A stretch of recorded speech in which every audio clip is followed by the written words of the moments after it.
Hello. We're back in. Surprisingly quickly, weirdly quickly. There was only 58 people in the queue. I got in less than a minute after having spent the last 3 days with like 30, 40, 50, an hour or more long queues of like thousands, like 1 to 2,000 people. That was weird.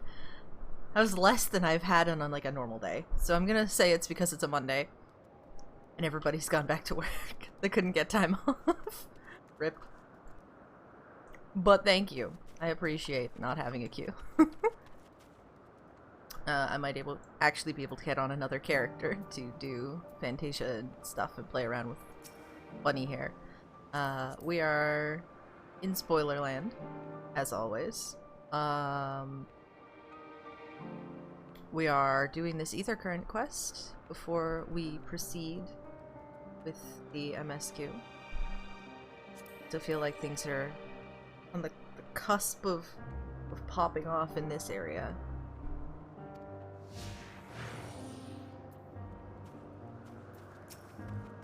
If there is to be a dungeon in this area, it could not be with my allies, but they have shown in Shadowbringers that they are capable of giving us other NPCs as trust. So like, I wouldn't mind. Maybe we have a dungeon trust with like Emmett Selk and Eithlodeus. Hermes, maybe?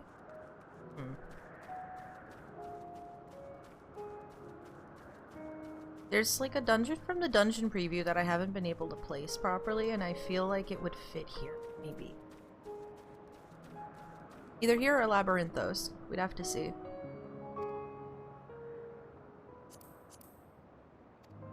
Okay. Breaking up the fight.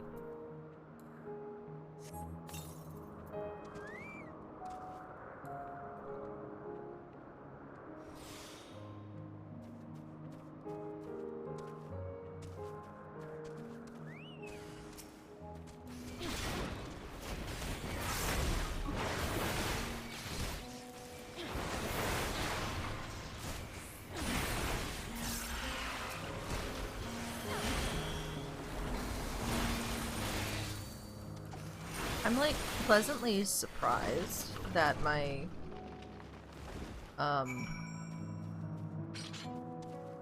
this gear from Shadowbringers is still holding out.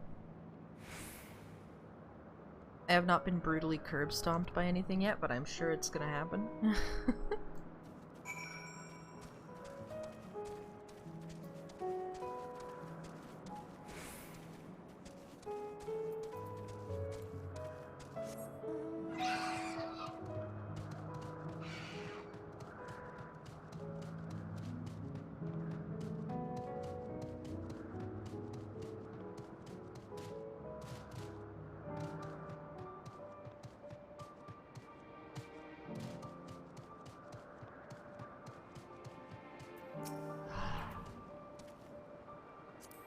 Quite content, but in the name of science, what were the results? As I expected. Well done, little one. Magnificent creatures, the both of you. It's a shame we cannot give you a pair of tiny wings and a bell, too, but it's against protocol, I'm afraid. The Isloroi are enchanted with theirs at birth, so they are able to acclimate properly. I'm certain you have your own unique potential to rise, too, however. In fact, why not join us for another phase of testing? No.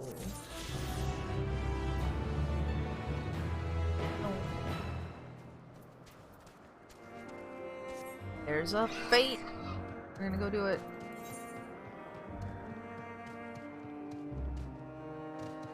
I've been waiting for fates in the general vicinity of where I am, rather than like running all over the map for it. And I've been doing pretty good. What's this one? Ooh! It's you! I saw some of you in,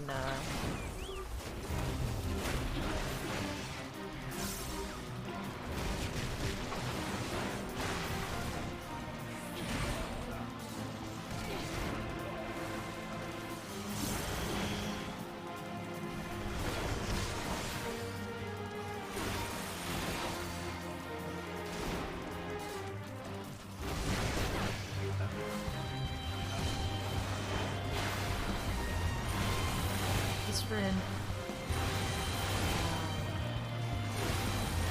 enemies is enough.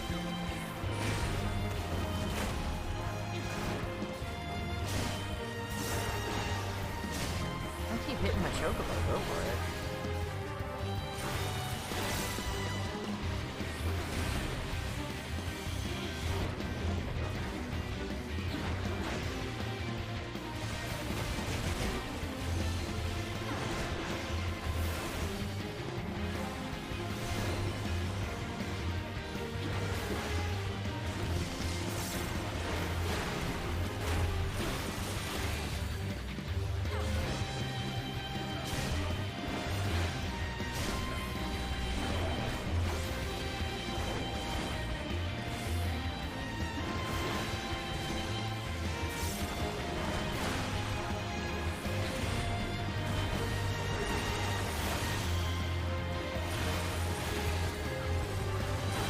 Seeing a lot of warriors lately. I'm like, you know what? Good choice.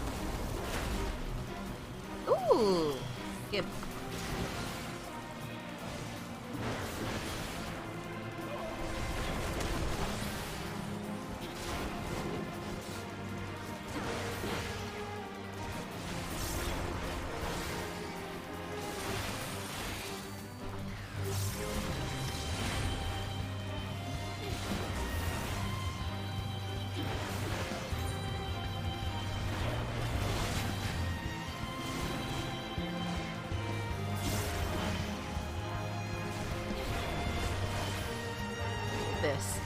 This is what I want. Soon.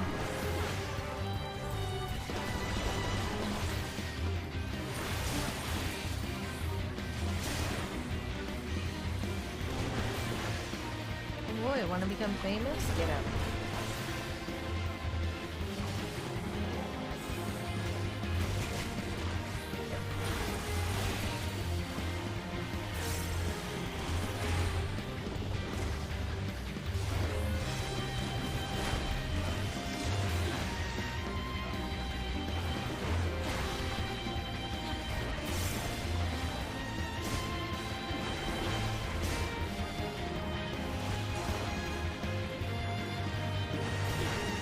Sometimes I'm just losing a GCD, the flag.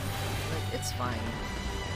But like, if you happen to be one of those people who's very closely watching my rotation, that's what's happening. And we're not gonna worry about whatever story is happening with this fate chain, because we get a riding map now. In a time when it would actually be useful too, fancy that.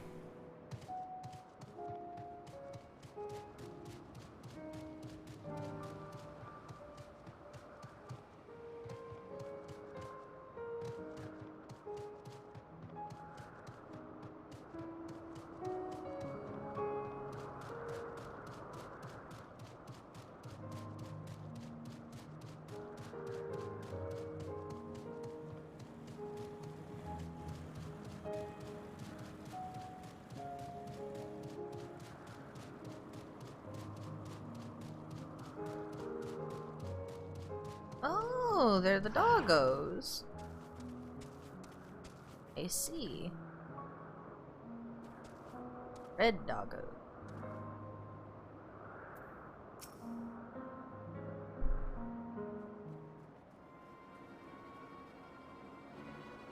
Said there were 7 and there's only 4 here, so. Boros, are you hurt? What happened here?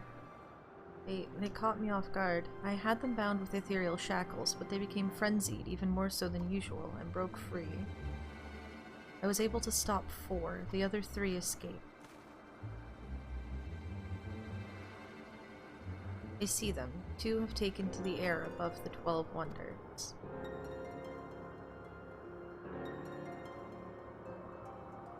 Last is up ahead, lurking in the fields. You and Carolyn handle that one. The pair in the sky you can leave to me. If this is how it must end, then so be it.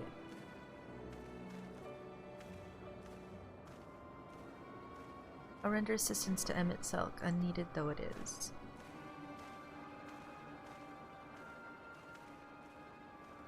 Medion, you are to stay here with Doros. But Hermes... The Lycaons must be reverted. I would spare you their pain, and mine. The bag, don't worry about it. My burden, not yours, but if you are intent on helping, then please follow my lead.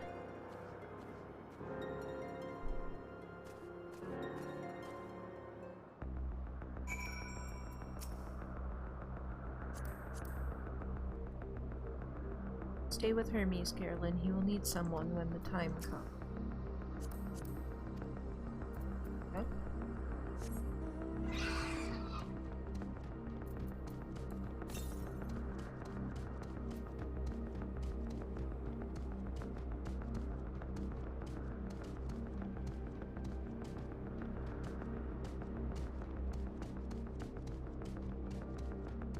Be specific, these are mana garms, that stupid little tiny mount that's not worth getting with thingamajiggies.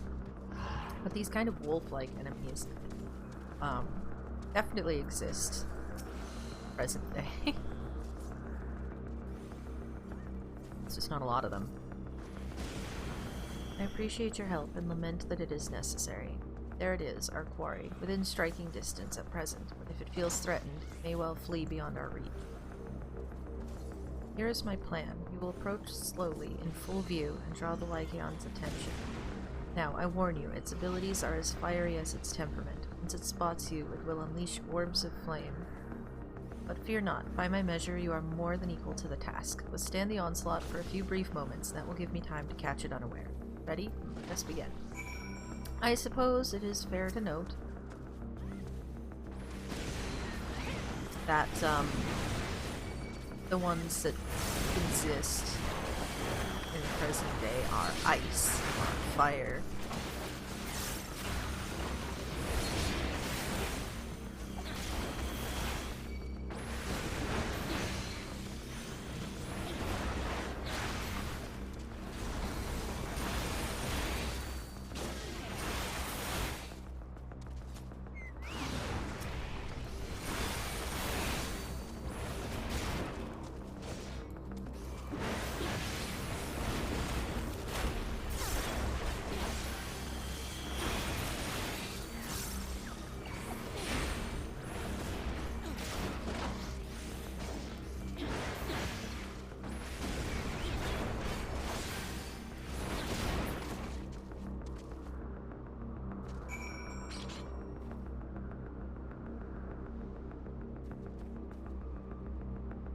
Puppy.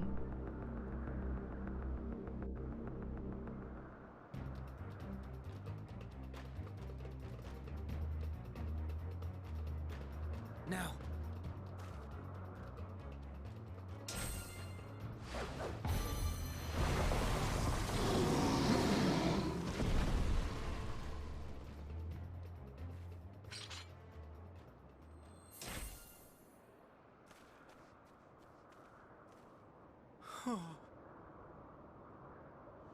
Forgive me. Please, forgive me. May you and your kin find peace. Wherever your souls may drift in the underworld, may you find tranquil seas.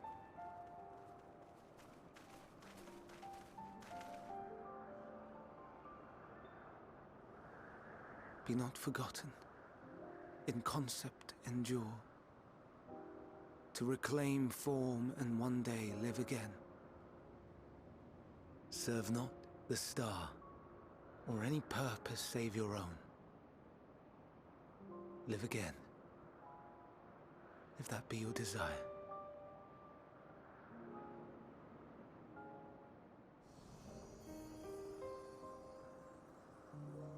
Hate, if that be your want. Ye are worthy, but leave your suffering behind. Lay down your burdens, be born anew. Fly high, fly free.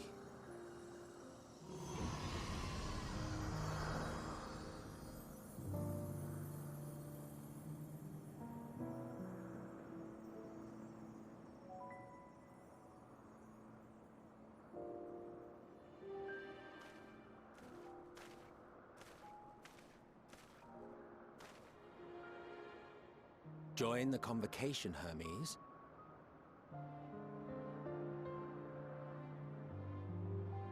You do not belong here.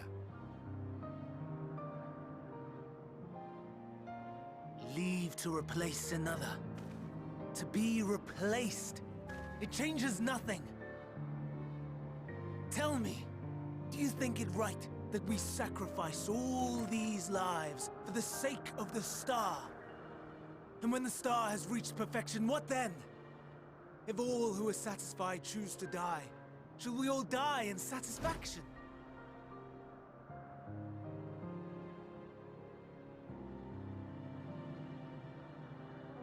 I do not know.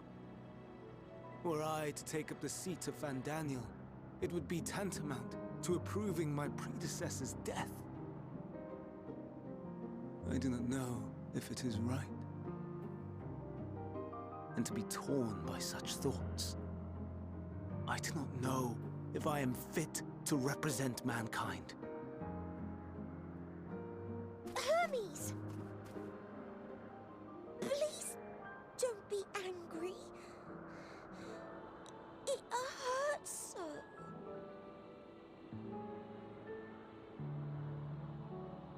Forgive me. If you would still consider me in spite of everything, I beg some time to gather my thoughts. Meanwhile, Hythlodaeus, I fear I must trouble you to attend to the others. 'Tis no trouble at all. Take as long as you require.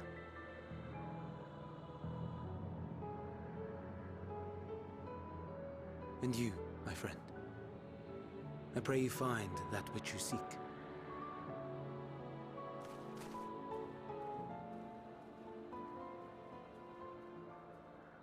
I expect we have some few matters to discuss.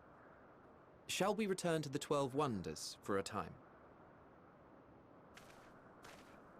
Aye.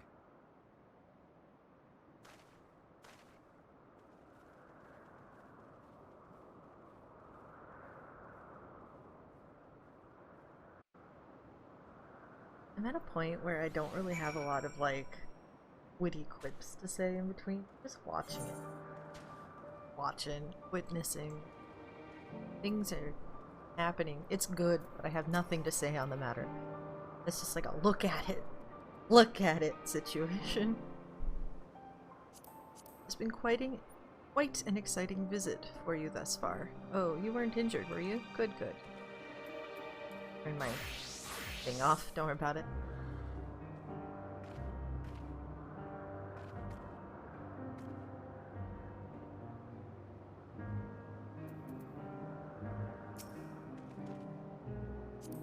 The other Lycaons have been taken care of. The incident is resolved and life in Elpis continues as normal, or ends, as the case may be. Rationally speaking, I understand Hermes' argument. No matter how well deserved the rest, there is a pang of sadness when a colleague leaves us. Yet never has a departure caused me such grief as Hermes appears to feel. What must it be like to experience such torment?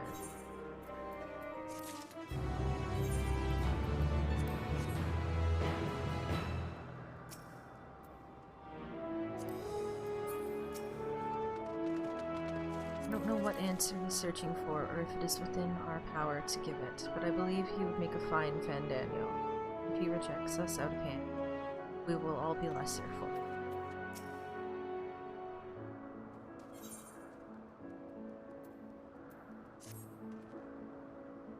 Where to now? If there is anywhere you would like to visit before we leave, I should be glad to show you the way. Hermes has not yet outright refused his position with the convocation, merely postponed the decision. As such, I may as well resume my assessment. If you cannot accompany him, I will content myself with questioning his calling. Ever the pragmatist, then allow me to remain your humble guide. What of you, Carol? Will you continue along with us? Yes. Wonderful. Our fellowship travels on unbroken. I say we explore another part of Elpis and see what new encounters there are to be. If you would follow me, we will first head back towards Anna.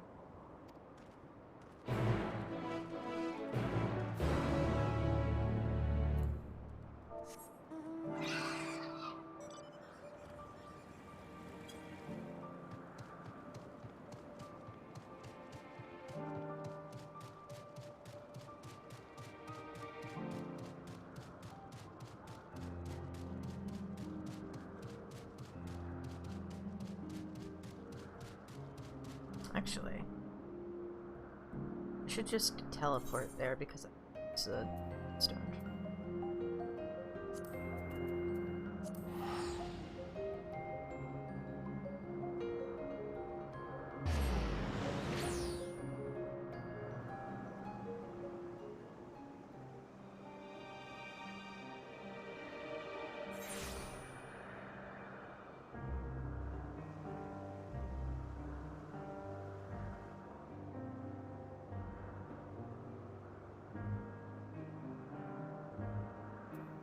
Here.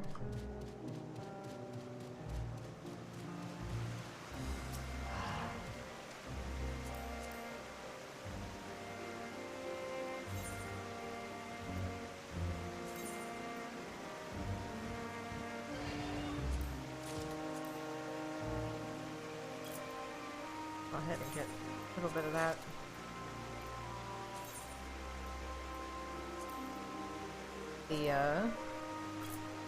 The numbers down.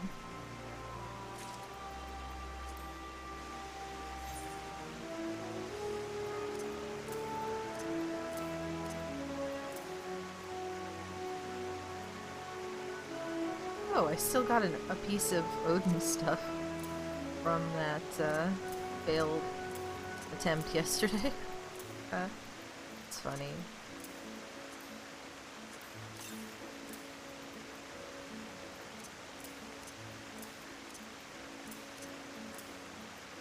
And now we can zoom. What ether current collects here? Yep.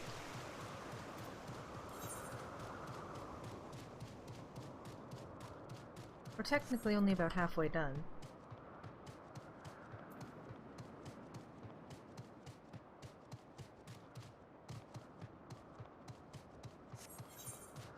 There is a whole other aetheryte that we haven't been yet.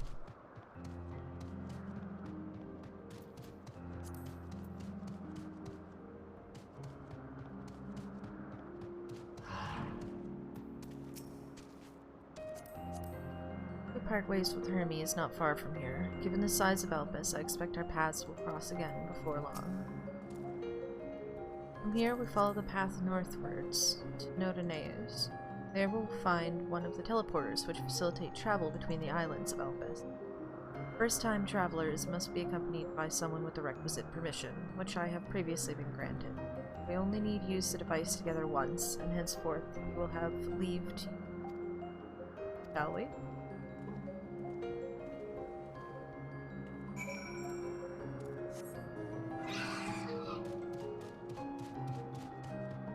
Oh, is that what that thing was? I was out on this little doohickey earlier yesterday.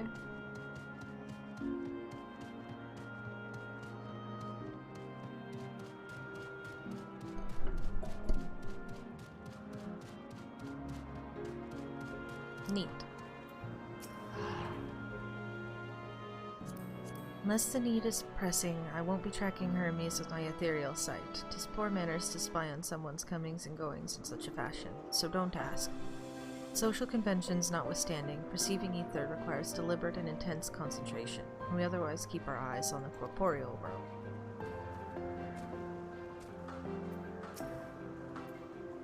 Here we are, Nodoneus. This teleporter will take us to Calamelios? Zephyros, the western island. That's it right there, looming large over us. Step this way and we can soon admire the view from above.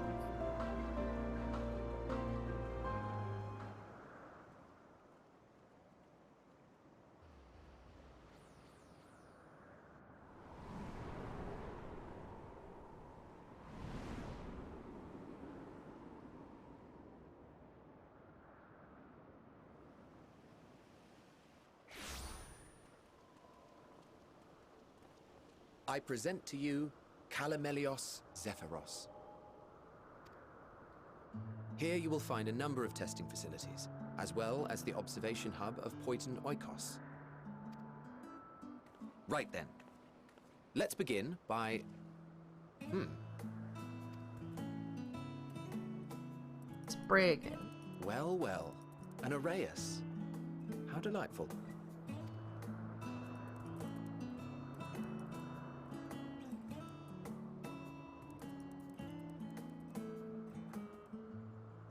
And what, pray tell, is that? Ah, that's a new species of shark. We approved the concept but a few days ago. Sharks are among the most popular sea creatures. Rare is the day when someone does not submit a new concept. At first, they were largely orthodox, consideration given to such things as size and environmental impact. And then a whimsical someone thought to bestow it with flight, another superior intelligence. And then the floodgates burst. Concepts with multiple heads, or arms and legs, and so on and so forth. It was getting absurd. A part of me wanted to tell them to go away and find something else to create, but in the end I couldn't deny their passion. And here we are.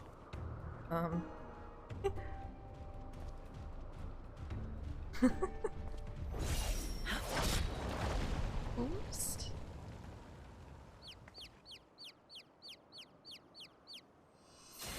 What an entrance. Ah. That was too close. Are you unharmed? I was wondering when you were going to come in. I forgot you were in the intro cinematic. Well now, if it isn't a pair of familiar faces. Banar, that we should meet you here.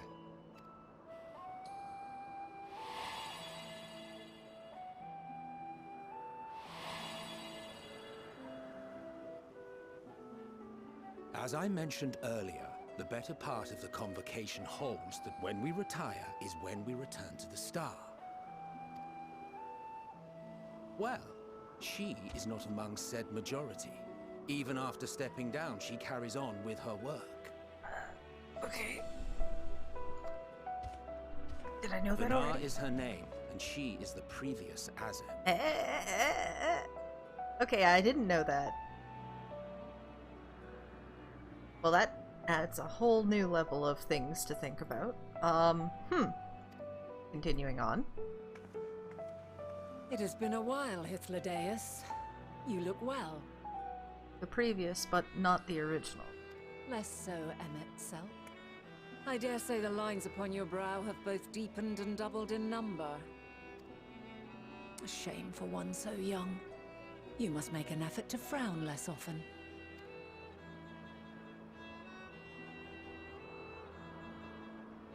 Easier said than done, thanks to your unruly successor. How is she, if I may ask? Incorrigible as ever. Rushed headlong into a volcano on the brink of eruption just the other day. I should be glad to share the tale in its entirety later, if you're so inclined. Oh, you know I am. Now then, you are?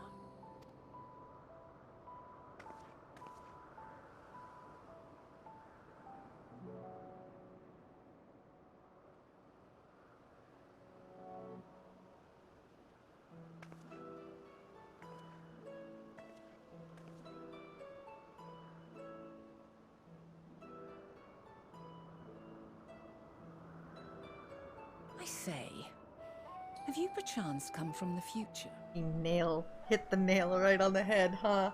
How?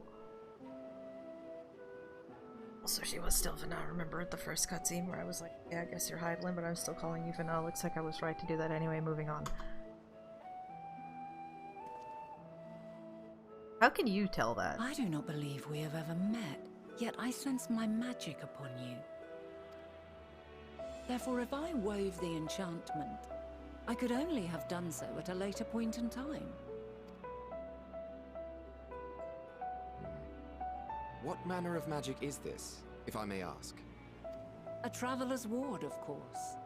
It prevents the corruption of one's ether.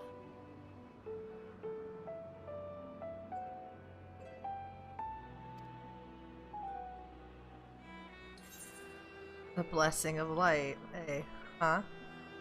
They're not gonna know what a primal is? No point in asking them about that. Anyway, sounds rather like the blessing of light.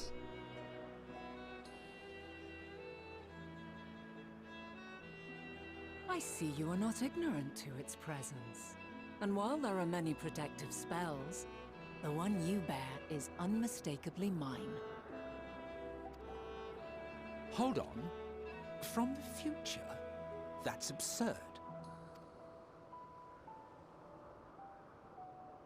I mean, if they've already guessed, you might as well say. What is it? Are you unable to speak of the matter? I mean, I can. It's just not anything good.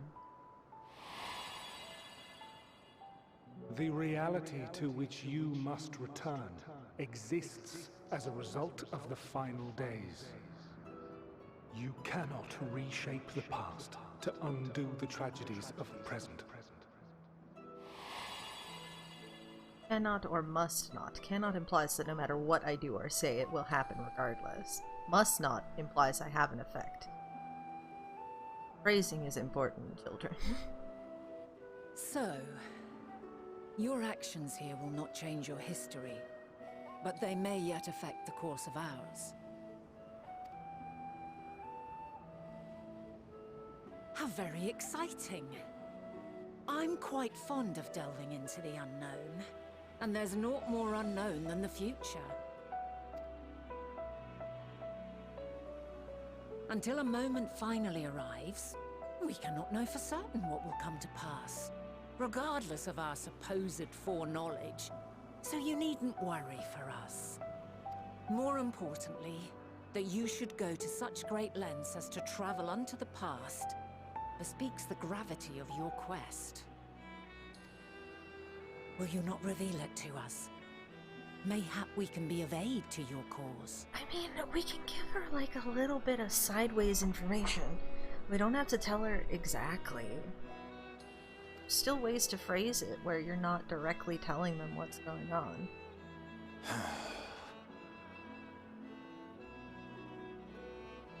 If this is true, then you've been keeping quite the secret to yourself. To be fair, you didn't even give me a chance to tell you. As a representative of the Convocation, I will hear it all. Your identity, purpose, everything. You will absolutely not, my dude. What are you gonna do? Is that a threat?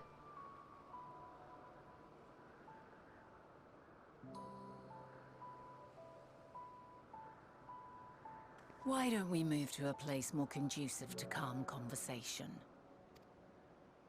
I've been working here for some days now at an old friend's behest. If it is agreeable, we may make use of my accommodation at Poiton Oikos.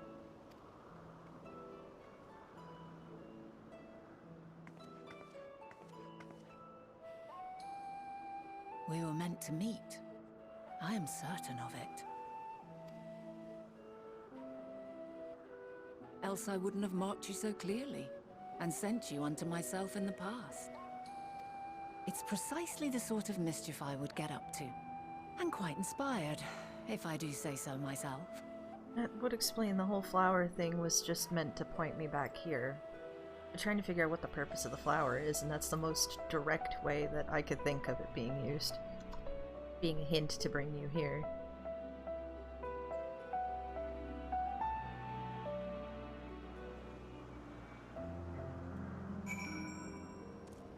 Emmett's not gonna like if you...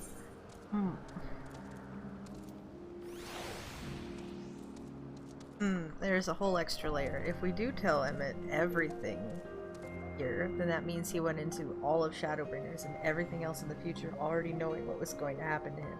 Did it anyway.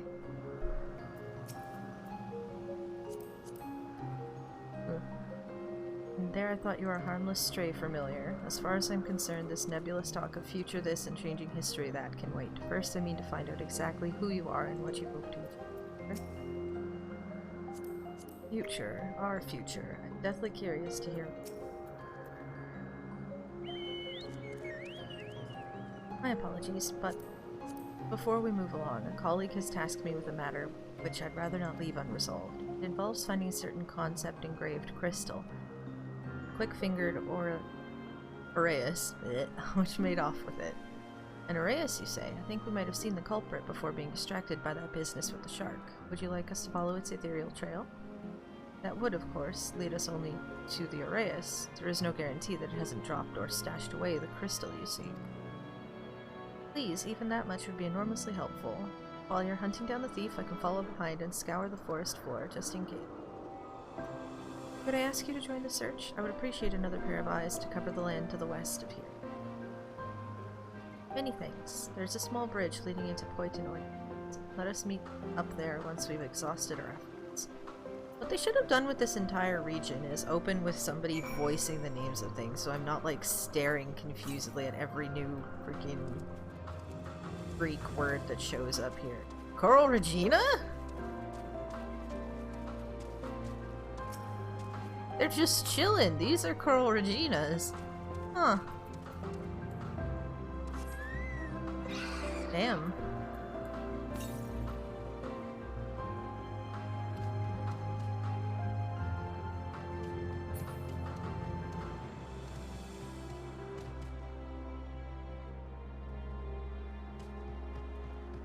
Oh god, I'm so fast now. This is great.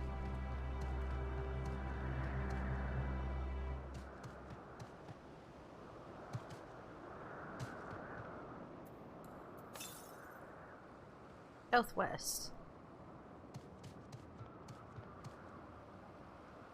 Eh?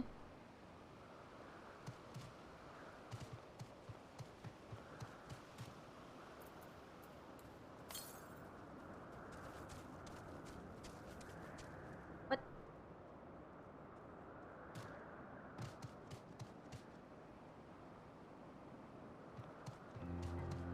This tree? Ah, there.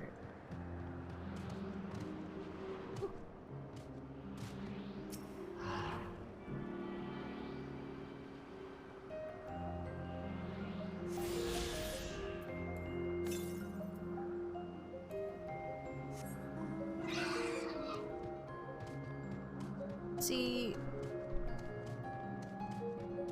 if Elidibus remembers seeing us there at some point, then it's entirely possible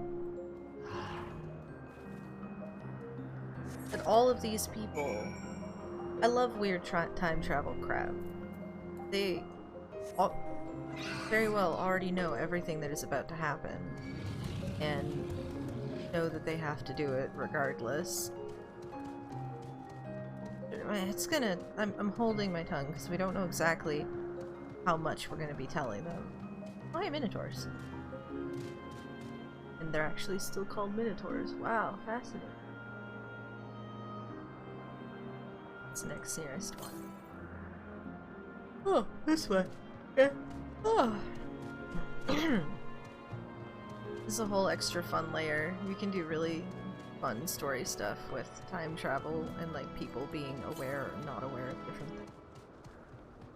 They're not going east. No. Is it?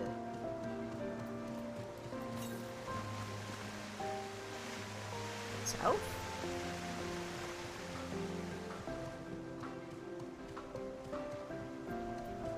Oh, I see it, I see it.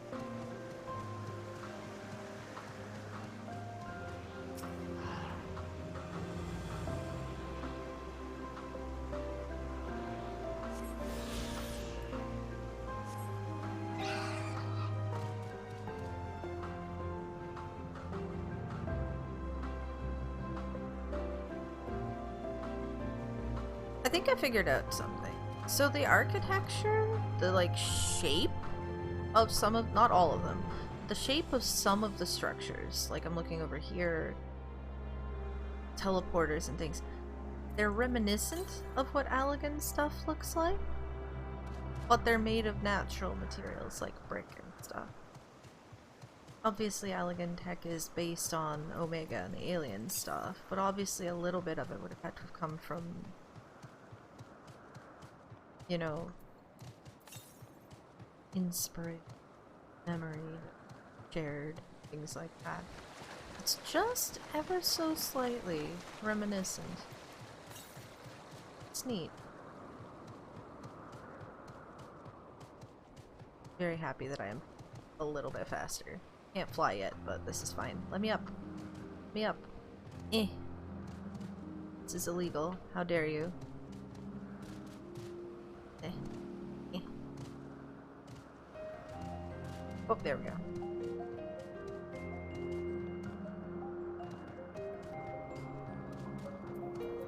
Basically, this map is throwing a lot more things on the table than I have room to, like, sort logically. There's a lot of things. A lot of threads.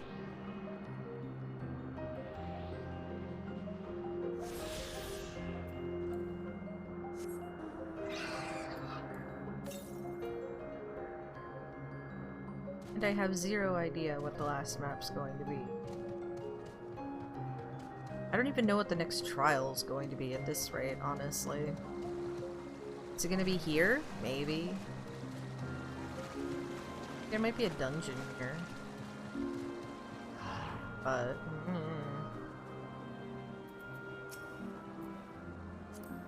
The Isms, both mentor and student, are a force to be reckoned with. I find them a delight personally, but they have a habit of making Emmett Selk look as if he bit down on a sour grape. The problem you present is vexing enough without adding the old them into the equation. Wonders why these lines upon my brow grow deeper when she herself wields the hammer and chisel. Our last searcher returns. I'm afraid the Aureus no longer had the crystal, nor was I able to find it as I followed in its wake. Don't suppose you fared any better? I did, Ian. There you go. Crystal, well done. Wonderful. Now I can focus on your tale without that missing concept nagging at my mind. Have you always had a knack for finding things?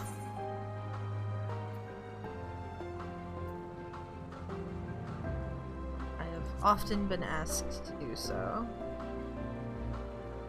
Oh, you two? Some of us seem destined to always be searching, for ourselves and for others.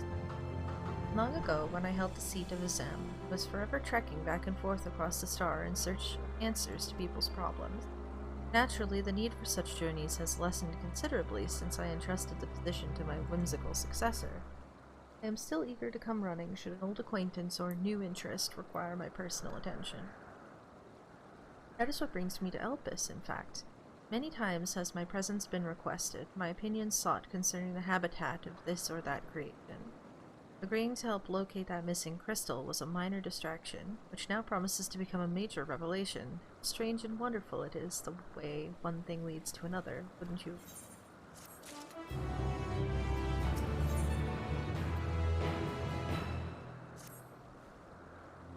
Thank you again for your timely help. Now then, 'tis time I return to the stolen property.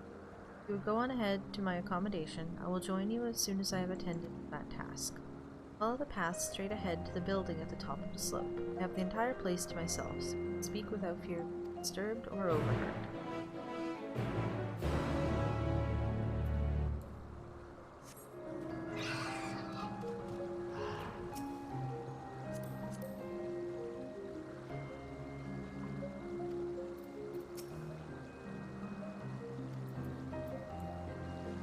Look at all the little Gulpakars sitting on the bridge. They're so cute. Okay, moving on.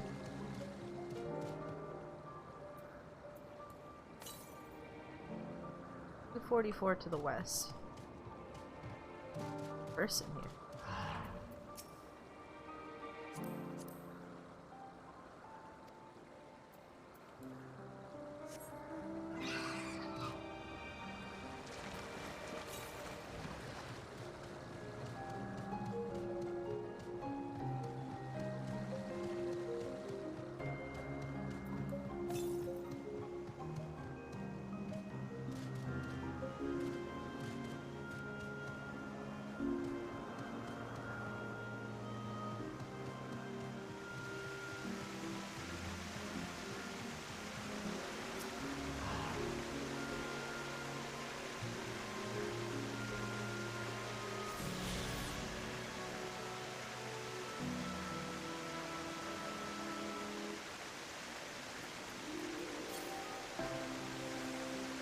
That's definitely in a different location, so I think we're done with all the little things on this island.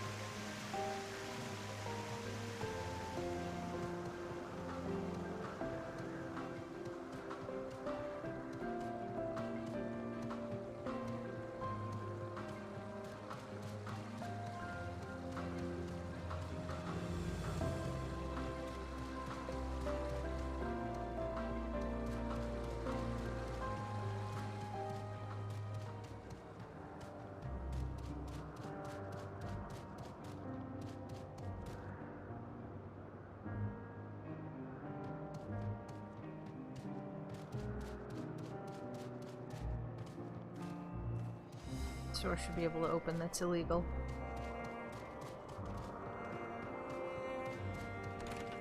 It's just the way the light hit.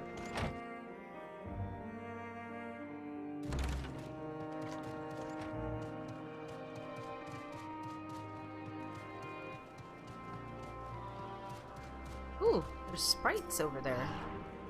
Look at them. Well, not sprites. Elementals. I would love to know what you have to say about these guys.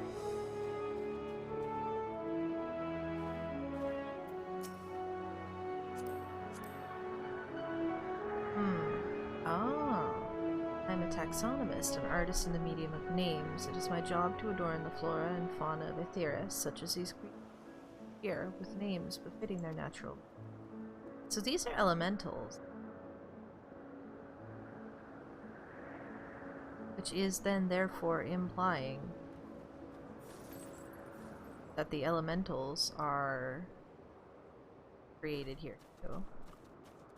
Which ruins another theory. But like, I say ruins, but I mean like in a fun way.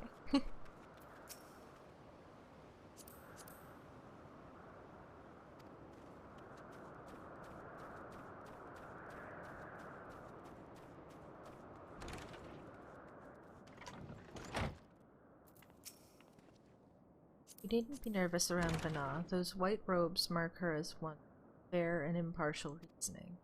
Aside from the emissary, Elidibus, such garb is worn only by those who have stepped down from public office to serve as advisors. Whatever you have to say, she will listen without judgment. I guess this will be far more comfortable than interrogating you on the side of the road. Welcome to my temporary abode. Please, make yourself at home while I put on some tea.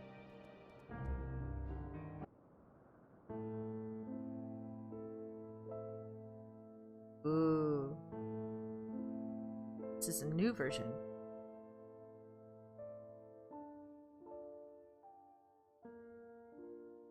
A wonderful aroma. I feel more relaxed already. A new version of answers.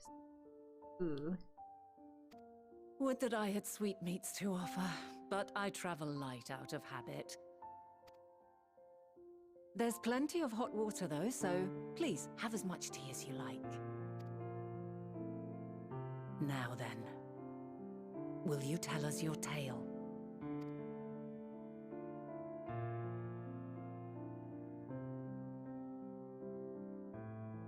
Please let me choose here. Never have I wanted a chosen dialogue option more.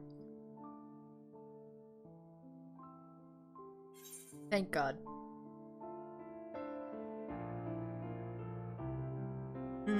Which one is the least... They're all concerning.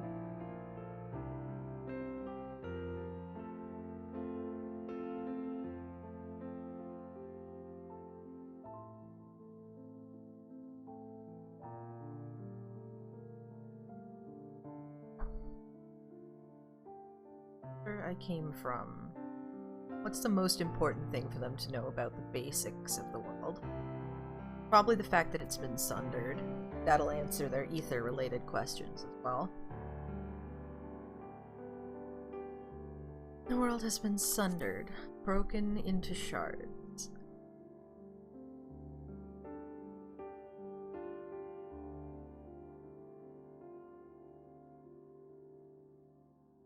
Why don't you start from the beginning? That is basically the beginning, but okay.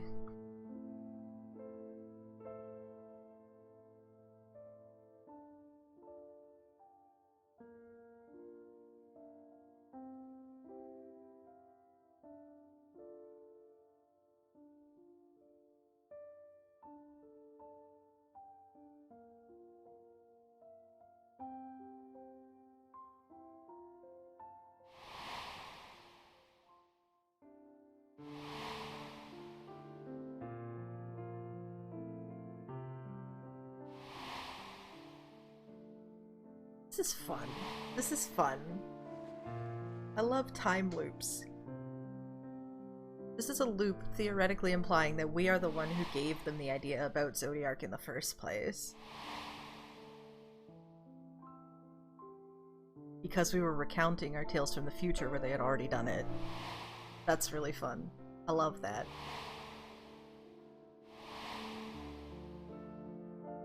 Let's conveniently leave out the part where we murder Hades, eh?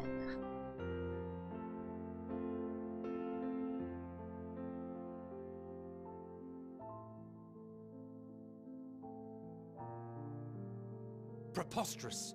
Utterly preposterous. While not the words I would have chosen, I too have my doubts. Much of it borders on the incredulous. What have you, Vanar?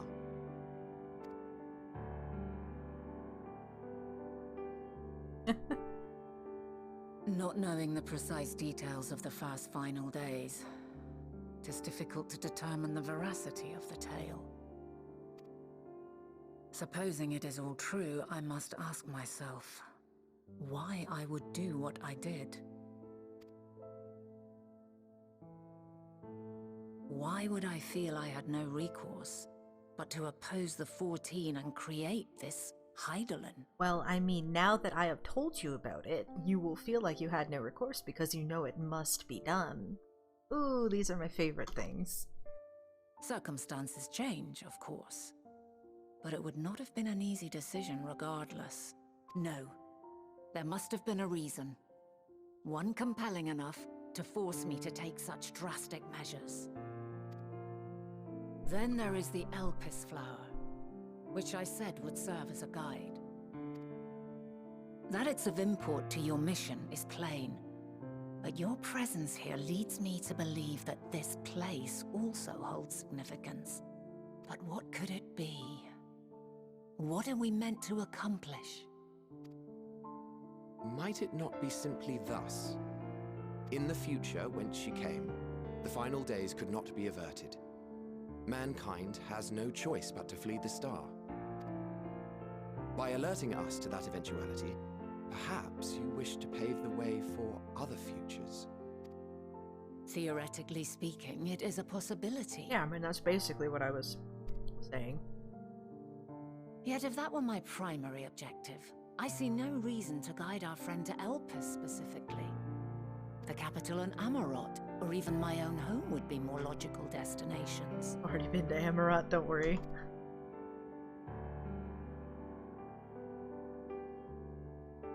True, true. I note also that Hydaelyn did not specify a point in time to which she must return. By this, it may be inferred that it was not critical that we should meet. Alternately, she had reason to believe that our paths would converge, coincidental though it may seem. This is quite a puzzle. And we do not have all the pieces. Yeah, bruh, this is how I've been feeling since yesterday. Hardly any. But we do have one immutable fact. The fact that I am here. If the final days are indeed as described, they will bring death to all that I hold dear. That is also true. Yet despite being afforded long years of preparation, the only provisions I could make were for flight. Nay, my first and foremost endeavor would be to find a way to forestall the coming doom.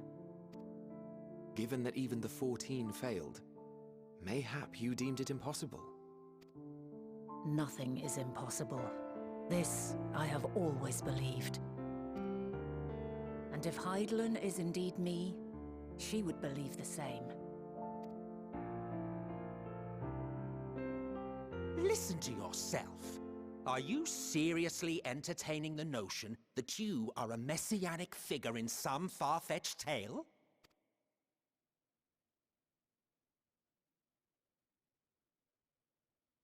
Well, I will not.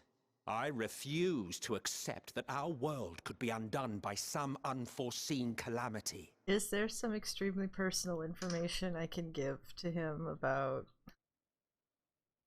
his life that would make him believe that I know about his future? Probably not. I also take offense to my portrayal as a megalomaniacal madman. I mean you were a charismatic one, To though. sacrifice oneself for the star is a noble act, and I would hold those who gave themselves to this zodiac in the highest esteem. Yet, you claim I recreated Amarot and populated it with phantoms of our people? A bizarre indulgence that would be insulting to their memory. Worse still, I even invited you there. Literally invited my own downfall. Why would I do something so idiotic and inexplicable? For the drama, my dude. Come on, look. Okay, you may not believe this, but trust me, you're a fan favorite. The people love you. It's great. This is a weird conversation we're having, bud. Now, I will allow that the hypothetical task of restoring our world would be daunting in the extreme. The thought of having to bear such a burden for 1,000 lives horrifies me. But I would never forsake my duty. I would never forsake my brethren. I'm not saying you did. Bro, you didn't. Like, literally, until the very end, you did not. That was the whole point. You do not know me. Oh, come on. Give me a chance to say something. I've had my fill of your fiction. I will return to my duty, and you will not bother me again. Okay, bye. Have fun being mad. Wait! See you in a couple thousand years, bro.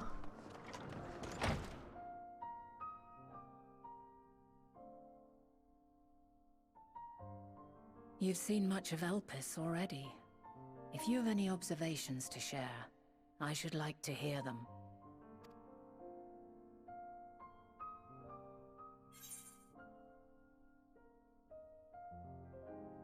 I mean, yes, Hermes and Meteon are somehow involved, but to get more down to the root of it, they're involved because of Dynamis. That is the key to all of this, clearly.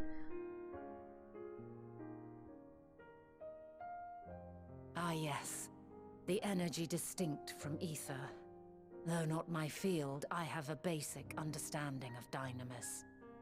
And you say Hermes researched the phenomenon in the course of creating Meteon? Yes, I believe this warrants further investigation.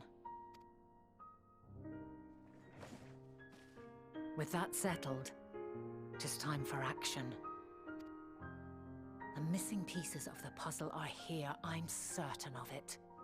And when you find them, the picture my future self has painted will be complete, and you will have your answer. And suffice it to say, I will aid you in your quest. Thanks.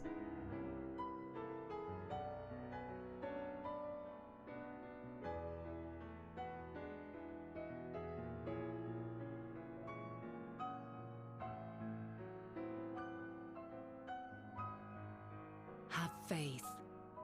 If Emmet Selk is the man Azum described to me, we've not seen the last of him.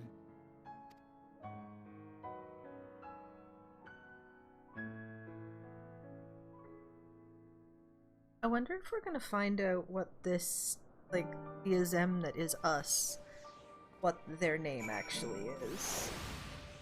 They probably can't do that, but maybe? Find out. I'd like to know, it'd be cool. Now we begin our investigations then. I'm acquainted with Hermes, of course, but only as... Witch crystal, yeah. We have something with us right now?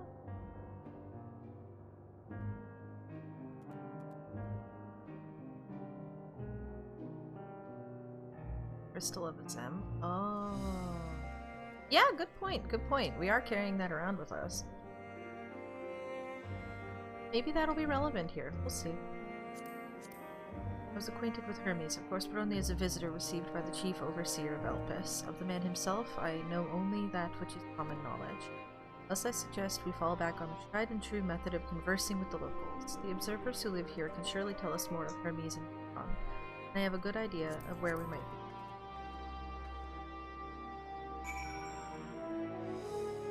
Knowing how, like, grumpy that made Emmett, if we, like, busted out that crystal, it'd probably, like, take it away from us.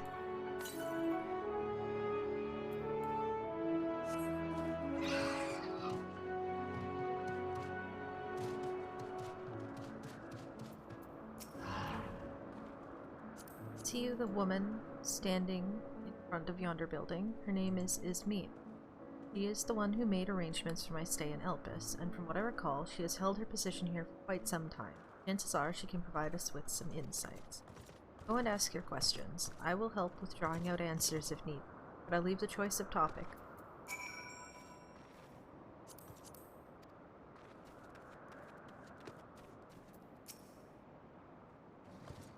Questions for me? I suppose I have no other pressing duties at the moment. Oh boy.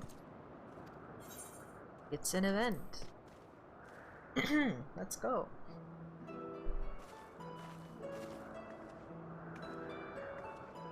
Greetings, Ismene. My friend here is desperately curious about Chief Hermes, and I was wondering if you might indulge her. Certainly, Mistress Fenn. Anything to serve it. What do you know?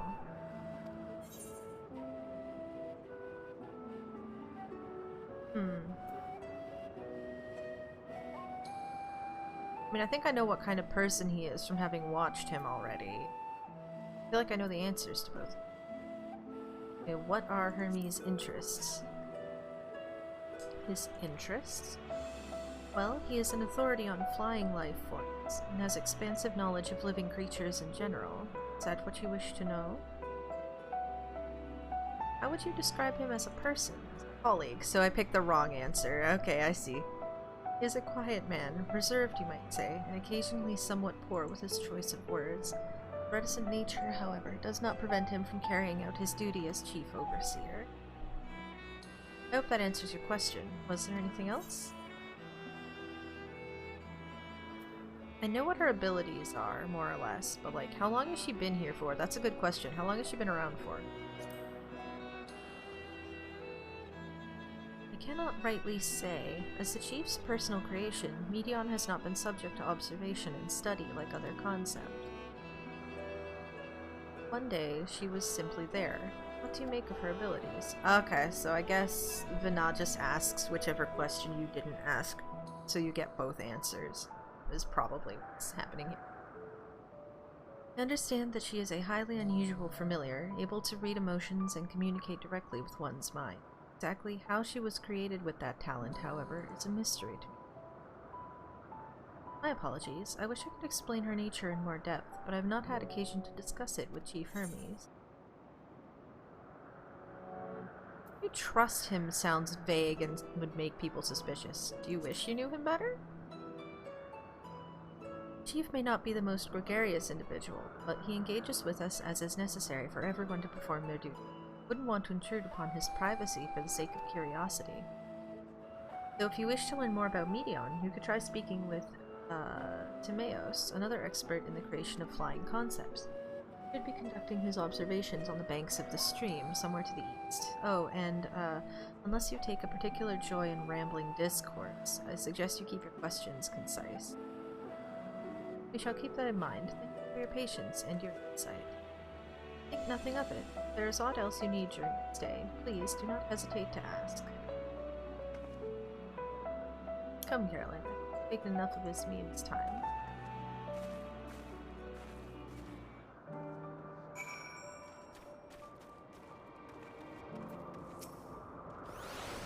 Our investigation is off to a fine start, wouldn't you agree? Here, I propose that we split up. We shall continue making inquiries with the resident observers, if you could track down the colleague Ismene. While I did feel compelled to interject once or twice during that previous conversation, you seem more than capable of drawing forth the answers you seek. All I ask is that you watch your footing around the stream. You can meet back here once you finish speaking with Timaeus. Tomatoes. Ah, this map is so pretty. Oh my god, look at this skybox. You can see the stars moving. I mean, you always can, but like it's really nice to watch here. Okay, moving on.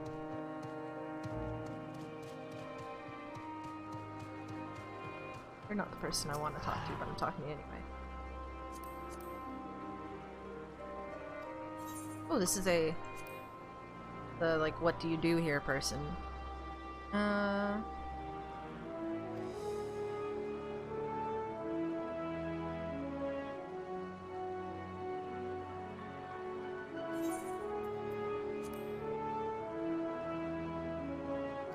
This is basically where they go to name stuff. Okay.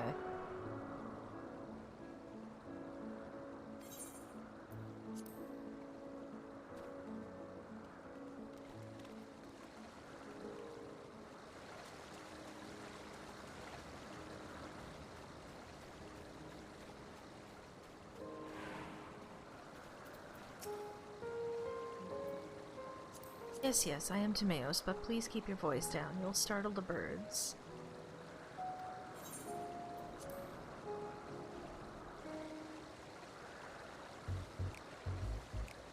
So, what is it you wish to speak of? Okay, we're keeping it concise so he doesn't talk very much. What do you think of Chief Hermes' flying creations? Chief Hermes' work? A worthy subject indeed. Those beings which soar through the clouds, majestic and graceful, are ever a favorite of creators. Even now, with so many varieties in existence, the flood of newly imagined concepts continues unabated. What sets the Chief's creations apart, however, is how they benefit from his boundless knowledge of the celestial realm. Birds that climb so high that they disappear from view, others which traverse the boundless sky in moments, and all without riding the currents.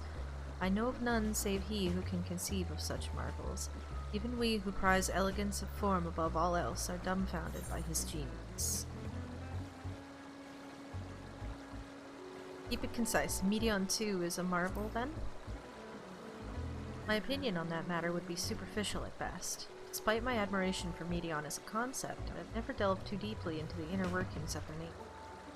I know that she has a gift for communicating via emotions, but otherwise her abilities are a mystery to me. Chief Hermes should choose to submit Meteon's concept to the Bureau of the Architect, and will the design be registered for public scrutiny? Analyzing a colleague's creation before that step is frowned upon, to say the least. Of course, if he came to me, a fellow artisan looking for advice, that would be an entirely different story.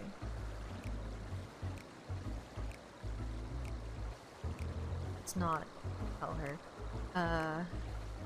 her story, her abilities. It's not our job. Do you know of Dynamis and Entelekes?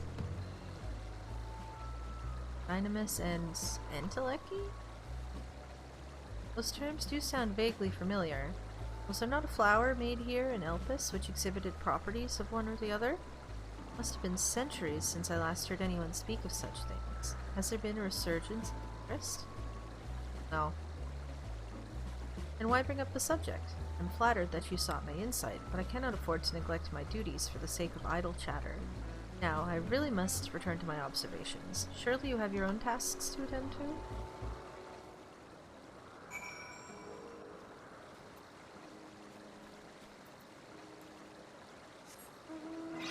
So despite Hermes obviously actively working stuff and working with it, nobody else, it's not even on anybody else's radar, so it's basically just Hermes working and pursuing it on his own.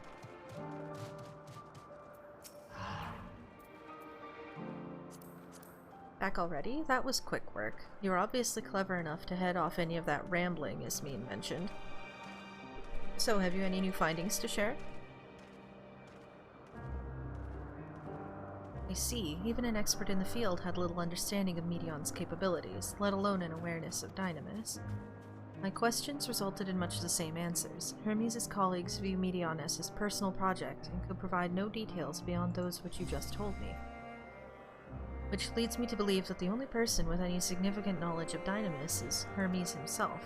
Yes, we've made some progress here. More information is needed if we are to reach any definitive conclusions.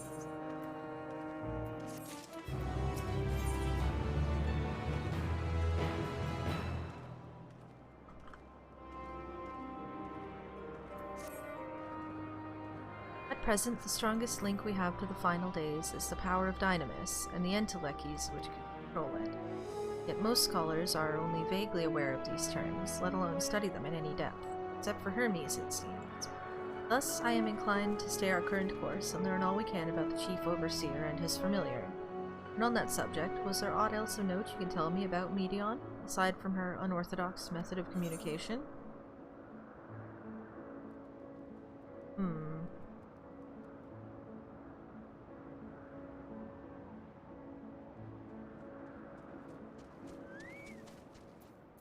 Seem like the same answers.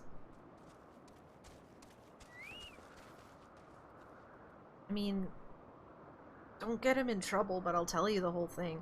She and her sisters were created to journey to the stars and search for intelligent life. I rather wish you had mentioned that earlier. In any event, would you care to elaborate?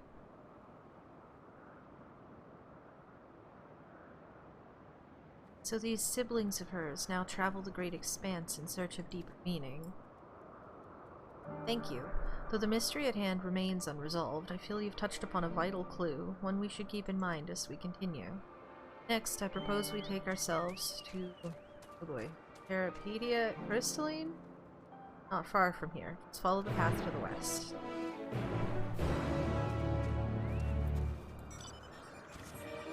I realize I didn't give 100% clarification to what I said when he just straight up was like, oh yeah, they're going to the stars to look for like life on other planets or whatever, and I immediately went, Warframe. Part of the story of Warframe is that the like really like immortal, powerful, like we're the best people on the solar system race in the past in Warframe created a... they're not robots, but they're like... they're called sentients. They created them to travel through the void of space and go to other solar systems and galaxies to look for a new place, like other life, new places that they could live. Sentients ended up coming back, deciding like, yeah, no, we're not letting you come and fuck up this cool planet, so like, we're gonna fight you now.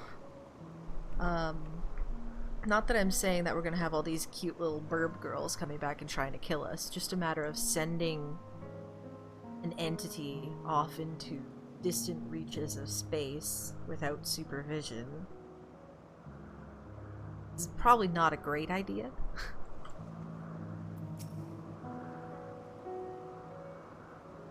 Anyway, now this tower and the one further along are both part of Parapedia Crystalline, a tower where they archive all of Elpis' observational and testing records. Despite how they appear from the outside, the interior is actually a vast area of magically interconnected spaces, which, while fascinating, is not the reason we are here, is it? I shall cut my architectural lesson short, see what those two archivists have to share. If you can find someone to speak with over at the other tower, I shall join you there anon. So it's a TARDIS on the inside, is what I'm hearing. Odd that I should suggest this approach without a second thought. We've come from a time and place that is dramatically different. Yet here we are working side by side, or apart as the situation is, with barely a word of explanation required. No matter the centuries which separate us, we are of the same star. We share a connection, and I hope that together we might find the answers you seek.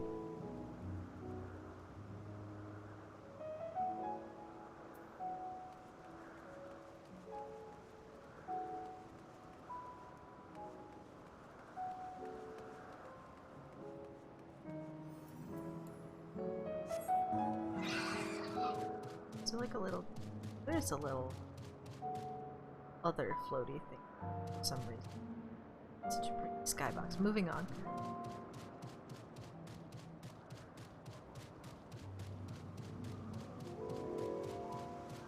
Oh! Oh, okay. I know what this building.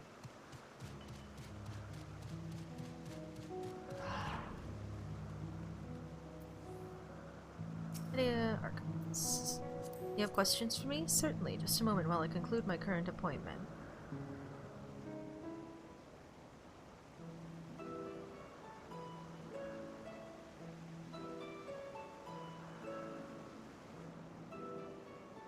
Indeed, so if you could provide a comprehensive log of those behaviors, you should then have sufficient data for our official records.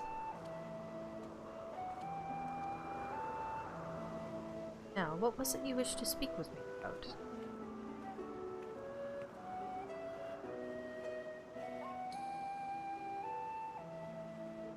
The Chief Overseer's personal research project? By that I assume you mean Medion? Such undocumented studies are difficult to track. After all, hardly a day goes past without seeing a researcher trailed by one creation or another. I'm afraid I cannot tell you exactly when Medion appeared, only that she now spends much of her time at Chief Hermes' side. Although, I do recall an interesting tale my dearest Galeen shared with me. Ah, Galeen is my partner and fellow researcher here in Elpis.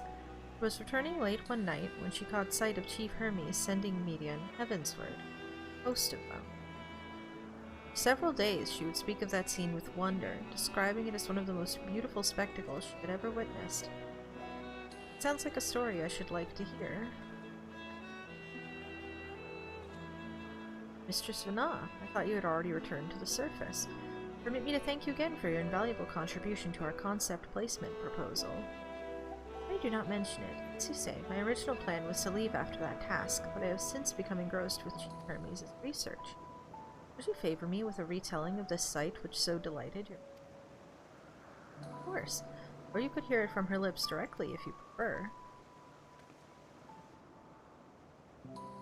At present, she should be observing a subject in Metabasios, Thalassae. She does enjoy her time there, watching the sea creatures hunt and play, gazing upon the salty waters of the world's oceans, recreated in such sublime detail. I imagine you must find similar joy in indulging your boundless curiosity, Mistress Vana, even though such pursuits must continually and regretfully delay your return to the star. Indeed they do. It is a rest well deserved and long overdue, I should think. How greatly have we prospered for the wisdom you accumulated during your travels as a Zem. What would Elpis be without your earlier academic work? The theories you developed served as the basis for many techniques still in use today. Man is a creature of contemplation, but none embody that nature with as much enduring passion as you. Aye, I dare say there is no soul alive more worthy of a return. I shall rejoice the day you depart on your final journey. I will be honored. Well, shall we take this opportunity to meet with Galeen in person? And allow me to reconfigure the door to the archives here. It will take you up to the Skyway and spare you the need to avoid hostile concepts on the ground. That would be most helpful. I know that death is like viewed as like a good thing, but also it's really funny that he's like, oh, I can't wait for the day you die. It's a little awkward. The other archivist said not we hadn't already heard, but the story of Galeen sounds promising. Path to the Skyway. Once you pass through the door, simply walk straight across to the next tower and ask for admittance to the upper tier. Upon arriving at the upper tier, walk straight across the Skyway and you will find yourself at the entrance to Metabasios Thalassae. Galeen will be eager to share her tale with you, I am sure.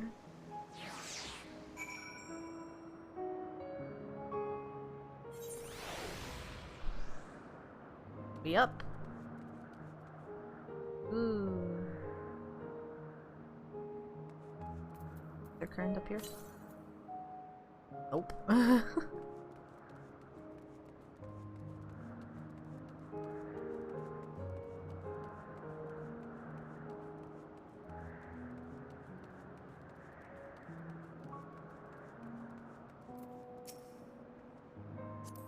Towerhead is still part of Peripetia Crystalline. Ask for passage through to the Mistress Vana, just passing through. And allow me to prepare the path. If you need further assistance, there is always an observer or two out on the upper Skyway.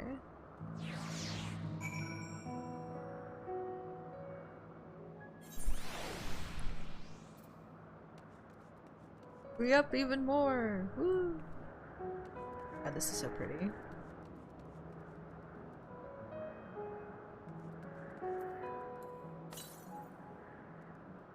634 to the northeast. It's probably going to be a hot minute.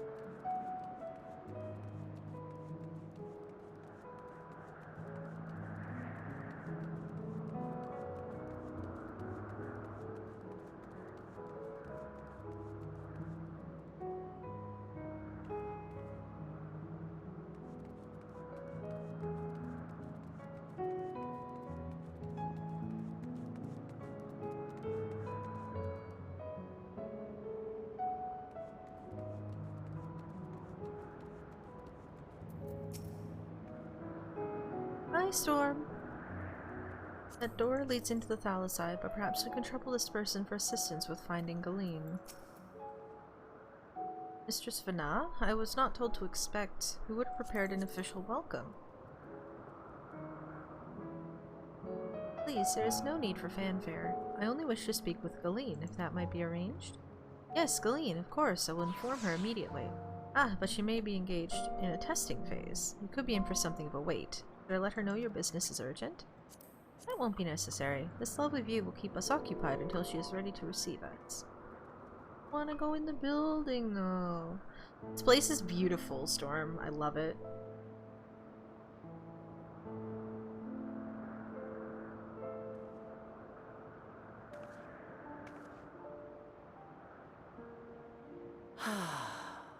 A delightful breeze and a breathtaking view.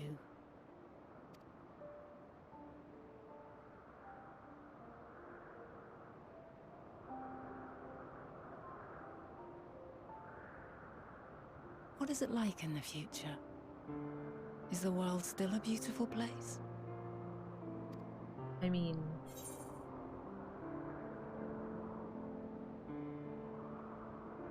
some parts, yes. Others, not so much.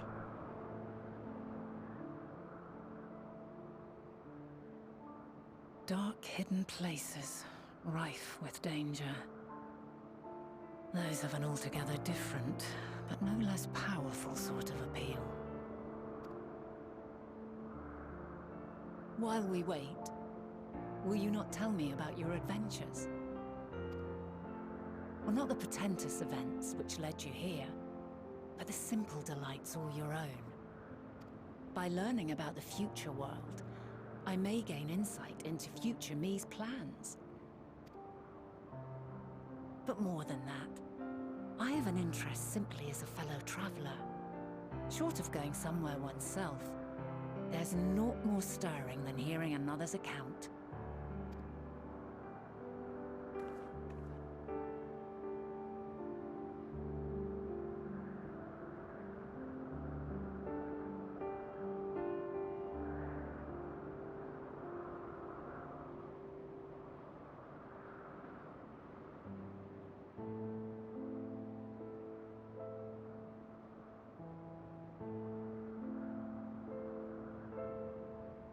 Marchapont? Oh.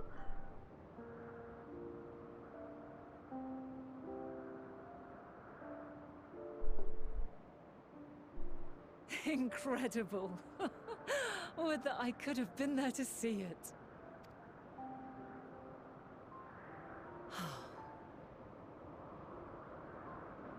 Yours is a harsh and unforgiving world. Yet in spite of this, your brethren hold fast to their virtue. To know that the light of mankind's potential still shines, even in that faraway place, it gives me heart.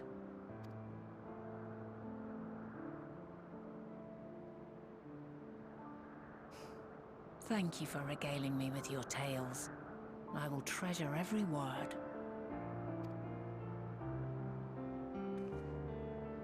As you know, I was once a scholar. And among other things, I sought to understand the workings of the world. What exactly is ether? How formed the laws of nature? Whence sprung mankind? Riddles and mysteries beyond counting. Over the years, I have managed to find answers to some few of them. Yet rather than attain a sense of mastery, the more I understood, the more I came to hold the world and its miracles in awe. We too are miracles, Each and every one of us, born of the warm breath of life that traverses the heavens, swirling through eternity. When I fully grasped the improbability of our existence, nothing felt impossible anymore. If it could be imagined, it could be done.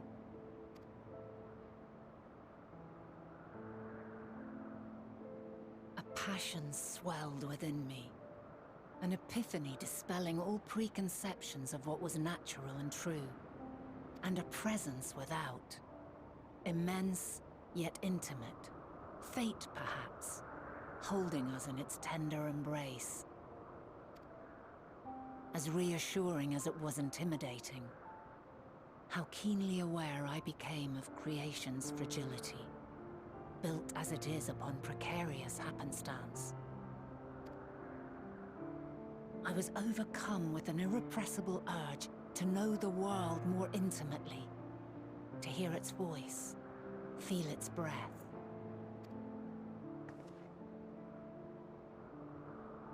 I ventured forth on a journey that very day, so very long ago now. Freed from presumption and prejudice, I saw the world through a newborn's eyes. Everything fresh and new, and so beautiful. Lands that stretched on forever.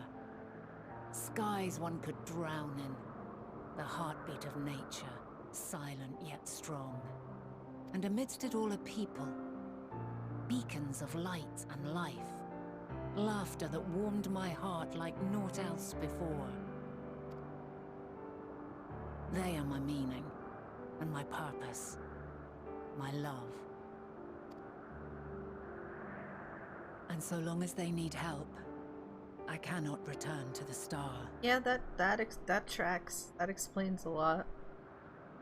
Perhaps my future self is still waiting for it.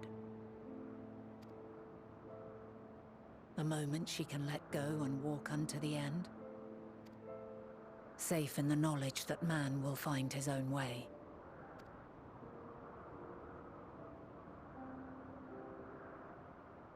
You, who are our future, tell me this, and tell me true. Has your journey been good? Has it been worthwhile?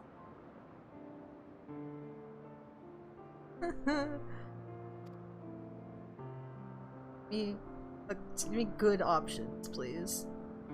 Or am I just gonna nod sternly? Dialogue choice, please.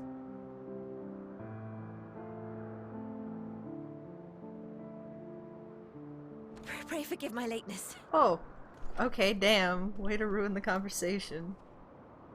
My observation subject was rather irritable, and it took a while to settle it down. No need to apologize. Your work takes precedence. Besides, we had a pleasant conversation in the meantime. You're too kind. Now then, I'm told you wished to ask me some questions. Indeed. I've an interest in one of Hermes' creations. Meteon. You witnessed a host of them take flight, yes? Oh, that! Yes, I did. 'Twas in the dark of the morn. I'd left the Thalassai after nocturnal observation. As I walked along, I spied a bright light climbing high into the southeastern skies. Then, in an instant, it was gone, like a shooting star, only rising rather than falling. But then another shot up, then another, and another. Intrigued, I made my way to the edge to investigate. And who should I spy on an isle to the south but Hermes and Meteon, the Metea, rather. There were lots of them, and I realized they must be the shooting stars that I'd seen. A dazzling spectacle indeed. Have you spoken with Hermes about this? Oh, yes. The sight left such an impression on me that I approached him about his mystery project the very next day. Alas, he said that he couldn't reveal anything just yet, that he needed to conduct further tests. It shouldn't be long now, though. He often returns to that isle, and I have a feeling he's nearing a breakthrough.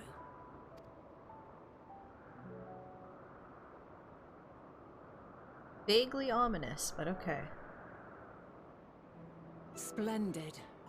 We are likewise eager for the details. Well, that is all we wish to ask. Thank you for taking the time to indulge our curiosity. You're very welcome.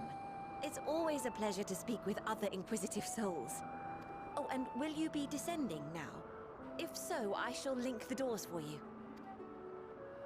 Please.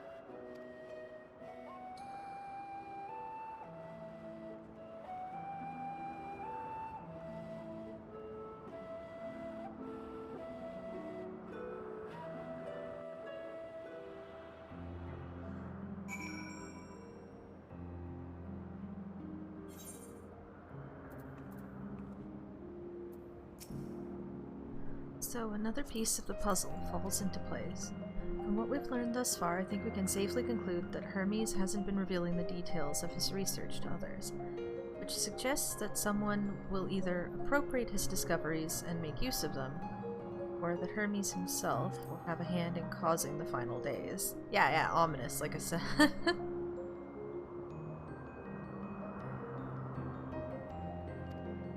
Since we have no reason yet to suspect the former, we should consider the latter the more likely possibility. Proceeding under that assumption, the next step should be to divine why, or even if, he might desire such a terrible fate for our star.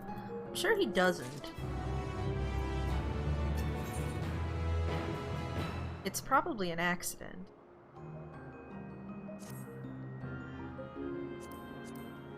I should like to visit the site from which Hermes sent forth the Meka. If we are fortunate, not unfortunate, we might find some hint of what drives this research of his. Galene said she spotted them in the southeast, rising from an isle she could see from the edge. If we stand at the same vantage point, it should not prove too difficult to locate the isle in question. Let's take a look, shall we?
Now, if I were conducting some mystery research, where would I go?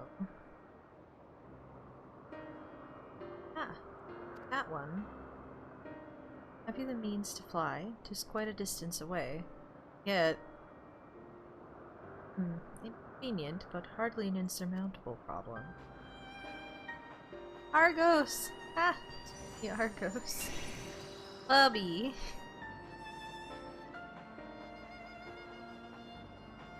My friend, would you mind creating a double to carry Carolyn here over to that island?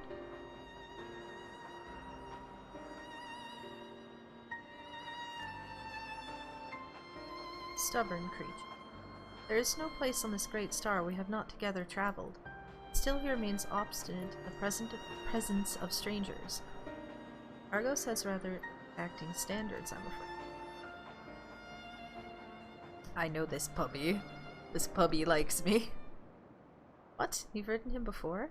Ah, your before meaning my after. Not at all confusing, that. Interesting. 'Tis certainly not unthinkable. But speaking of the here and now, the quick solution is for us to face off in a sparring match. Eh? Demonstrate to him that you are capable of holding your own against me in battle, and you could convince Argos that you are worthy of his back. Besides, I might even teach you a thing or two in the bargain. You seem doubtful, but useful lesson or not, it will certainly be a moment to remember, a memory of the distant past to cherish. What say you, traveler out of time? Is this a trial, or is this like just a one-on-one instance thing? At this point, it could. At this point, it can be either way. I don't freaking know. Might as well. Why not? Choose your battlefield. Let's go. Let's fight. Admire your confidence. Clear your mind and prepare your weapons. I will await you at the clearing over yonder. Surely this is just like a 1v1 instance thing, right? Surely. I wouldn't... If it is a trial, I wouldn't be surprised. I'm willing to accept basically anything at this point. I have zero idea what the rest of the content is going to be. Like, dungeon trial content. I have no idea where it's going, so like, sure. This could be. It's probably not, but it could be. Who knows? Okay, it's an instance, thank God.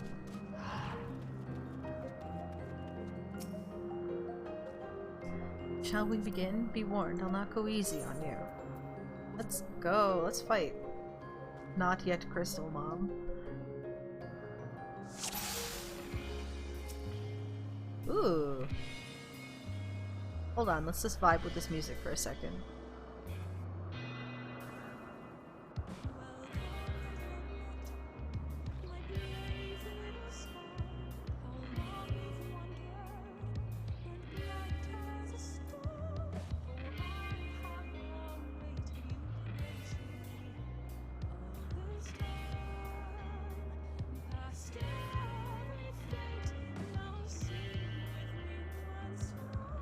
Sorry, I'm just chilling to this music.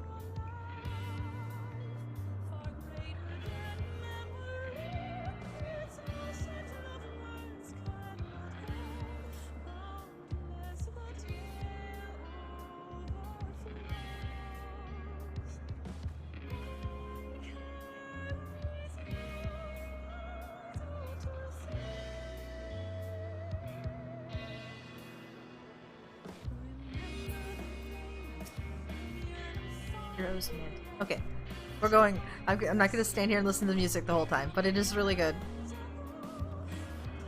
Hello. Let neither side hold back. Ew, she's a paladin. Gross. Ow! Hey, get back here. My blade sings! Circumzenit.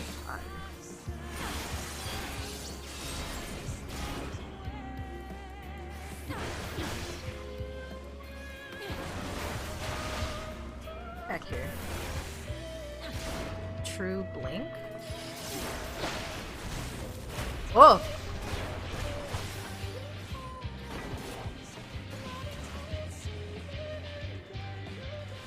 Uh-oh. We're fine.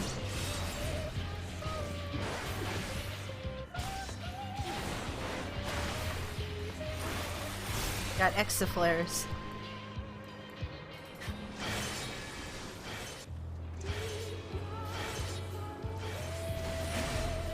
It has not escaped me that this is an existing song that now has lyrics, by the way.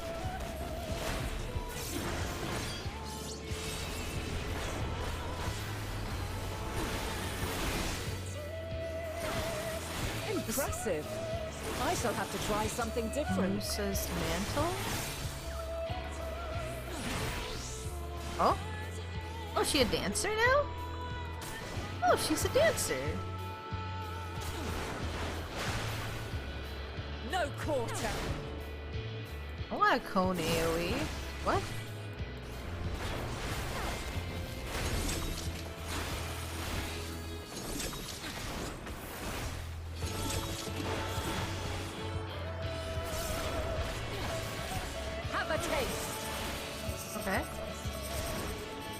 Oh.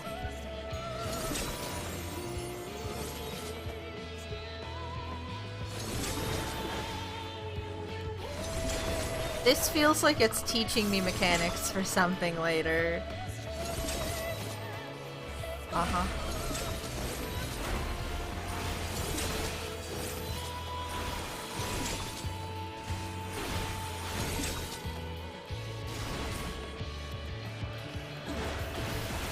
I see you won't be easily overcome, but neither will I. Magos' mantle? Okay, what class are you gonna change to now? White mage? That's white mage. Better not heal yourself, that's illegal. True arrow for... Now. These are AoEs, right? So if I stand like right here... I feel like I'm gonna get knocked back at one point here. Prepare yourself! Ooh, chasers. Fun. Let me just go hang out over here real quick.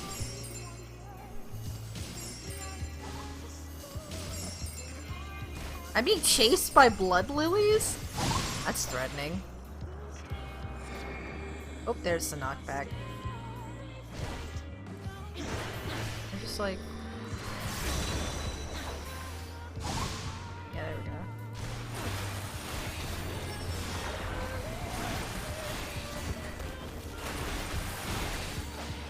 Get back here.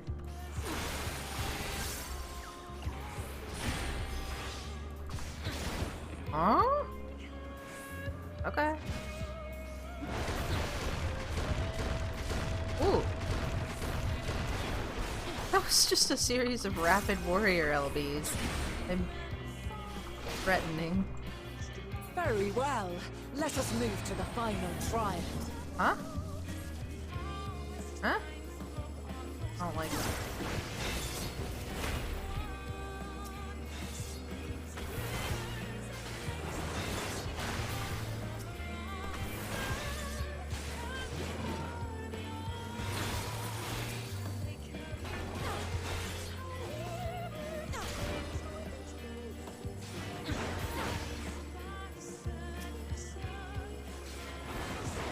Oh! That's a fun name I have definitely seen theory crafters using. Oh my god. Okay, the big ones first.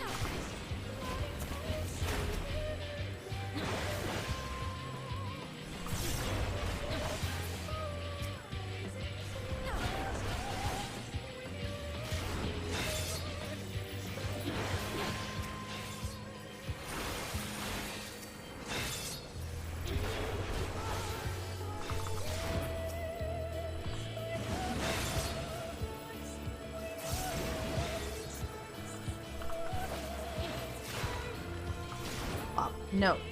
Oh my god, stop. How many?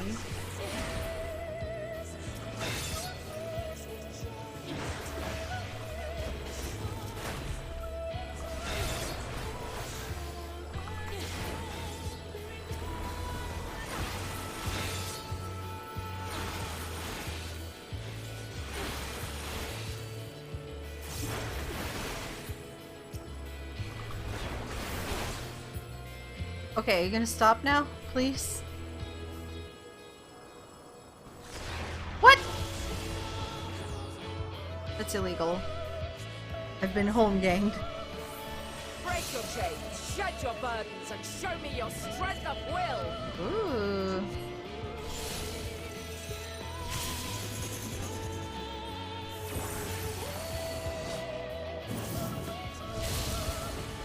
Bonk.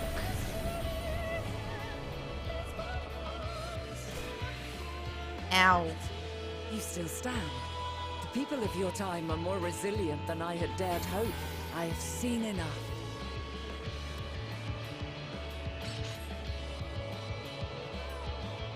Are we done? We're done. Okay. I have been bonked. But I survived the bonk. 'Twas my intent to finish it, but clearly I underestimated you.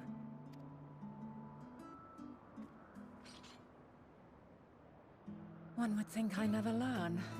I made the same mistake with Azem when we first sparred. Despite being less than half my age, her strength was astounding. As is yours. 'Tis plain you have weathered considerable hardship. Far more even than your tales would suggest. It seems we have both learned much on our journeys.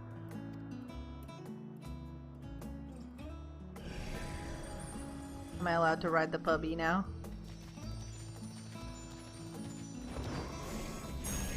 Yay.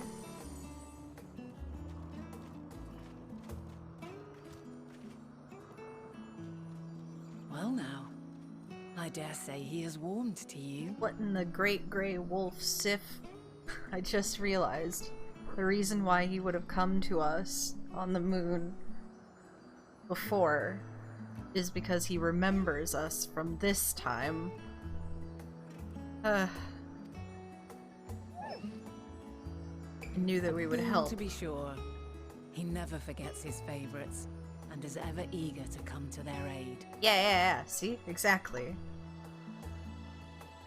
This is how he knows that he can trust us when we show up in the future. Good puppy. Very good puppy.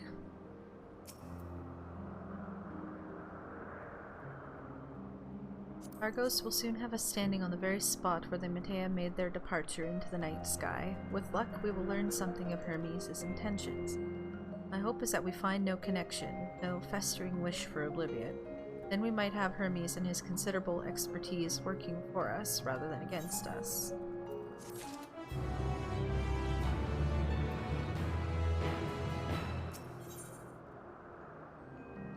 The thing is I don't think Hermes is trying to do anything nefarious. Maybe he wants to leave or something. Or just find out. Like, I don't necessarily, until they explicitly say, I don't know, he's trying to, like, destroy this world and go to another one or something. I'm not gonna believe it. He doesn't seem like the kind of person. But then again, just because he's, like, sad, quiet boy doesn't mean that he doesn't have Angie that we just can't see yet. Like, he's mad that we keep killing everything or something.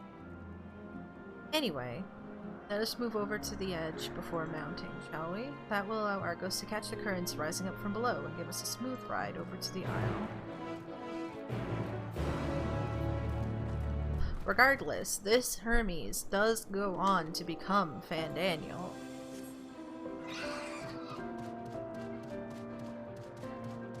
So...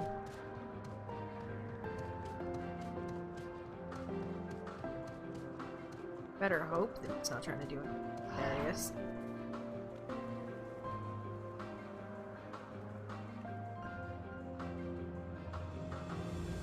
Yeah, I was figuring it was like that, Storm. Yes, Azem has been referred to with she-her pronouns this entire time, which I assumed is this opposite for male characters. They've kind of done that a few times in other places, but this is the, like, most obvious that they've mentioned it, so I am glad that they have that detail going. I'm under Argos's back and we can be off. You know, I honestly cannot remember the last time he carried anyone but me. Argos motions to his back with his muzzle. You've been given the go-ahead to hop on. Yeah, let's go, puppy. Woo! So cute. Isn't this pleasant? Argos certainly seems to think so.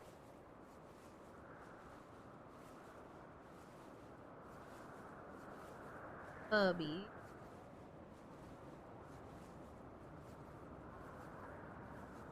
That build.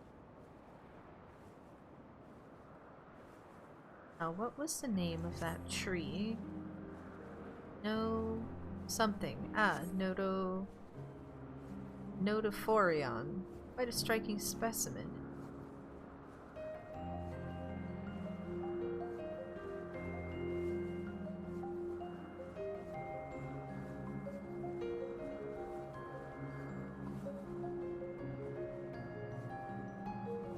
Brace yourself for the landing. Wouldn't want you tumbling off at the last moment.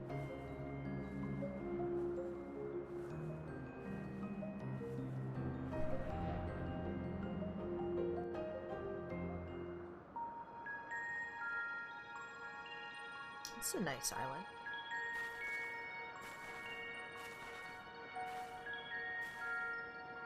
Quite a small place, lacking even the most basic equipment.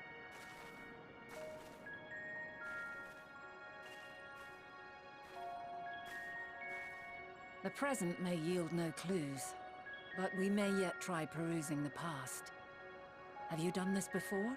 Quite literally perusing the past right now, but I'm sure you're referring to a different way, so no.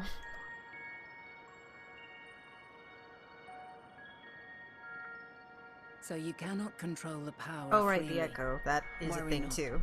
I shall Right. assist you. I forgot that that is definitely a way in which we have viewed the past.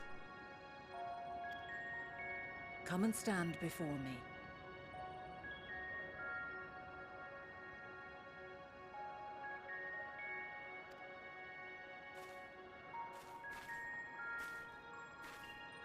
There are two ways to see the past.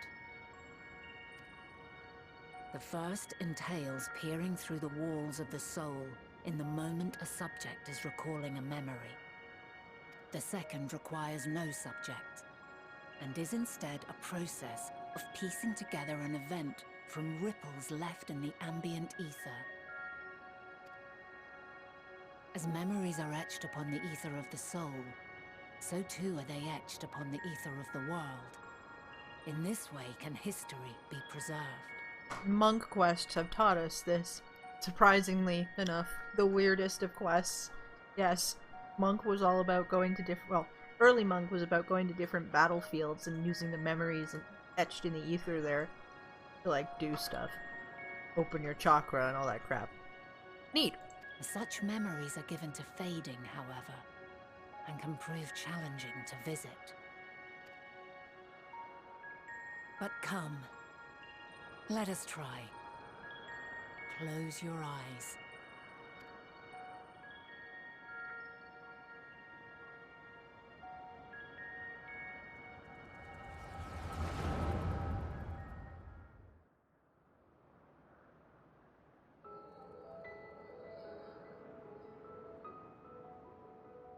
All units fully functional and proceeding on course towards their respective stars.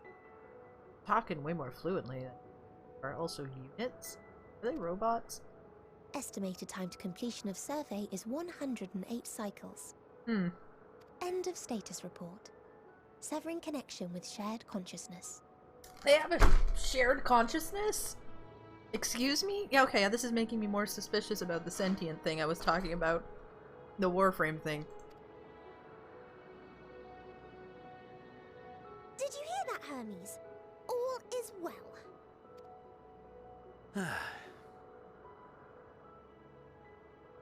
Yes. Good tidings at long last. Every step of the way, I've been reminded how little we understand creation. How the universe defies imagination.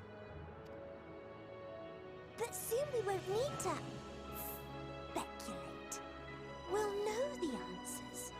What others live for. Indeed. And we'll owe it all to you and your sisters. Very cute. I wonder what answers we will get. Whatever intelligent beings that exist out there are bound to be vastly different from us. Diverse in form and culture. Possessed of unique ways of thinking. Their conception of life and its purpose will be no exception. Completely and utterly unlike ours. Think that, but Utterly unlike. How? I can think of at least two planets that were probably relatively similar in how their cultures thought. I have no idea. Yet whatever answers we receive, I will not dismiss them out of hand. No. I will think earnestly on them all, and I will share them with our people, that together we may contemplate our own existence.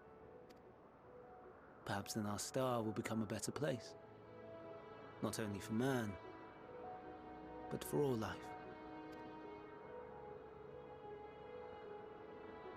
Meteion, as though I gave you wings to soar the heavens, I did not teach you how to walk the earth. So loath was I to bind another living being.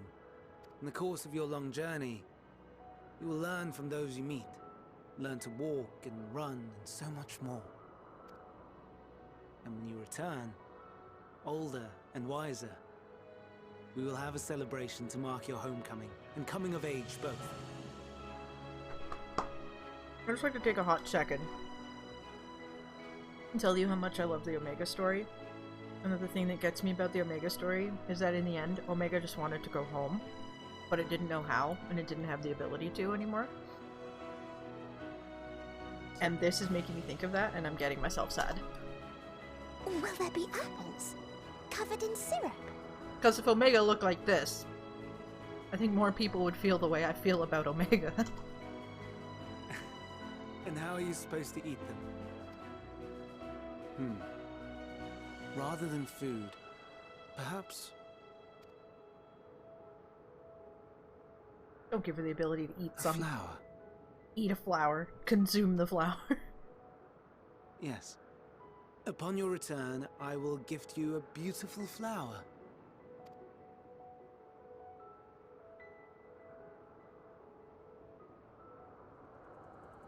But she didn't leave.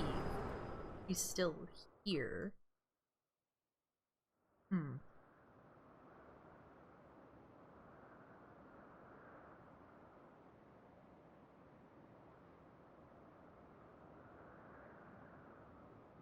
So, what is your opinion? Why didn't she leave?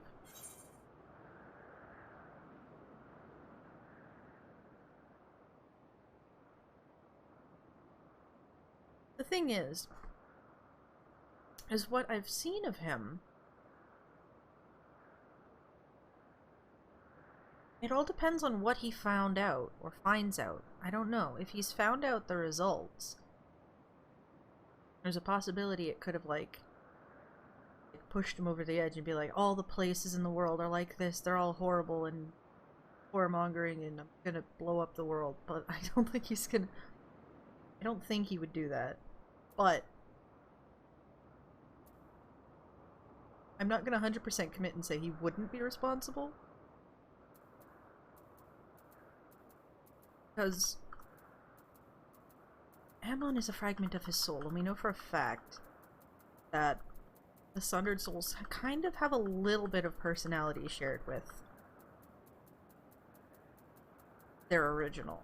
So, like, he's gotta be a little bit grumpy back in the background, and he's just not talking about it. He's a gentle soul, and yet... I understand. He is a gentle soul, and well-intentioned. Yet it does not take ill intent to beget ill. We must consider the possibility that something may have gone awry. Perhaps it was oversight, or simply an accident.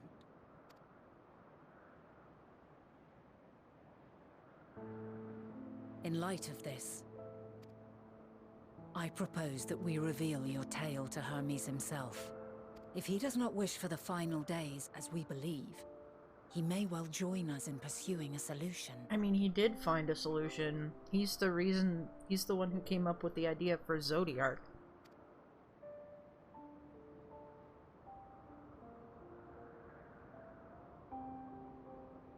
Then it is settled.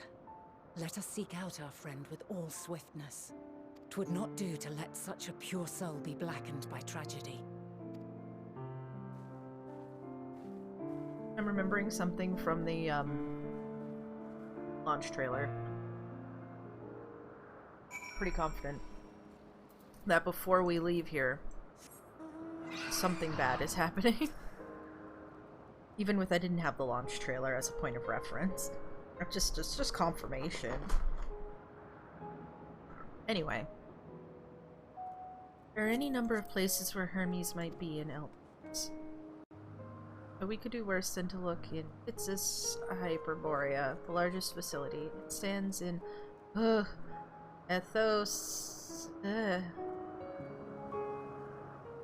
Leticos Boreas, the Northern Isle. I wonder, Carolyn, for an institution which claims to studiously research every species destined for release into the world, did you not question how they find room for them all on so few islands? The answer lives within Itzis itself. Touched upon the practice before, back at the archives, where a vast area is stitched. It's a dungeon! It's a dungeon! This is the dungeon! This is the dungeon! This is the dungeon! Ah! Okay, we're coming up on a dungeon. I'm 100% confident now. This is the explanation. I get it. Okay, we're moving on. Touched upon the practice before, back at the archives, where a vast area is stitched together out of multiple conceptual spaces. The same holds true for the interior of this facility and its magically constructed environs. Is there, within those sprawling habitats, that the chief overseer and most of Elpis's observers conduct the bulk of their work. The simplest route is via the teleporter north of Poiton Oikos. So who's coming with us? Vina, Hythlodeus, Hades?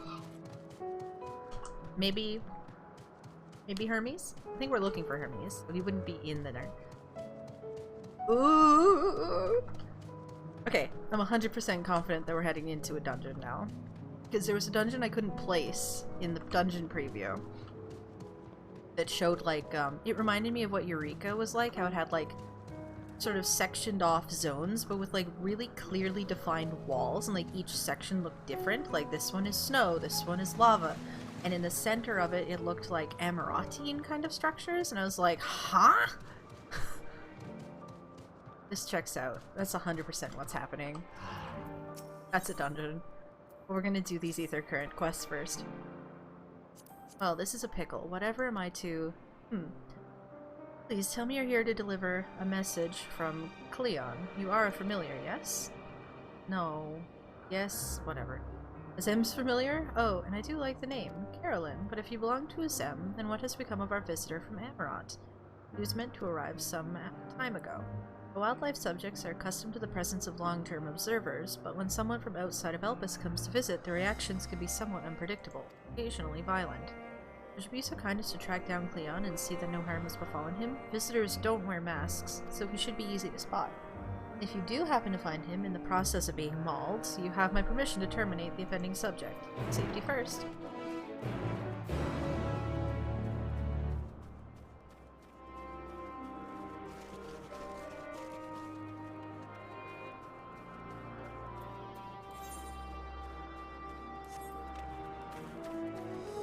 We still have 2 trials to go, and we're at 80...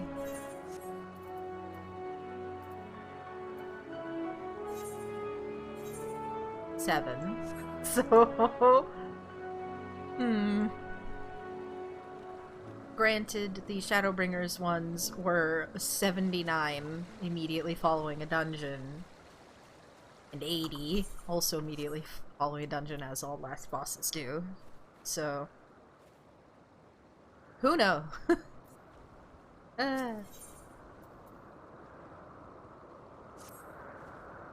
You're a visitor too, aren't you? Perhaps you might be willing to help me then. Did you happen to see a blue-haired woman in the area? She wouldn't have been wearing a mask. See, she and I are students of Academia Niter, and we had intended to spend our downtime visiting Elpis.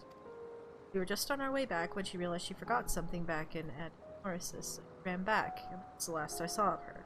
She can be a bit, how shall I put it, scatterbrained, so she may well have simply got lost on her way back.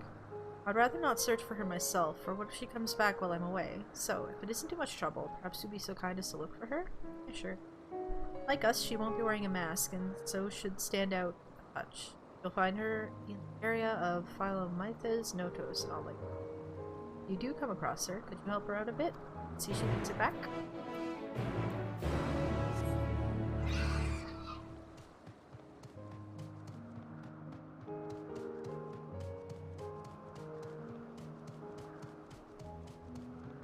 Just the first one.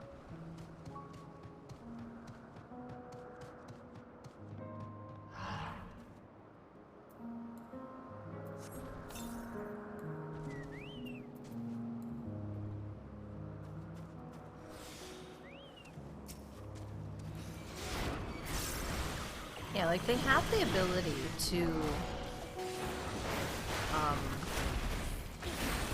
do dungeons with characters that are not normally part of the trusts. Like, Holminster's switch from the first dungeon of Shadowbringers. We had the Exarch and Lena as temporary options. Came up again with the Exarch as an option for Grand Cosmos as well. So, but they haven't used it yet in this one, so I'm very excited. Thank you for taking the initiative. I wasn't sure about the etiquette of destroying a creature under observation. I am Cleon, recently arrived from Emerald. May I assume Myra sent you to fetch me? I see. Oh, we best not keep her waiting any longer. Fear not, I will avoid upsetting any more of the local inhabitants.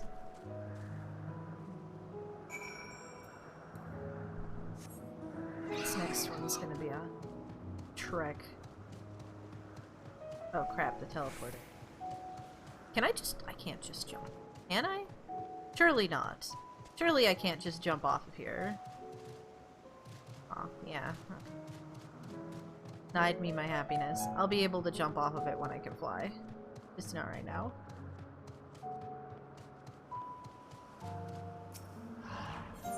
Take this back down.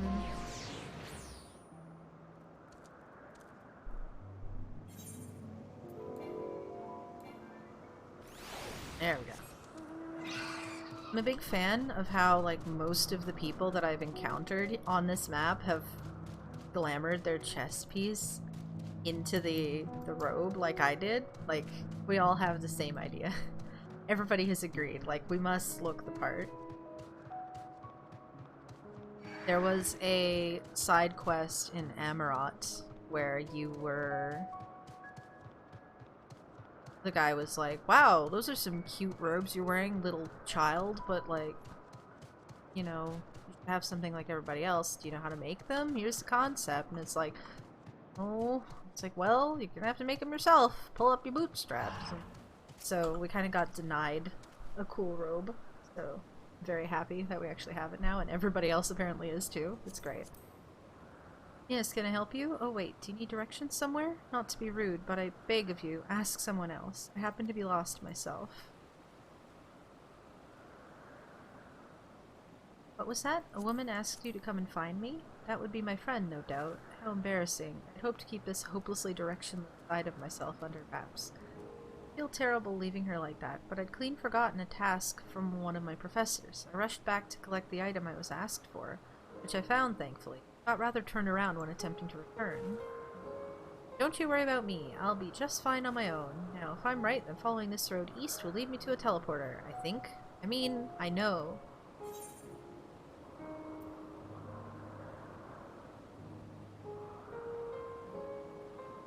Sure you'll be alright on your own?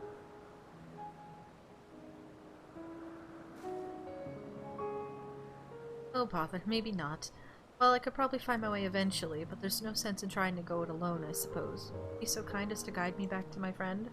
If I'm able to get as far as the teleporter that connects to Point and Oikos, I should be able to make the remainder of the trip on my own. Now then, would you mind?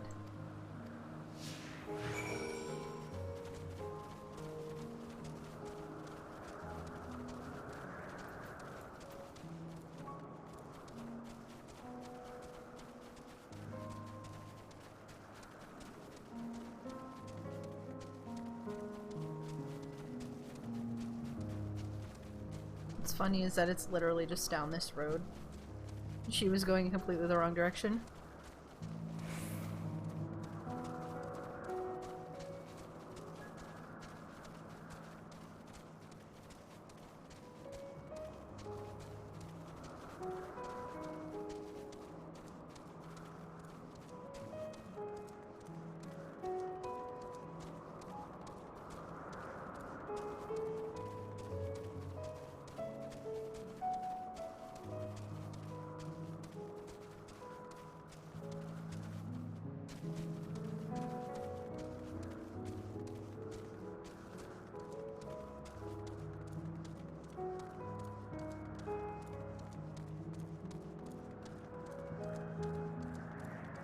Made it to the teleporter. What a relief it is to see a familiar sight. I should be alright without you now. After all, it's just a straight shot from here to Poitanoy. Goodness, the earful I'm going to get from my friend. I've kept her waiting for far too long. Well, I really should hurry. She has owed an explanation and a heartfelt apology. Do come see us, though, to thank you properly.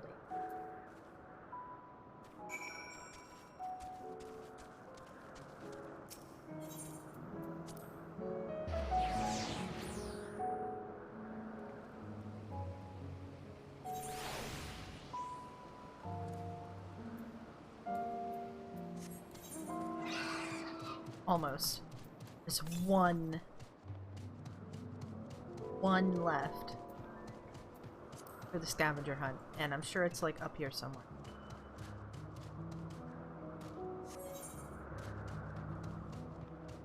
I'm sure these like pins don't even have useful names.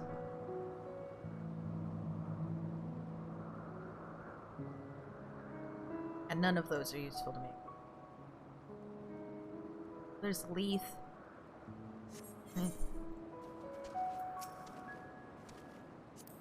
Thank you for your help. Truth be told, when my friend first dashed off, I had assumed it was because she forgot an assignment from Metron. Lo and behold, I was right. We are studying the words of Metron in Academia Igniter, learning all we can about the engendering of aquatic life from that selfsame master. Honestly though, I have no idea why Metron would ask me to procure a flower of all things, and one that's still undergoing testing in Elpis. It's very beautiful. What has it to do? Well, nothing, but that's the point, surely. It must be intended as a present, one meant for Logrif. Metron is hopelessly enamored, as we all well know. You? This is certainly news to me, but now that you mention it, I suppose I have seen sparks between them. Wonder why I never noticed before. That settles it. We need to hurry back and begin an in-depth observation of their romantic entanglements. I can't believe I've wasted all this valuable research time lost among the trees. Would have wasted even more if not for you. Now that my friend and I are together again, we can get back to the Academia and deliver the flower to Metron before it wilts. But before we rush off, a reward. You certainly deserve it. Too bad he's still a creep. In the future. Care about him now.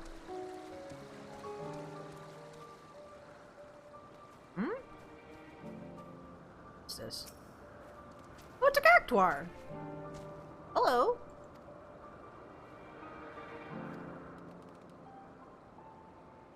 Very interested in that quest. Not doing it right now, but fond.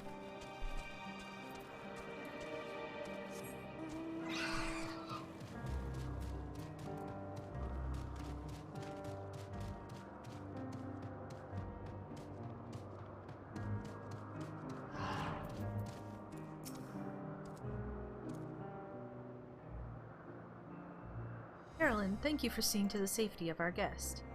Indeed, my hesitancy to act would have ended poorly had your messenger not been there to shield me. And I'm certainly glad that she was. Now, shall we proceed to the business of the day? I believe you had some concerns regarding your personal creations. Absolutely, Azalea. You spent how long? Yes, as embarrassing as it is to admit, I was worried that the concepts I registered with the Bureau of the Architects may not be fit for release into the wild. Oh, you needn't feel embarrassed. You wouldn't be the first visitor we've had who's expressed difficulty in helping their children nest. We can look in on them now if you like. I'd like that very much, but I do have one request. When you swooped in to rescue me from that beast, I was treated to an impressive display of battle prowess. An entity with your strength and instinct would be the perfect candidate for evaluating the worth of my modest creations. I must insist that you join us. I must insist that you come and beat my pets to death. What a fascinating notion. Yes, I quite agree with your assessment. Then we all go together, whenever you are ready. No.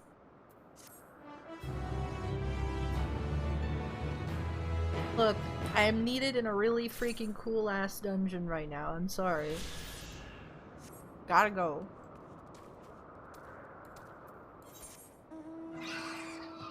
Okay. So this last quest ether current, the yellow one, definitely comes from a dungeon. And this one, scavenger hunt, is up in this area we're about to travel to.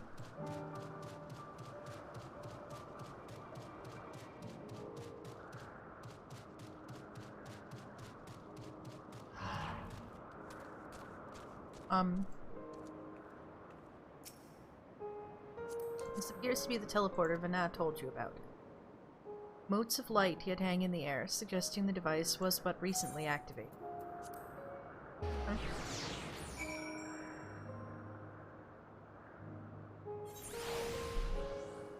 Ah, there she is. Hello.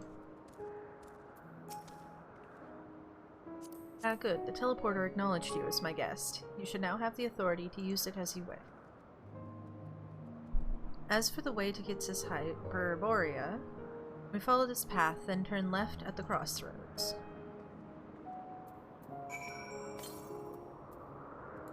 Cool, but first I'm gonna go 146 yalms to the northwest. God damn it. Ethoseletikos? Seletikos? Damn text. I'm good at pronouncing things, but not on the fly, apparently.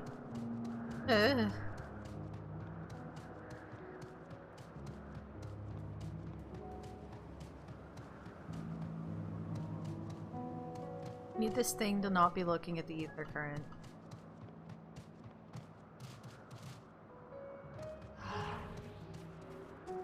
There we go. Oh, this is its own little bitty island. Okay. Up here. I no longer have to detour. That's the last scavenger hunt ether current. Hello.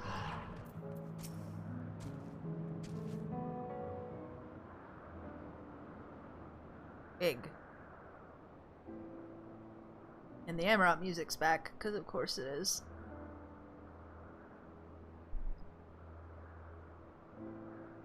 Here we are, the grandest research facility in Elpix.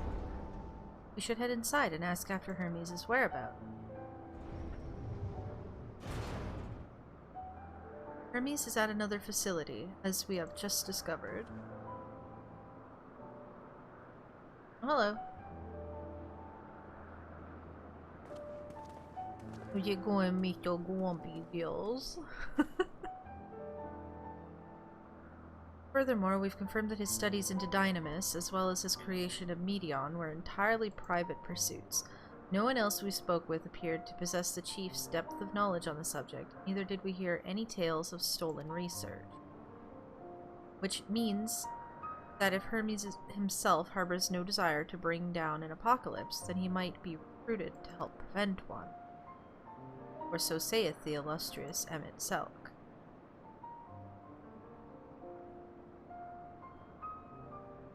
According to your story, the 14 divined the connection between the celestial currents and the final days, but were never able to pinpoint the root cause of the calamity. With our people's greatest minds, not to mention Hythlodaeus' sharp eyes, committed to the pursuit of a solution, such an outcome seems inconceivable.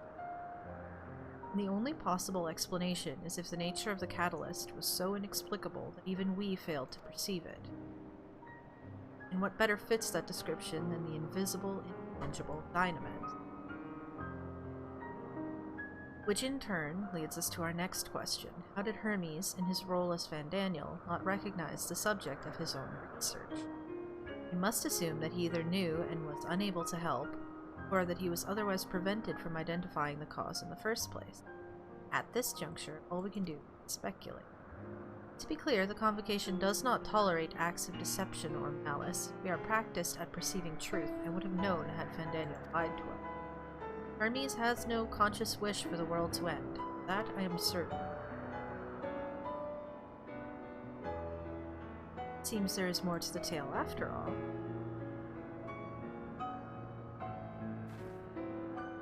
We conducted an investigation of our own, you see.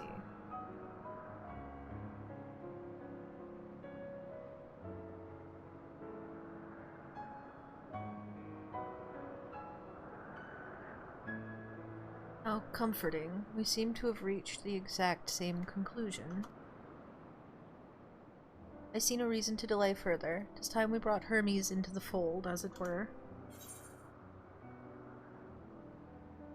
Thank you for your understanding? Save your thanks. I did not say I believed your ridiculous story. but as Emmett Selk, I have a duty to examine any potential threat to our existence, no matter how ludicrous or personally offensive I may find it. Give me the dungeon! I know there's a dungeon here! Denied. Let me in! Let me in! So lovely, our married duo has become a quartet. Past disagreements are no reason to reject collaboration in the here and now. I commend Emmett Selk for his practicality. Do not approach me, do not speak to me, and do not dare presume to treat me as a friend. I am merely carrying out my duty. Oh, you grumpy. That's fine, don't worry. Kind of friends later, don't you worry. It's okay, I'll pet you. It's fine. You're fine.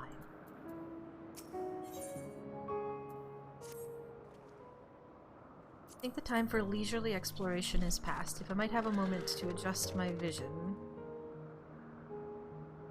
There he is. On the next aisle over, Medion is with him. Hermes appears to be in the midst of an observational study, but I suggest we hurry over before they venture elsewhere. Head straight down the path. We can teleport to Mesopsis Euros from the device on the bottom of the slope.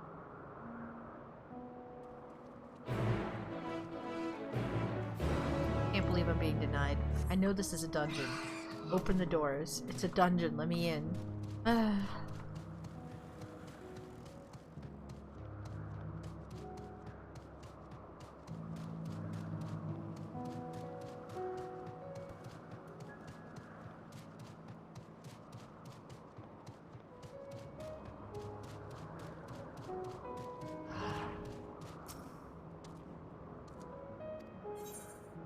Let's go.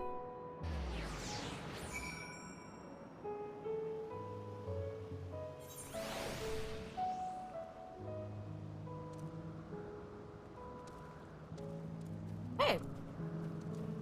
It's like Plenty thing from the Void Arc.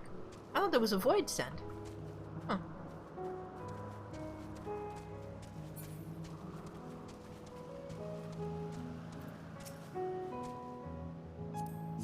Mesopsis Euros is interesting in that it is the only region in Elpis which lacks a researcher hub. This is largely due to the nature of its observation sites, within which they let loose creatures anticipated to be unruly and dangerous. Oh, they let loose. I've also heard tell that the area is kept deliberately sparse in the event that, well, let's just say that no one should live near the teleporter, which provides access to a certain facility. Was it a different one? But that's not. That's not. Coming over here?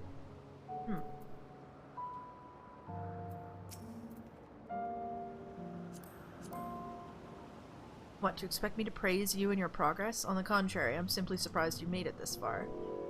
Then again, even with you slowing her down, there is no denying that Fana is an accomplished researcher. Her wealth of wisdom and experience is unmatched, and her achievements in creation magics, in any field, frankly, are nothing short of extraordinary. Though her singular brilliance, which sets her apart, can make her motives somewhat impenetrable at times. As her student and successor puts it, she is a force of nature, at once so close and at the same time so very distant. Doesn't that sound familiar?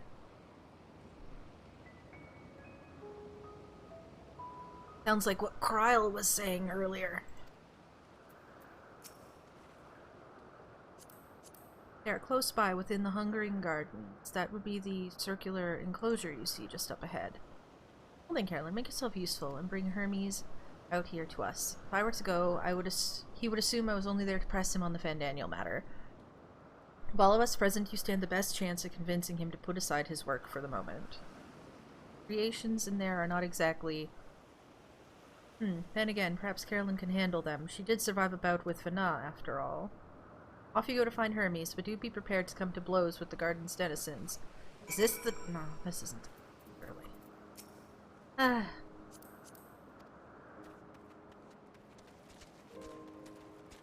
Go bonk our face into it.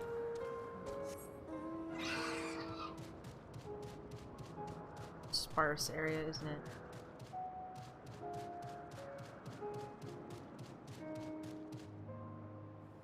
Oh.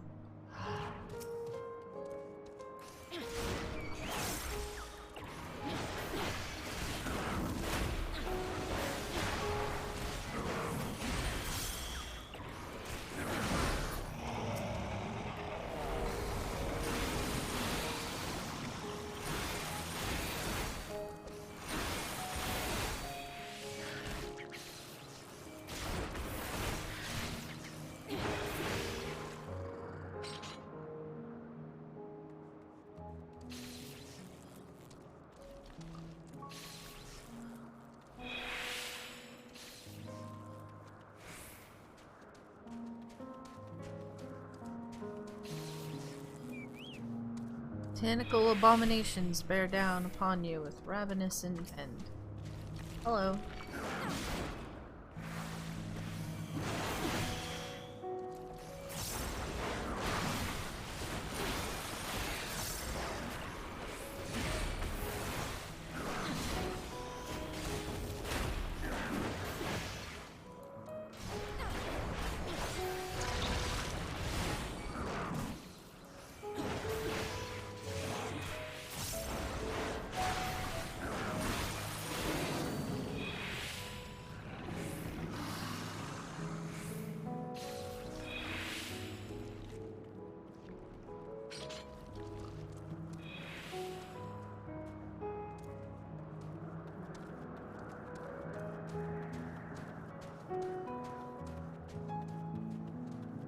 I don't see him.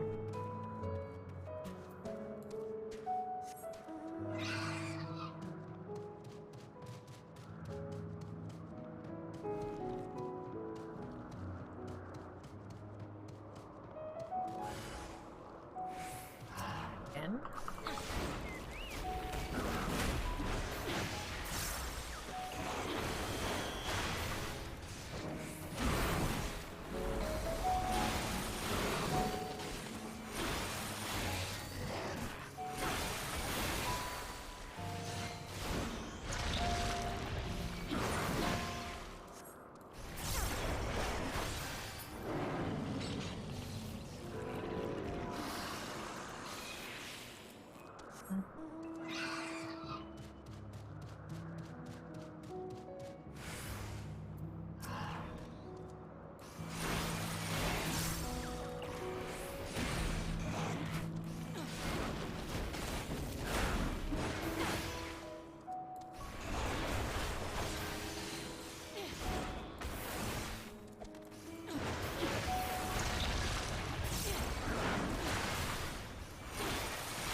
Do a lap around the outside, because he's certainly not in the middle.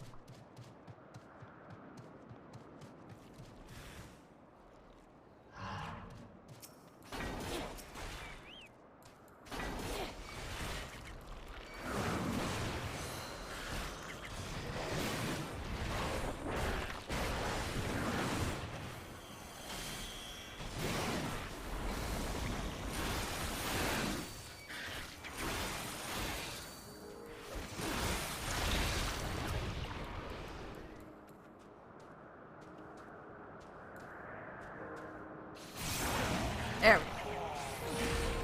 Small spot of lag. How exciting.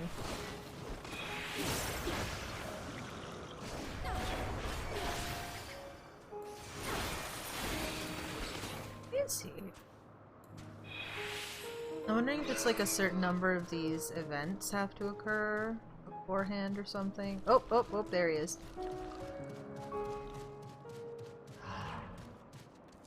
Wait, he's looking at a plant? Where did you come from? Carolyn, what are you doing here? I thought you were keeping Hythlodaeus and Emmett Silk company. An important matter, and unrelated to my decision on Fandaniel, you say? And yes, I will come, as soon as my work here is finished. It will not be long, I promise, but you should really wait outside the garden with the others. This is no place for idle exploit.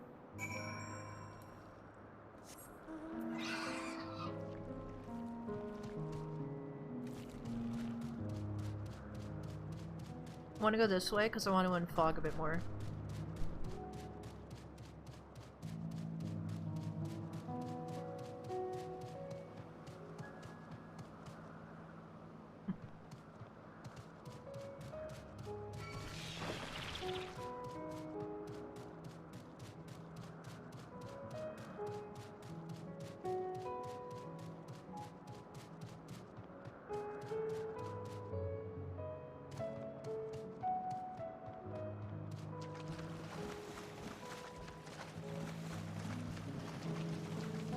Creatures here track. This is the kind of stuff I would expect to see in a place called the Hungering Gardens. All like the big scary, or little scary plant things.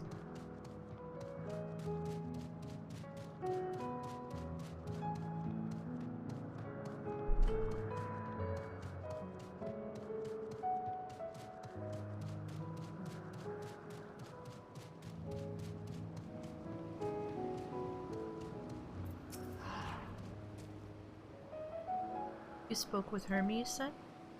And were briefly entangled with the denizens of the Hungering Gardens as well, I see. Or should I say, smell. I don't speak for certain Convocation members, but I, for one, am impressed with your fortitude. Well done indeed. Now that you've convinced Hermes to confer with us, let us pray that things will soon take a turn for the better. For as fascinating as it would be to meet the Emet-Selch who would recreate Amarot in the depths of the ocean, I think it best for all concerned if such tragic events never came to pass. Be it in our future or your past, assuming yours is not truly written in stone, I hope that it is.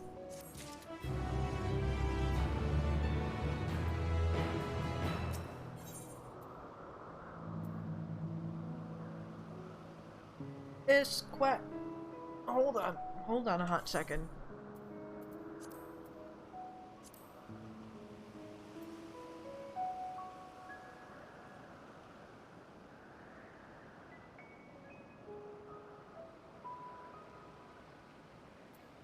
Okay. This is a lyric from Answers. That's why it caught my attention. Hermes said he would not be long, yes? Then we shall wait here until he emerges.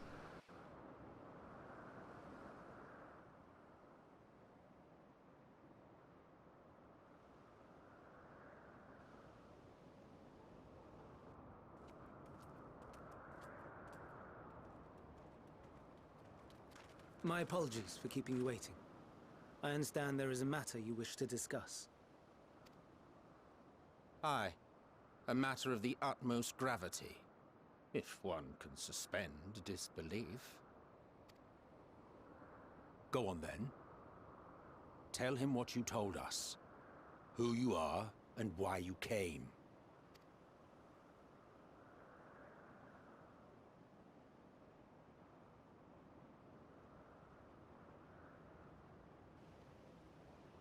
The final days.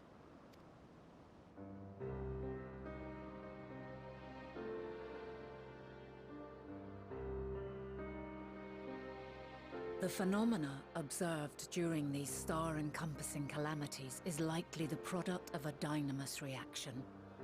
And none is more versed in the applications of this energy than you, Hermes. I must stress that we do not believe you would desire such destruction. We come not to lodge accusations, but to beg your wisdom. And so, distressing though the exercise may be, I ask that you share with us your opinion on the matter. On the assumption that our visitor's tale is true. Even you, Vana.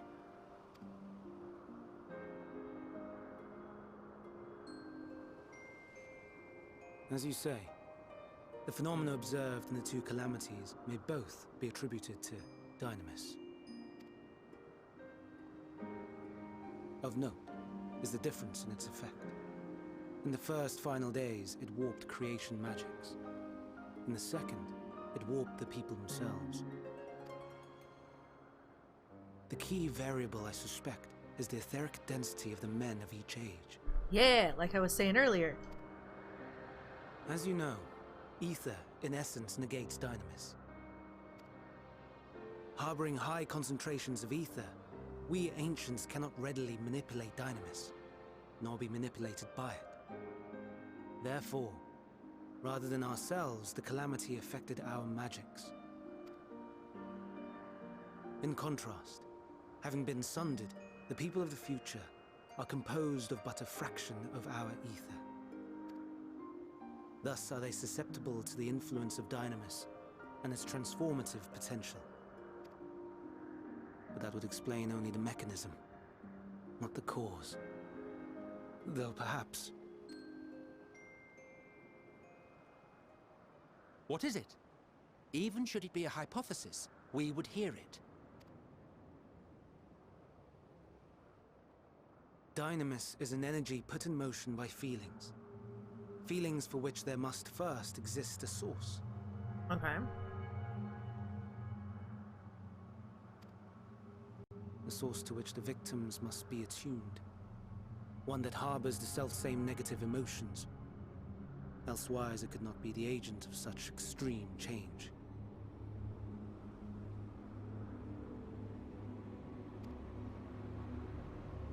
So it wasn't the stagnation of the celestial currents. Someone, or something, is instigating the star's demise.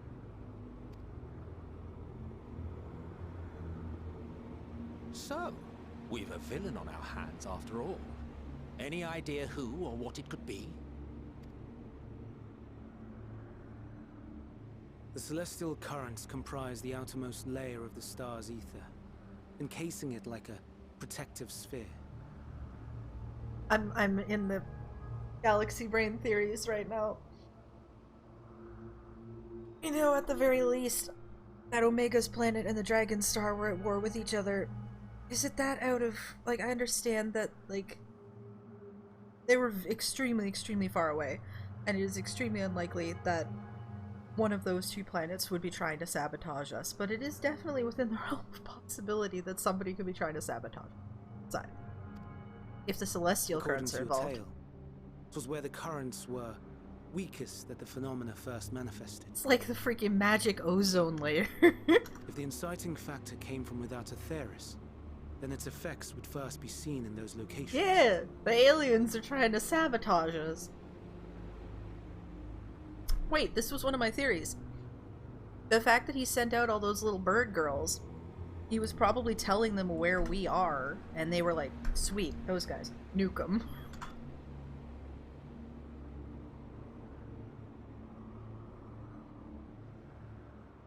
Aliens. Greetings.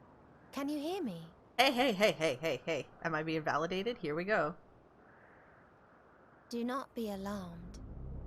I mean you no harm.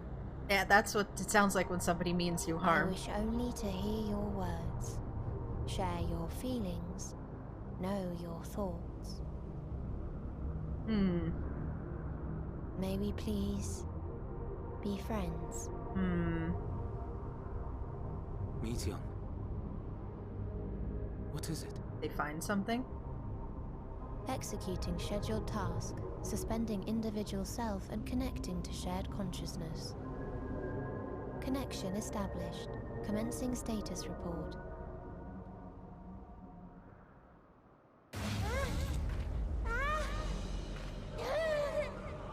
You're not doing too hot. It hurts.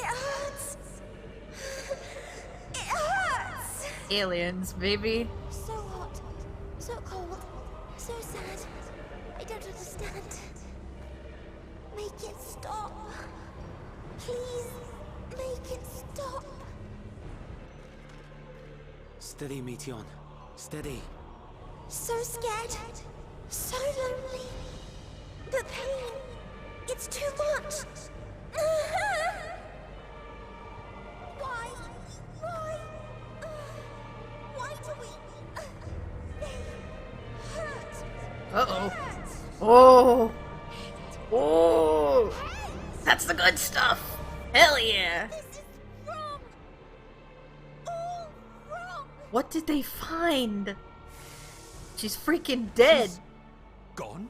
But how? What did they find?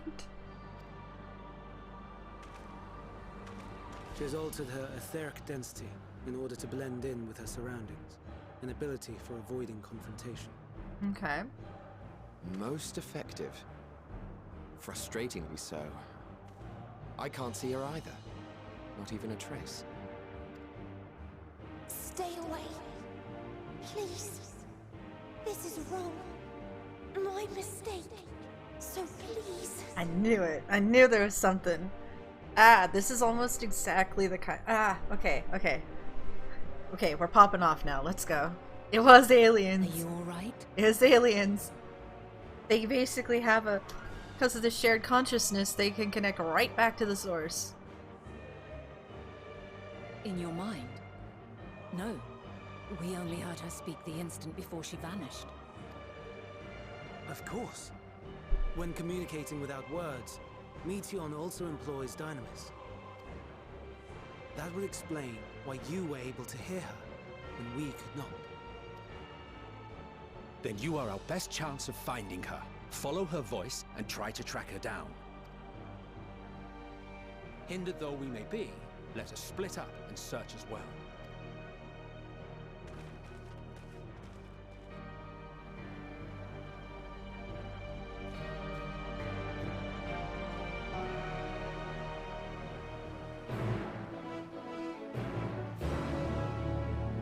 However, the only thing this doesn't explain is why the sound comes from inside the planet. Also, way back in Shadowbringers, I called that it was aliens sabotaging it. Just saying. It was one of my ideas. I'm pretty sure I said it out loud.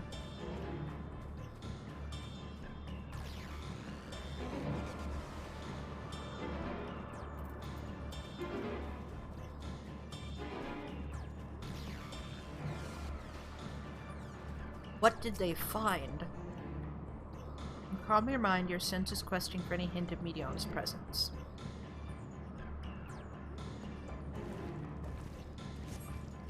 You failed to hear her voice. She must be elsewhere. Okay?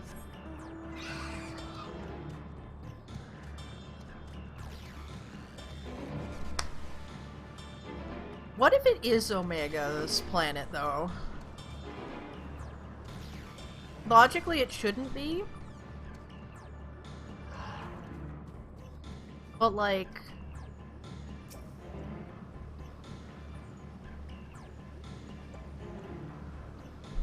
what if? Anyway.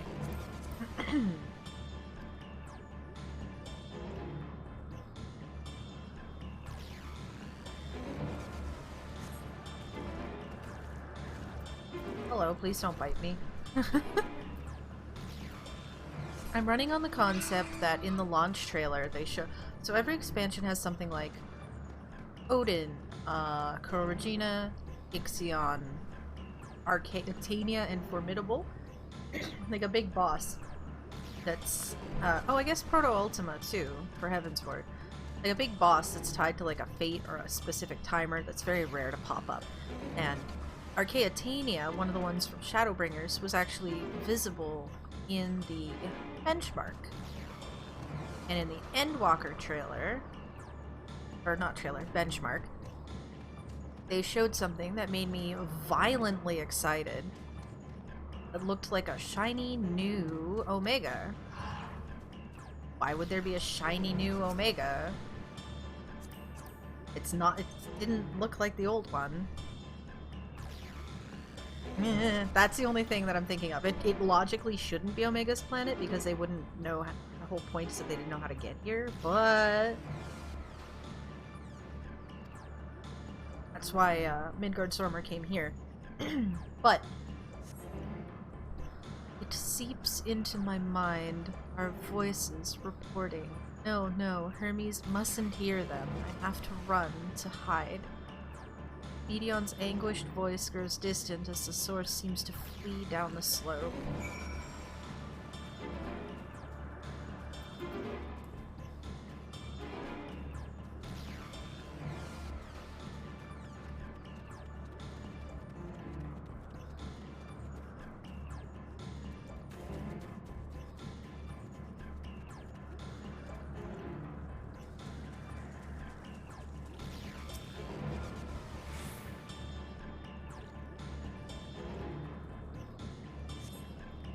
Strained to catch in the faintest whisper, but failed to hear Medion's voice. It's not here.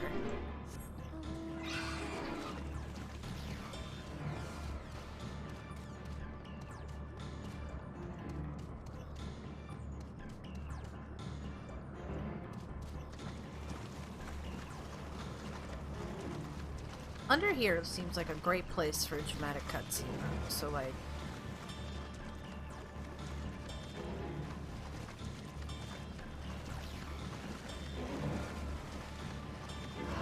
here we go. I'm metagaming. This looks like a cool place for a cutscene. Let's go. Aliens. Ow.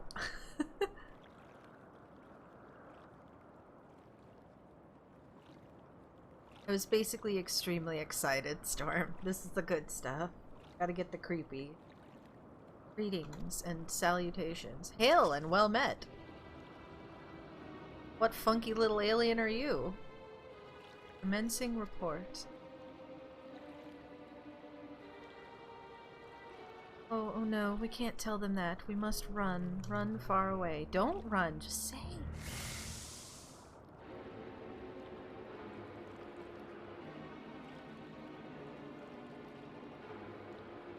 Don't follow me. Stop hiding! Medion's anguished voice fades as you sense her climbing to the top of the... Is she gonna freaking jump off to her death rather than tell us what she found? Tell me! I want to know the cool alien stuff! Come on! You can't just tease me with extraterrestrial threats. Come on, man! This is making me hyped for the new war. Let's go! Let's go!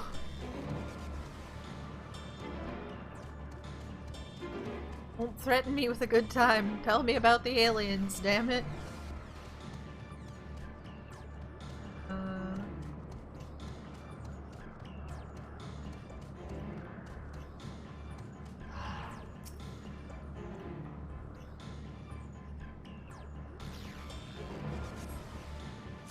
Oh. I want to know about the aliens, bruh. Emmett Selk is here.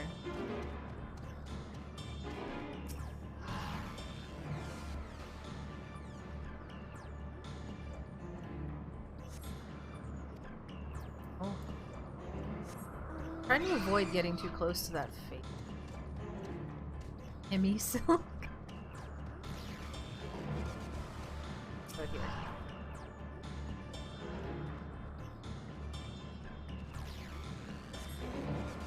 Al, how did it come to this? Is this the reason we traveled to the stars? Why we sought out other life forms? Is this it? Is this the answer? No, it cannot be. It cannot be. Gideon's anguished voice drifts away to the south. Tell me about the aliens! God damn it, stop running! I want to hear about the aliens, man.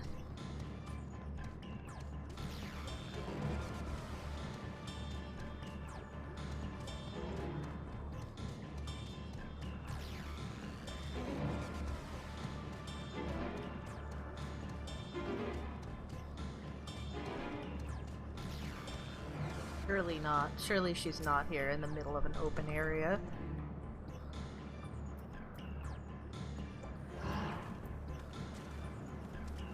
What? The elephant head storm! Oh my god. What is that? Oh my god, it's so bouncy. Ruining the moment. Okay.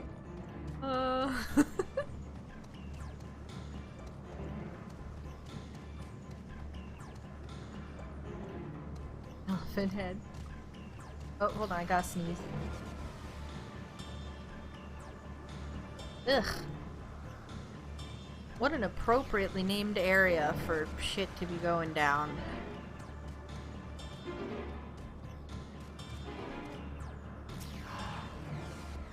I vote that all of Elpis gets knocked out of the sky. By an orbital laser. No. It should just drop. Piling report for dissemination to Hermes and all peoples of Aetheris.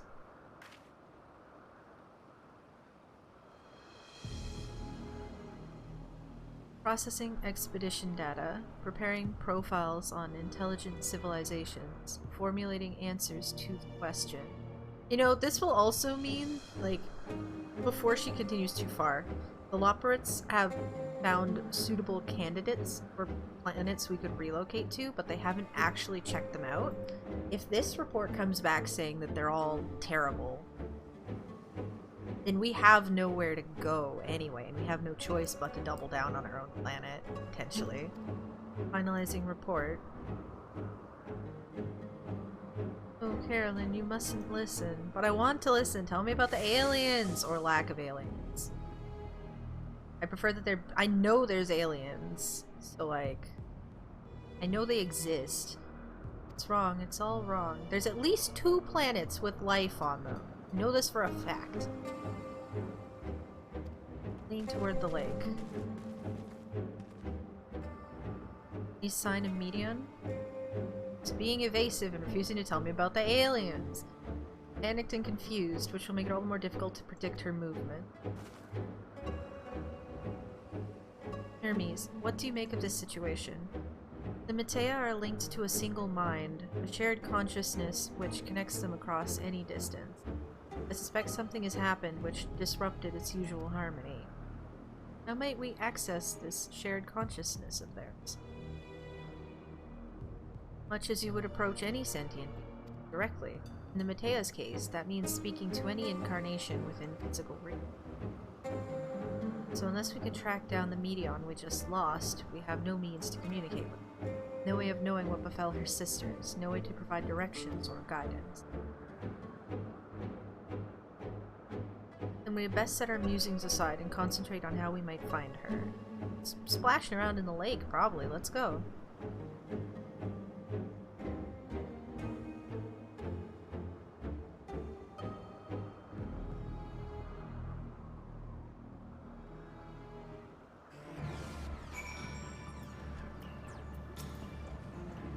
It's a shame there is no registered concept we could use to create another Meteon, assuming of course we could link her to the shared mind. But no, if it were a viable solution, Hermes would have surely suggested it. Frantic search will avail us little. We must be clever about this.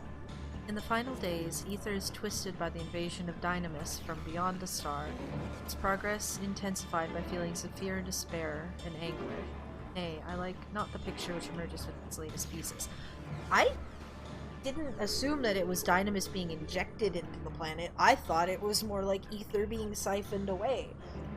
That the Dynamis left behind was doing it, but if that's what you're saying it is, okay. Like an ozone layer, you know? Anyway. Oh my dear Meteon, what did you witness out there that frightened you so? Why do you seek to keep it from us? How terrible could it possibly be?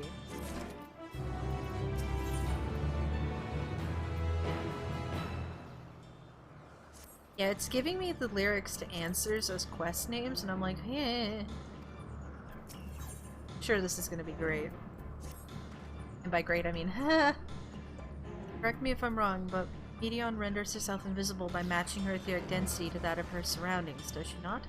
If so, could we not then disrupt her concealment with a surfeit of ether, much how MSQ solidified your presence when first we met you?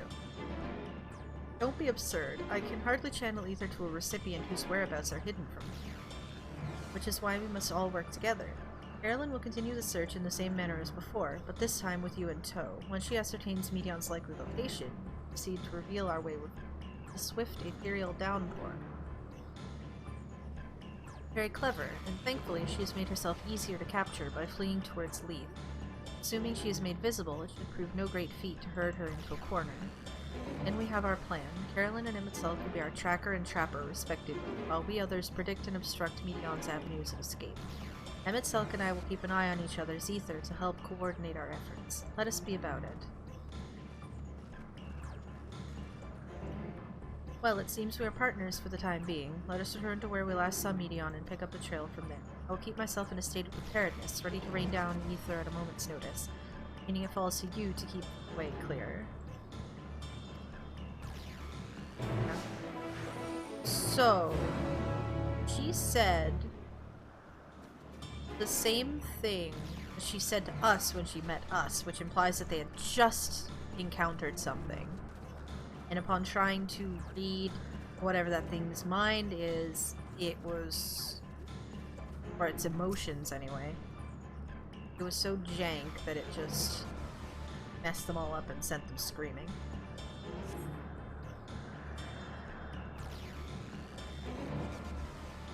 Why can't I fly? Are my functions being restricted? Hide. Yes, I'll just have to hide then, where no one can find me. Went into the lake, as if this wasn't tiresome enough. Well, at least that open expanse should make her easier to find. We won't lose her this time.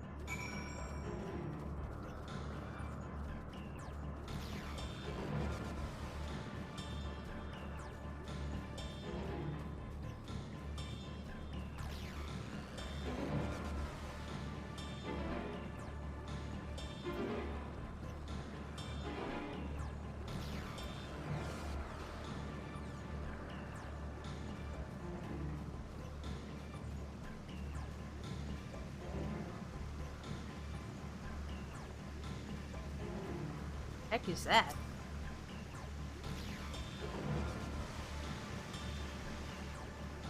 Oh, there's a sparkly over on that rock.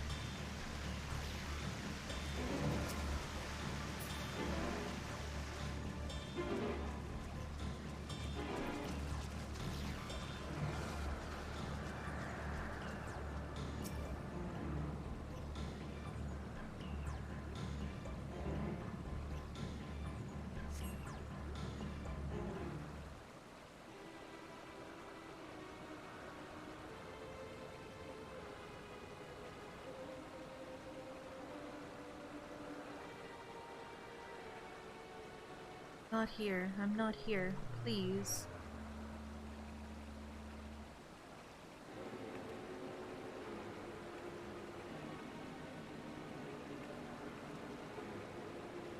By that rock, you're very well.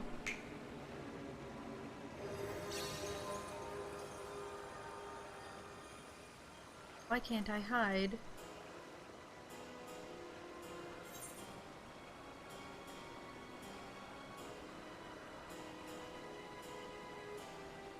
No need to run, me.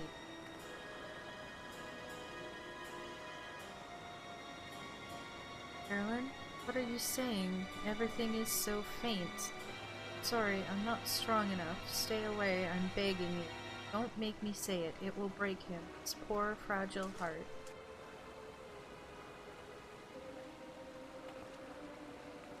Now we have a chance. Once the others are in position, the two of us can herd her into their midst.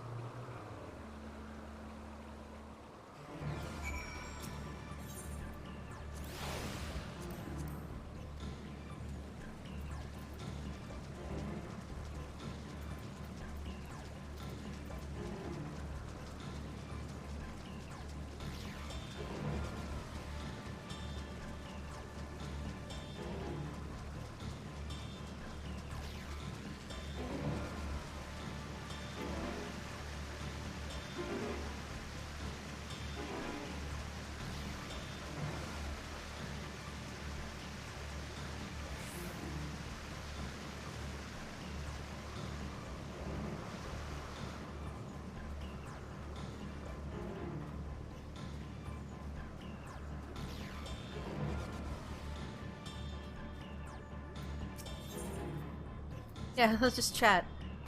Is this teleporter not in use? It seems to have been left to the mercy of the elements. Either way, it bears no trace of me in its essence. We teleporter to nowhere, that's always fun. Suspicious disturbance?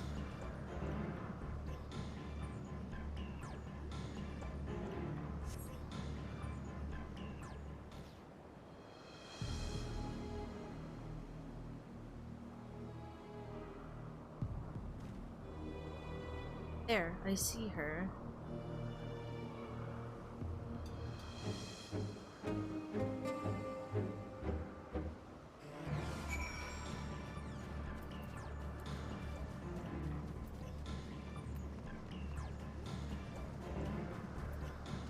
They're just unfogging this map by way of just hauling ass across the entire thing, apparently.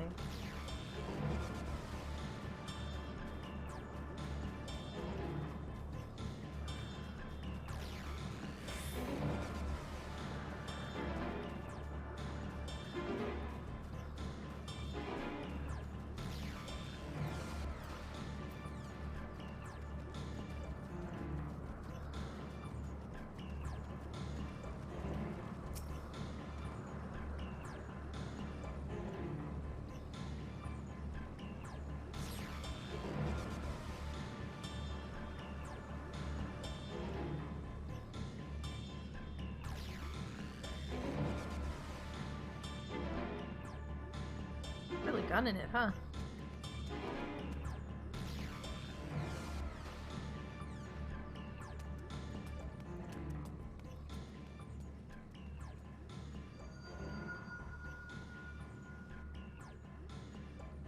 Aha!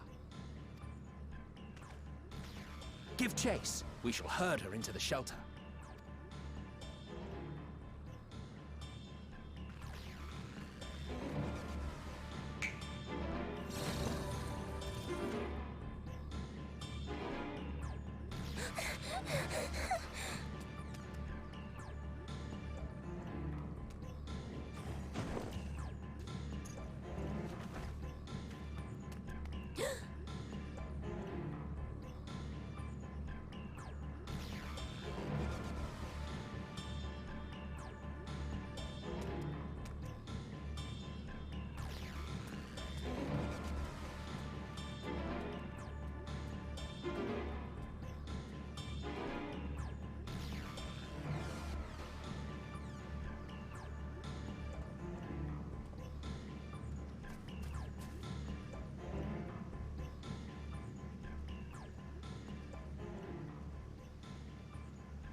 Please, Mission. We must speak.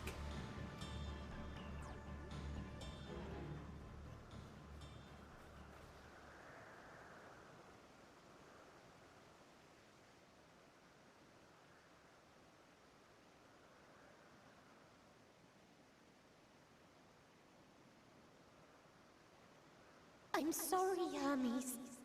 I'm so sorry. If someone can hear these words, then please...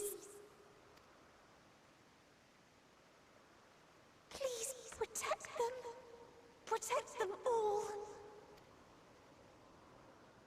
Please don't, like, die without telling us what you saw. Individual self-suspended. Connection with shared consciousness stable. Our survey is complete. We shall now report our findings.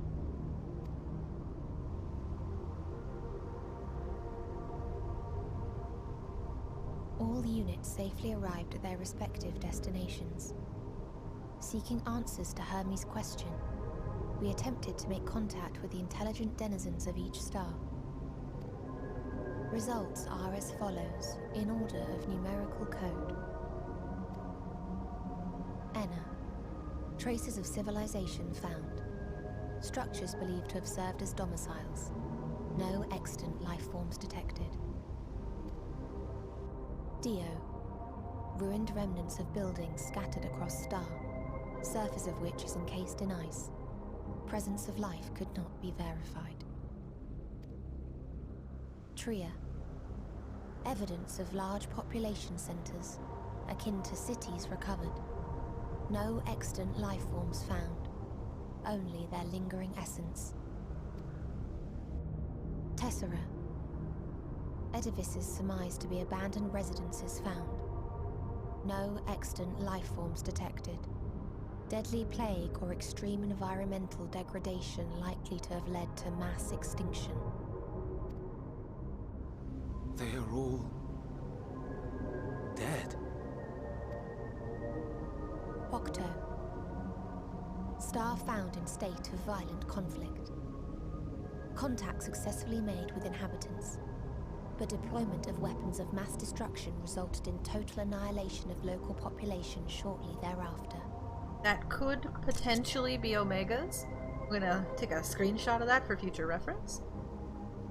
Might not be, but... Inea. Star is a barren desert. No identifiable flora found.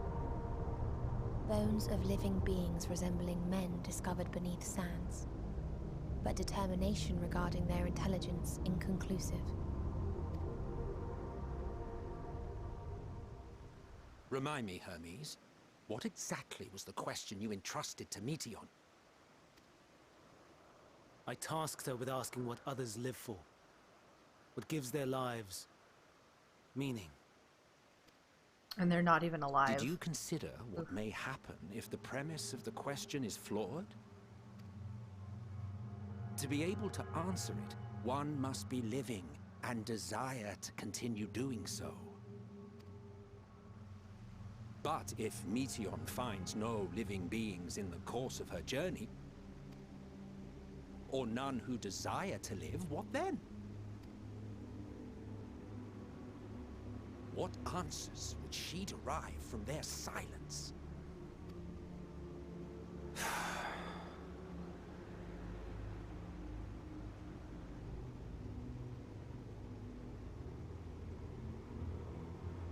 There's at least 2 planets with... Meteion, enough. Suspend your mission and return hither at once. There are at least 2 planets with life on that are still alive. Unless Omega's planet is the one that blew itself up.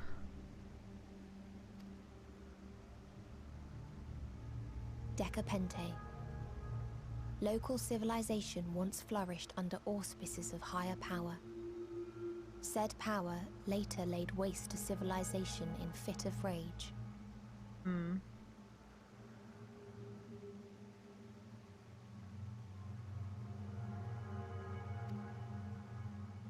Upon revealing this to me, entity elected to self-terminate in lieu of providing answer to question. No other intelligent life forms found. Wow. Yeah, that's a really depressing question to ask someone, like, ooh. Turning a deaf ear, are we? We are taking Meteion back to Amarant. As I understand, we will need her if we are to bring back all of her sisters. Yes.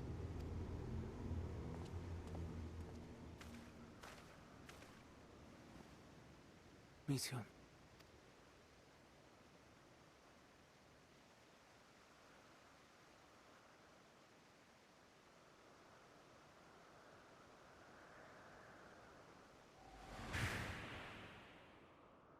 It isn't right, is it? It isn't right to turn away from the answer. Even if the answer is pain.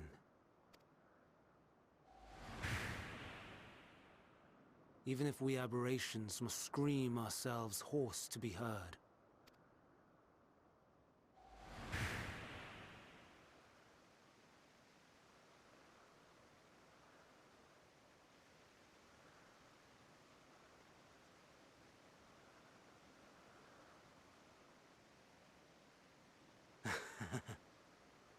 Aye. Whatever answers we find, I will not dismiss them out of hand. These words I said to you, and I will hold myself to them.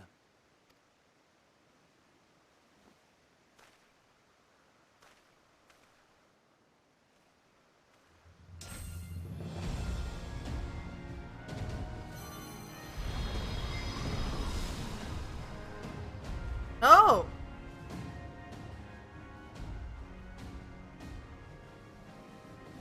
What is the meaning of this? You cannot take Meteion, not until she has finished her report. All else must wait.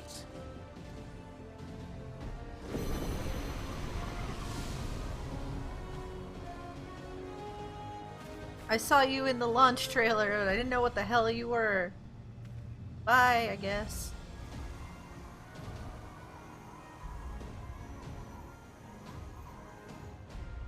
You fool!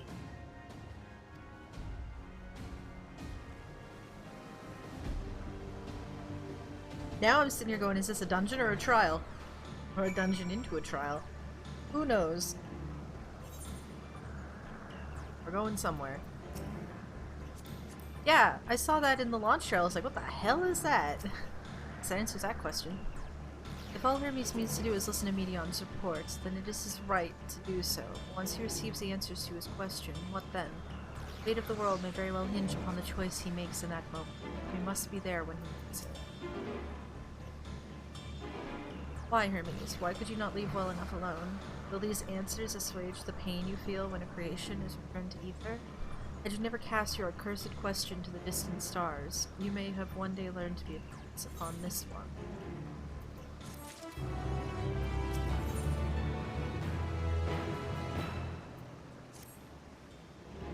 Hermes is headed to Kansas. Considering the expansive dimensions of the place, he may have a difficult time locating his ether.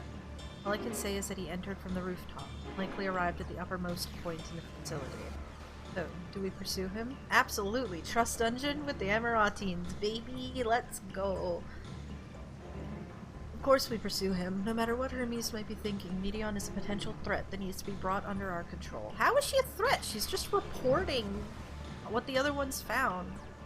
She, as of now, has not proved to be any kind of active threat. Anyway. The Convocation's duty to safeguard this star takes precedence over any potential stake in the matter. Anna, Carolyn? It's clear we stand on a precipice, but we have yet to determine beyond a shadow of a doubt what that Meteion's is a hand which tips us over the edge. Nevertheless, if we are to learn the truth of the final days, we must give chase, and even if neither Hermes nor Meteion is ultimately responsible, we cannot leave them to suffer this tormental. Is it like the implication that all the Meteions out in the world are seeing such horrible, sad, atrocious things on the other planets, and then the hive mind is connecting them back to the Meteion here, that connection they're all connecting back here and it's flooding it with too much, like, negative dynamis? Is that what they're trying to say? Maybe? Hi, Zexy! I'm gonna let them keep telling, but, like, that's, I guess that's what might be going on. I still don't think it's Medion's fault. Let's not be mean to her. She's just a baby. Gets his Hyperborea, we go! I still can't fly yet. Please just teleport me there, thank you. Great. You gonna let me in the dungeon now? It feels very Yoko Taro. Very, very much.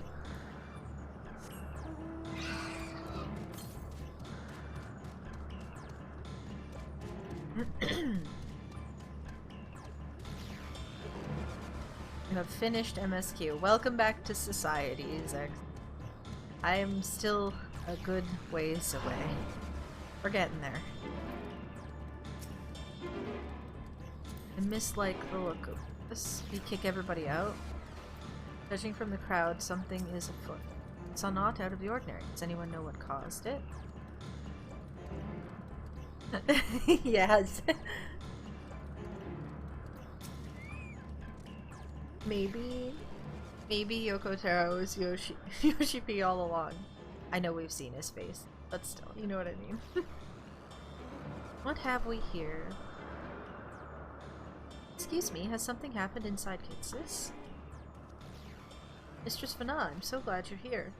No one knows what prompted it, but the alarm was sounded and Kitsis put into a state of alert.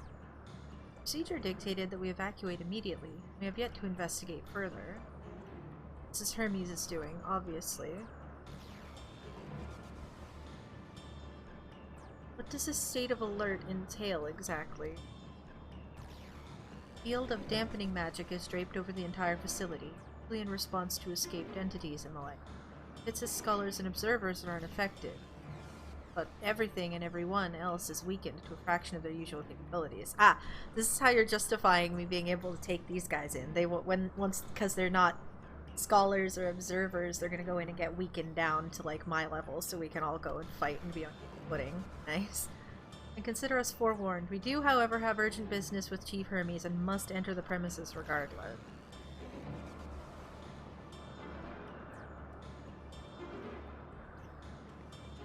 Yeah, they're creepy. Oh, I love it. I've been waiting for them to do some like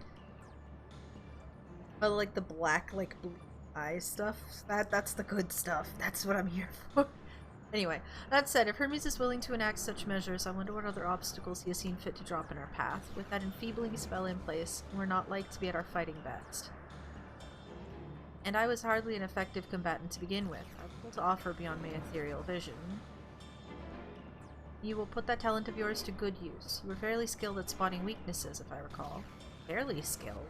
You've gone and raised everyone's expectations. You all need only make the most of your strengths, and I will fill in the gaps as required. Ah, Vana, the all-rounder. I was once as M, after all. 'Twas my job to rise to the occasion, be that as defender, aggressor, or healer. Yeah! That's being like, I am an all-rounder. I can fill whatever role you need. I feel better about my lack of prowess already. So what are you, then? You, Emmett Selk, and impress us with your arcane majesty. You lob potent spells as easily as breathing, but can also channel that power in a protective manner if you so choose, yes? So is that... eh? Well, yes, should the situation call for it. Excellent. That should cover us on all fronts. The Vana duty was... the music was really good. Your tale led us here, Carolyn, so it is only right that you lead us now. No matter what lies ahead, we will win through to Hermes and Medion. And then we will face the future together. Got it. So I got like 2 all-rounders and a question mark. 2 all-rounders and a sprout liability. It's this Hyperborea now accessible. So, with what they have done lately, I am not assuming that Hermes is a trial after. I think he's the final dungeon boss, because they've been putting some bomb final bosses, so... I'll talk. From the moment we met you, our visit has devolved into a never-ending series of complications and irritations. In spite of this, I have gained one useful thing. an awareness of dynamis. To think that a power with the potential to corrupt ether had largely escaped our notice. Whether or not I believe your tale, the facts underpinning your narrative will be the source of much debate, so understand that I act not for the sake of you or your fantastical quest. My duty demands that I apprehend media. If that now means Hermes as well, then so be it. Yeah, so like, back in Shadowbringers, Emet-Selch had said that like he could help us fight if we wanted to, but he never actually did. So this is great. It's like this is just giving everybody everything they wanted from I'm so excited. They said that Hermes was likely perched somewhere at the highest point of the facility, but reaching him will be no mean feat. Put it simply, Kitsis Hyperborea contains a multitude of vast spaces linked together at the seams, meaning the interior is far more massive than even this grand structure might otherwise suggest. So even a colossal facility filled top to bottom with savage creations will not stop you. Not with Mena and Emet-Selch at your side. And I will be there too, of course, cheering you on. He's here for moral support.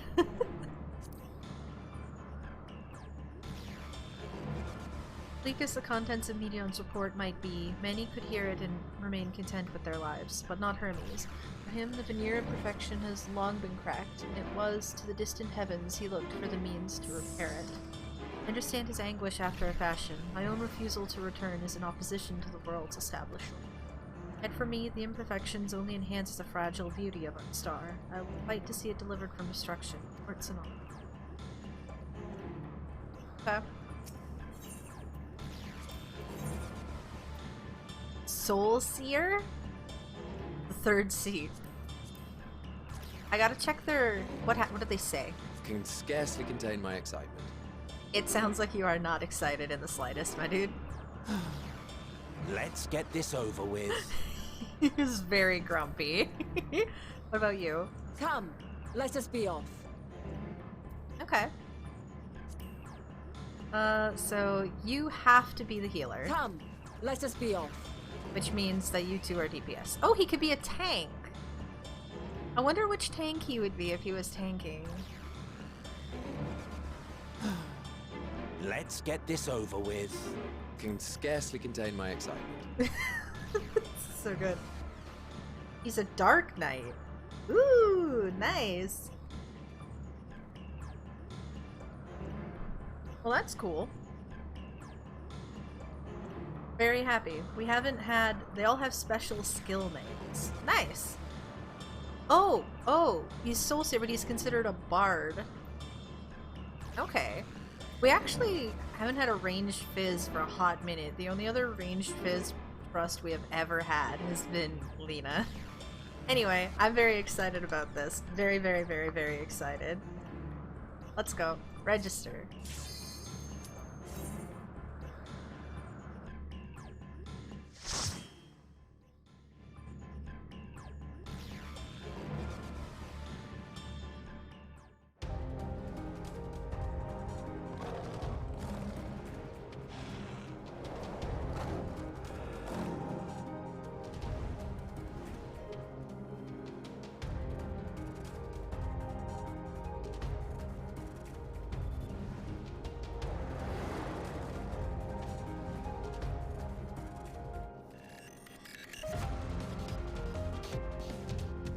This music is so good.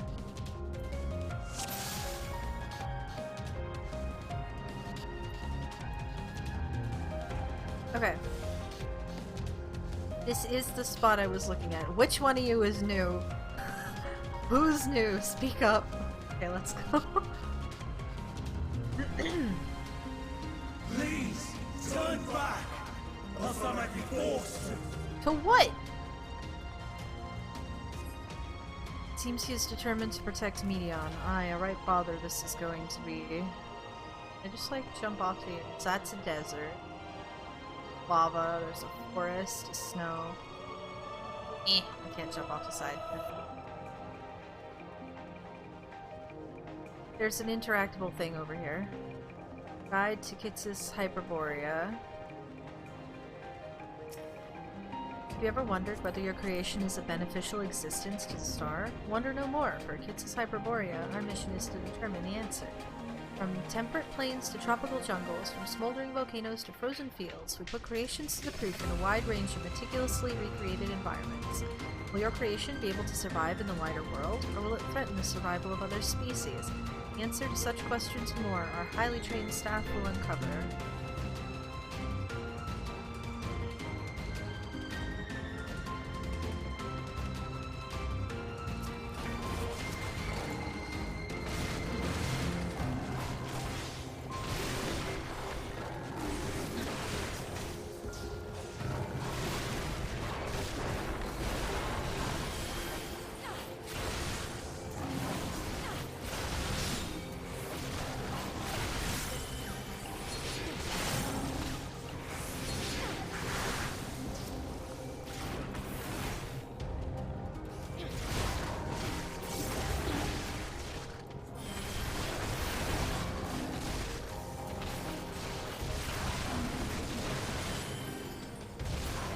We got a black mage, a white mage, and a bard.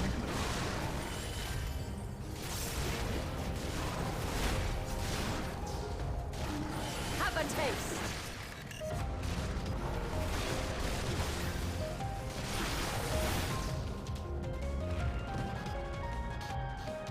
Oh, is this one where we like go back to the start again? Neat. Maybe not, but that'd be cool. Okay, this way.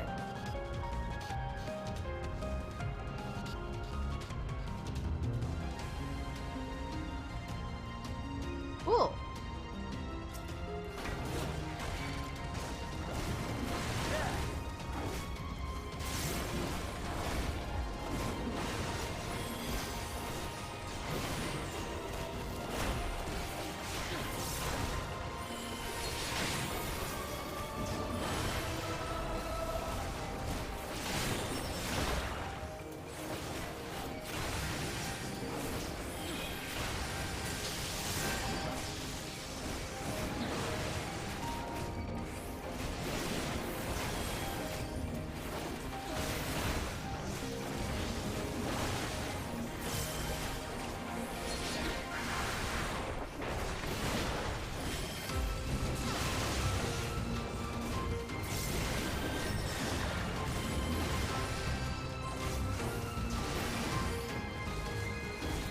Out of my way.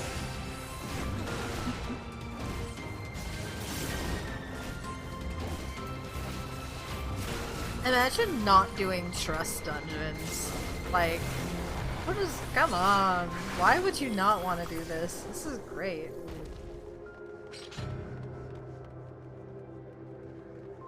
Okay. We're out of the desert and into the snow. Path is broken, so we have to go into the actual snow. Ooh, it even changes the sky. Cool. Oh.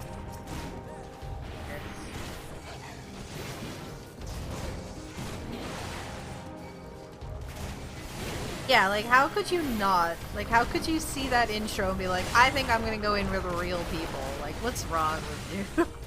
Come on. This is a rare opportunity.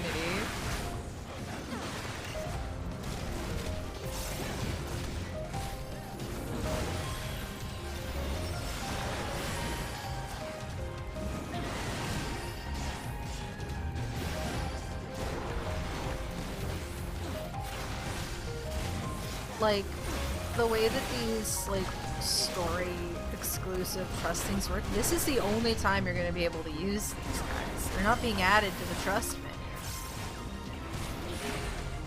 It's like bringing Lena in the Exarch in Holminster. Yeah, I freaking saw him and I was like, he looks like Xehanort.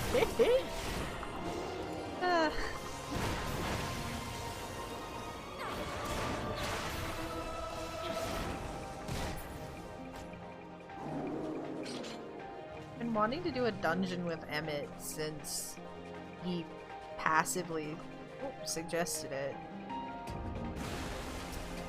Look at their little faces! Oh, they got a little snowman on their heads! Oh, look at them! It's a little hard to tell. They got a little snowman! It's so cute!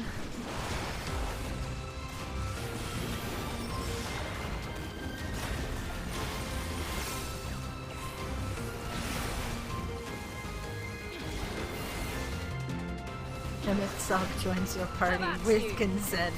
Enthusiastic consent, no less.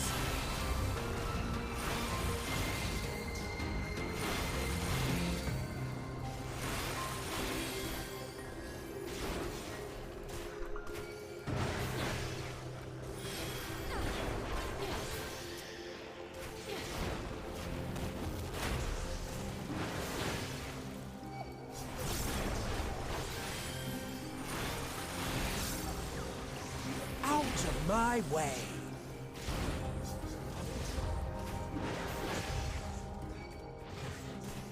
You just stopped Boorish.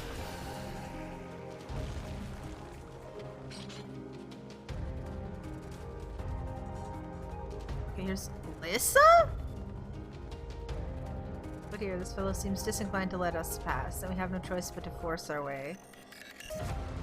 Hey! How you feel about Balthazar? Anyway. What is it? It's like a cat man? Yeah. I see you, Oakwood. Skull Dasher.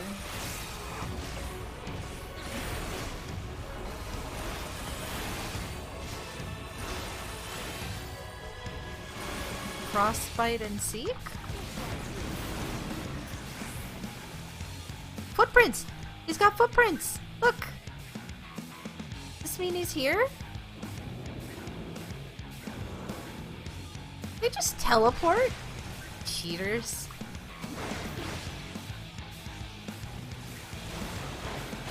Out of my way. Icicle. Rigid stall. Knockback? Oh.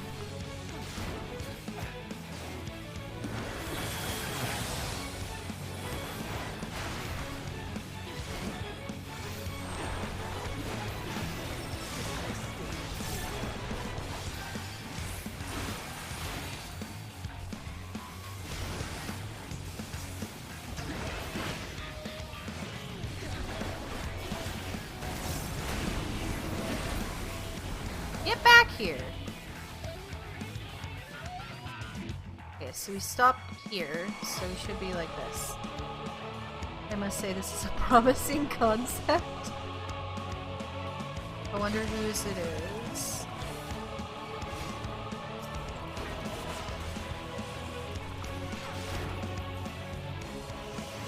I'm not entirely. So this looks like a char. This is like a char, basically.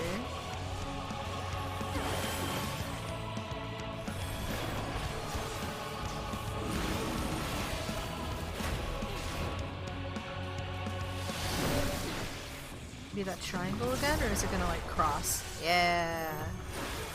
Stack. Have a taste. Yeah, here you can have a shake. You'll be fine.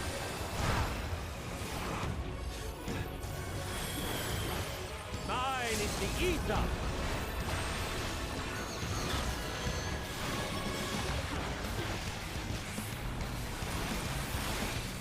Char named after a human god. Oh, I'm lagging. There we go. Okay, he's leaving again.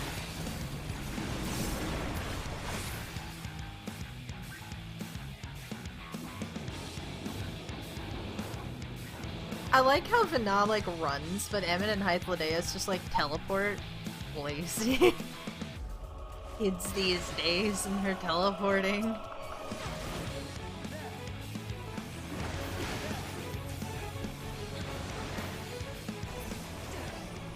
You find peace in the ethereal sea. We mustn't tarry. Okay, so what's your gear look like? Boots of heal. Okay.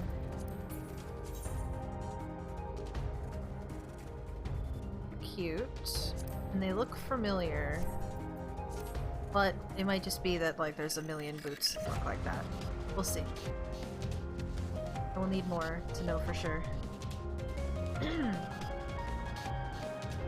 We're off to a good start though, that was cute. And it's the desert. It's the snow. Snake. There's Snurse and Sneeple. I see you already.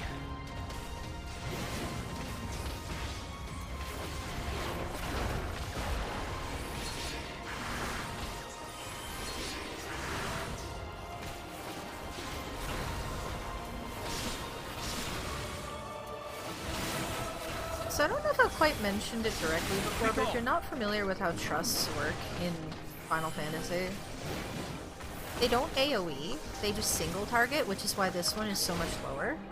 It's why they're faster on bosses and slower on trash, which I've definitely mentioned before. It also means that if you try and pull big, the enemies are still being killed one at a time. So pulling big becomes very dangerous unless you can keep yourself alive, because usually the healer can't.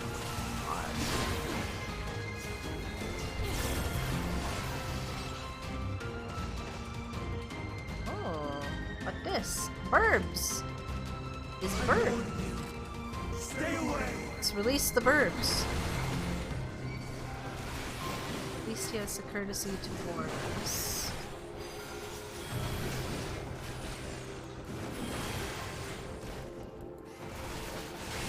Thing is I do trust for the first time on every dungeon that I can.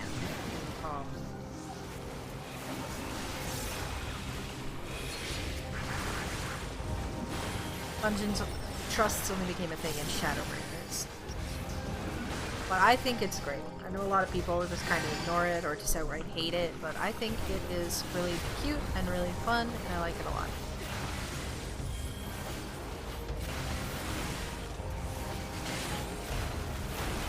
Helps with the immersion, you know?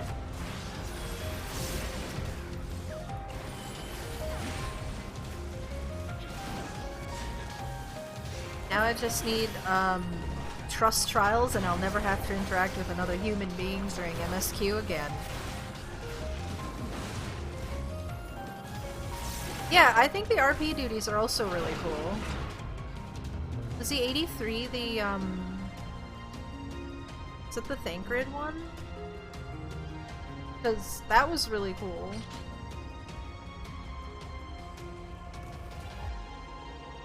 I don't know what was what level anymore. The out-of-body one. Oh! Yeah, that was cool! It was kind of annoying because I genuinely thought I was gonna fail it a bunch, but like, that's what they want. They want you to be a little anxious. It's gonna be annoying to go through on an alt, but for like the very first time, that was so awesome.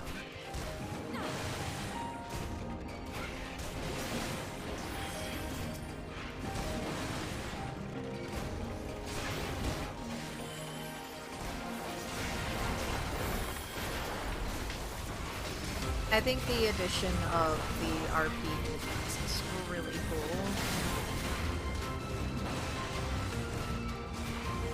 I see you.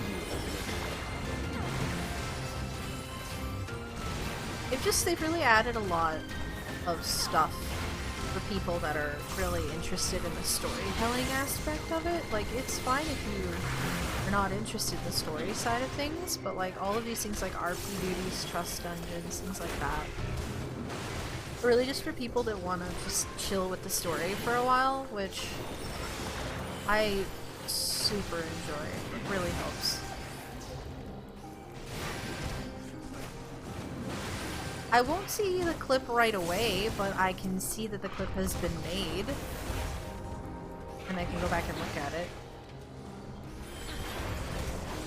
I won't see that you made the clip though. I can see like the name of the clip. And if I go and look in my clips later. But like honestly, I'm not going to be looking at them for a hot minute because I'm like 20 streams behind my highlights. So go ahead and clip whatever you want to clip, and I'll see it in like 2 weeks when it will be fine. I won't look at my clips. I pretend I do not see it. According to Mistress Lissa, her creation is based on a concept for a bipedal wolf. And indeed, it is impressively manlike in its gait. It is also highly intelligent, as is evidenced by its ability to employ tools. While the gleam in its eyes gives the impression that it comprehends our words. If this proves to be the case, it would be a shame that its throat isn't designed for speech. I must make mention of this in the next report. I see.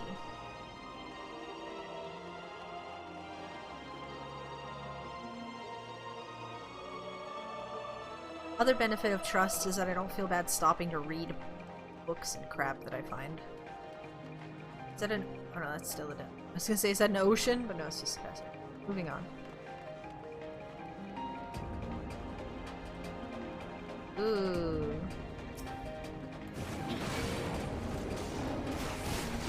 I want to look around this room once these guys are dead.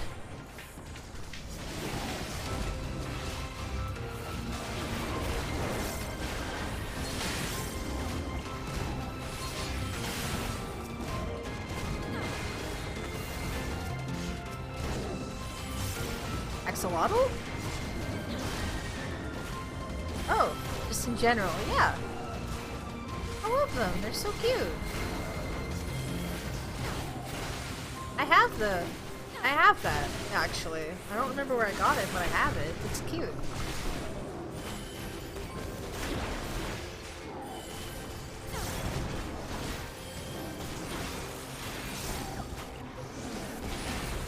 I just like Torajiro, so kind of overwrites everything.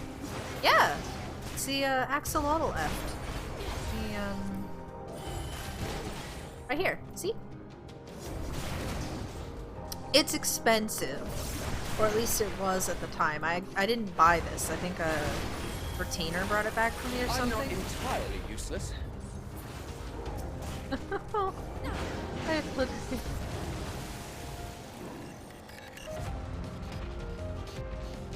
But yeah, this thing's been around for a long time. I'm surprised you didn't know.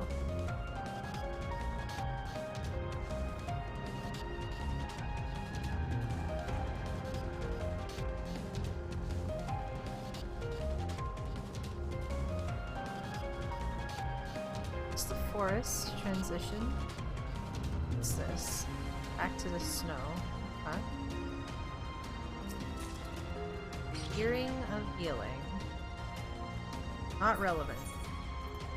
I didn't stick these in the armory chest. Ooh, a Snursen.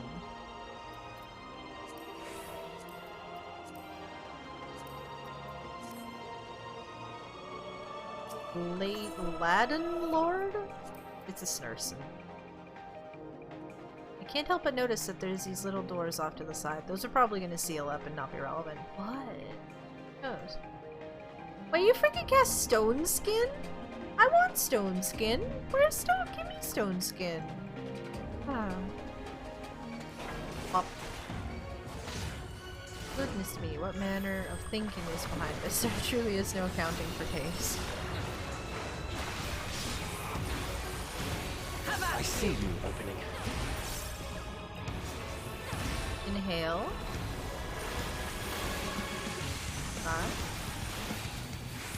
It's drawn in ether. One head is really big. Okay. I'm not entirely useless. Okay.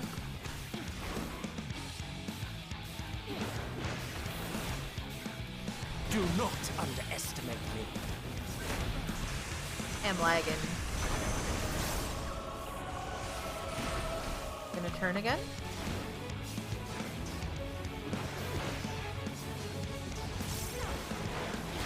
Oh, there's two? Ah. Have a taste. Let's see. We got a fireball.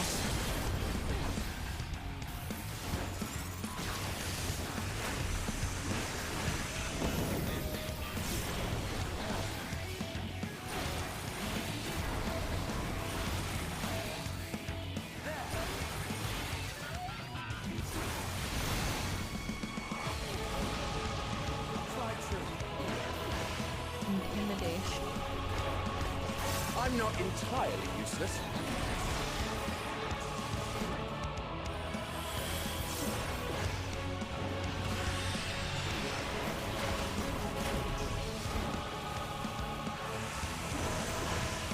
I see you opening.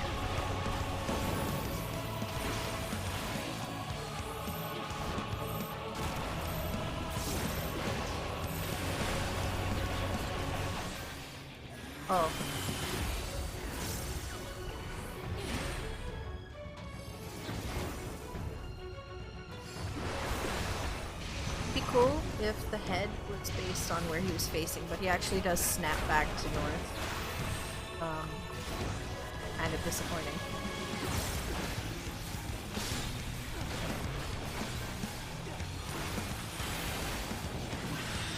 I feel like the mid and final dungeon boss music is good, but it's doing the same thing that happened with Shadowbringers, where the mid boss music is like hyper than the end boss music, and it makes it kind of weird feeling.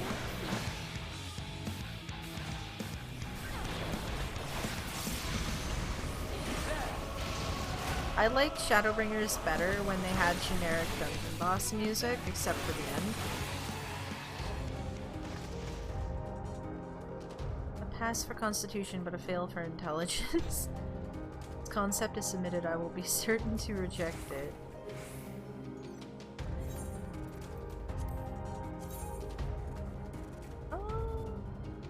I don't recognize these gloves, so I think these are completely new. Oh, I get it. This is busted open like it came out of this.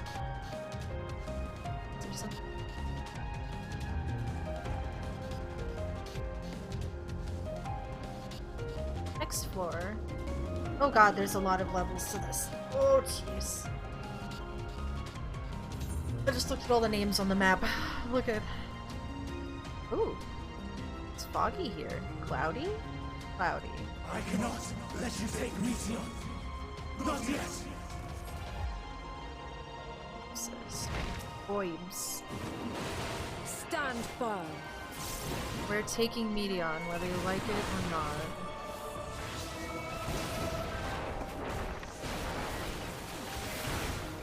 Have at you. Speak off.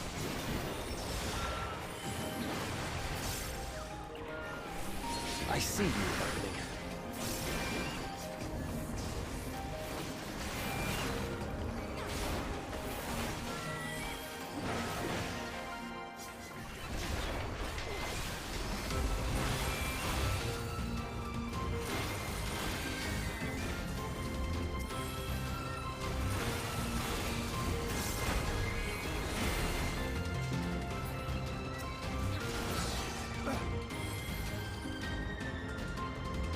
See the ground here, so we're like really up here.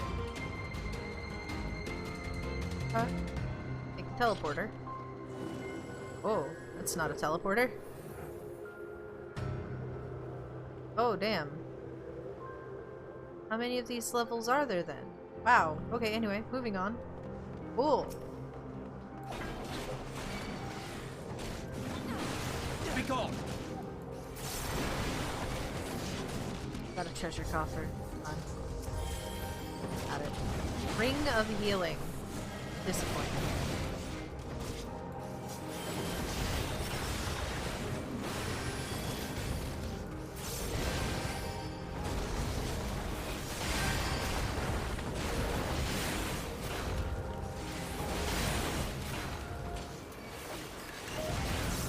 I'm not entirely useless.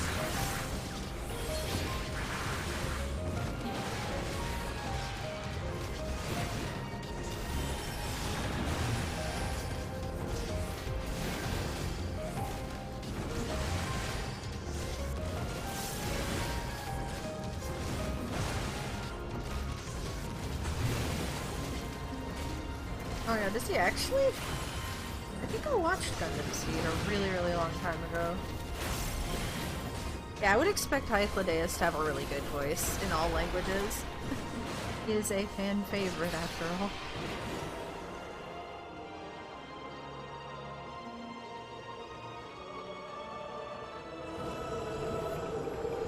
Oh, we really go in here. Look at the map!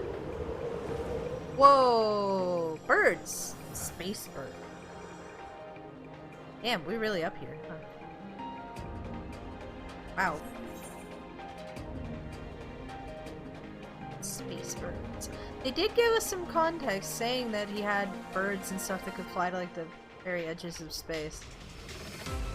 Damn, this is gonna be a good G-Post spot as well. Hear their answers before they're expunged for their existence. I see you opening. Did we imply we were gonna kill them? I think we did. Wow, a duplicate item. Disappointing.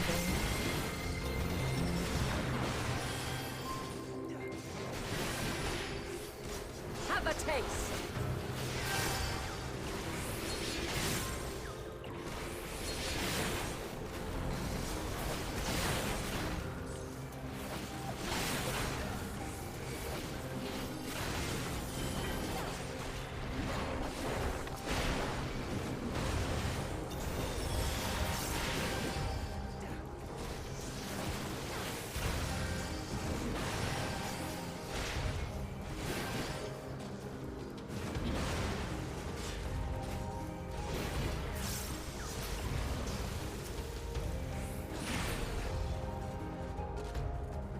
Void. There's fish! Wait, no, that's just a bird from a different angle. I thought it was a fish. Never mind. I was about to get excited about space fish.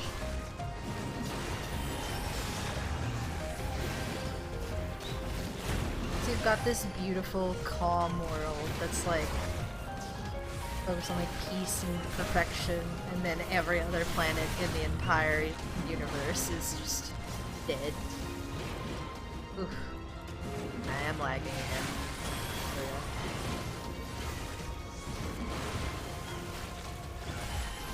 Space fishing only at level 80. Yeah, 89. You're right, you're right. I cannot go space fishing yet.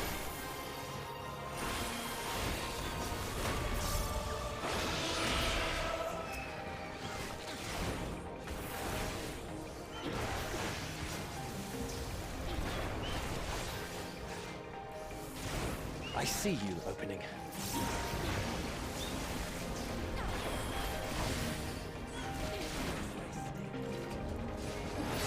The thing is I don't feel that the situation, like, the implication of what Medion is telling us is bad, but, like, I don't feel like the situation is particularly dire right now. Oh, look at those birds! Oh my god, look at them, they're just chilling. Hey guys, how you doing? You having fun over there? Oh, there's a book. Flying Life Forms, an introduction. The successful creation of migratory birds which travel between continents with the seasons came as a breath of fresh air to the long stagnant realm of flying life forms. In the end, it was a relatively simple thing to grant creatures the ability to navigate by celestial bodies, but this method lacked the precision needed to guide them to the same location each time, as would be vital to their survival. Breakthrough came in the form of magnetic fields, the use of which was discovered by the incumbent Fandaniel during his tenure as chief overseer of Elpis, a truly inspired idea that has brought lasting benefits to the star. It's not a bad track in any way, but I can see why you would think it doesn't quite fit. We can't quite, we could just ever so slightly see the curves, so we're not as high up as we were in Emerald, but I need to see stars. Damn, this is cool. Let's go. But yeah, there's definitely a lot more variety in this compared to Shadowbringer. Hey, how's it going? So, it comes to this. I have no wish to fight, but this time, I cannot yield. Though the world may think me a mad, desperate fool, I will hold fast to my conviction. Yeah, dungeon boss.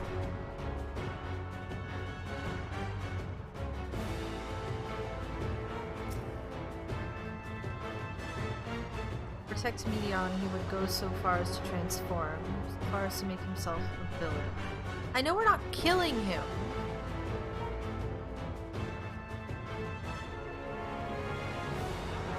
Let's go. Oh wait. Okay, now let's go. I will have the time and tranquility I require. Lust and gale, gather to me! Megastos. So here's my opinion on this story right now. I feel like Hermes is like overreacting. Like, I feel like this fight's... Unleash your power! Meka? Oh goodness, these things again. Come on. Tossing winds! Here's my foe! Get her back. I'm not in Stars on high! All is rain! Appreciate him being voiced, actually. This is great. But I feel like he's overreacting right now. Like, he could just say... Oh, do we hide behind the meteors? Yes, we do. Wow, that's fast! Eh. I'm sorry. That's embarrassing. Okay, that's a lot faster than I thought. Let's go back.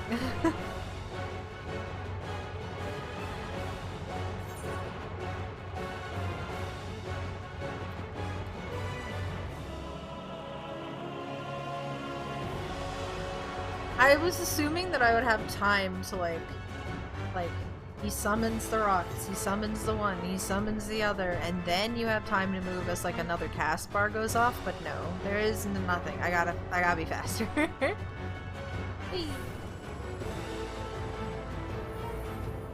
Like, Emmett was just like, we're taking Medion. He didn't say we're gonna like kill her or anything. Like, we were just taking her, and he's like, no, she has to finish her report.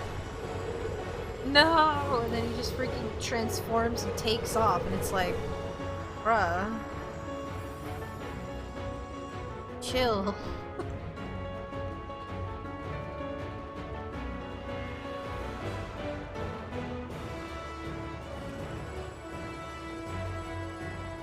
Okay. Wow, what an exciting boss that I'm definitely just starting for the first time. Wow, I wonder what cool and exciting mechanics I you'll see. will have the time and tranquility I require. Dust and hail, gather to me!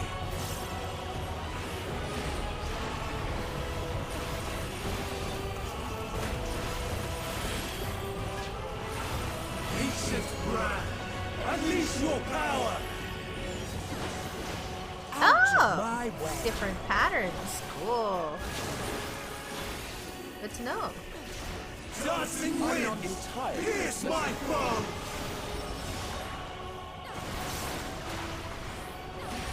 I see you opening. Stars on high! All is rain!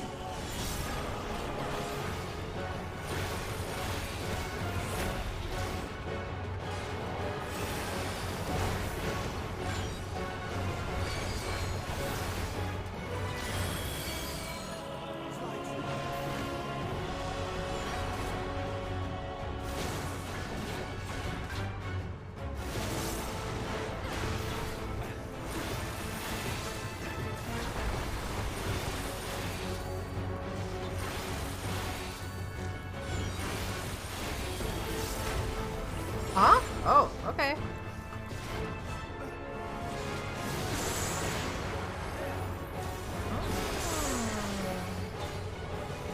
Interesting. Up, up, up, whoop, whoop, whoop, whoop, whoop, whoop. Nope. Get your bravery out of here. Didn't expect to have an interrupt on a dungeon boss. Out of my way!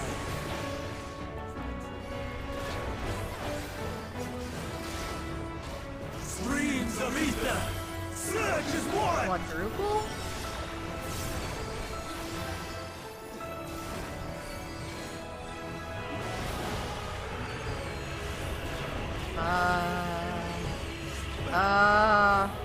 He's gonna fire off one at a time? Have a taste.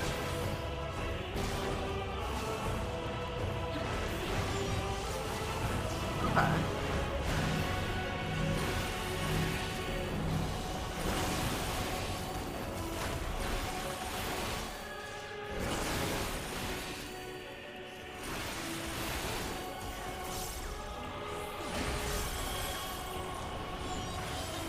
Dancing winds! Here's my foe!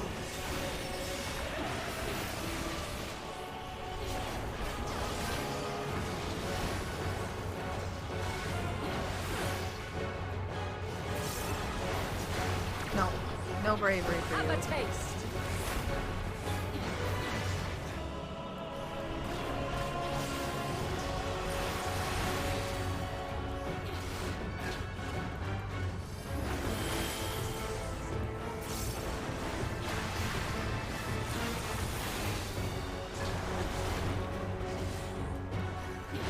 Stars on high!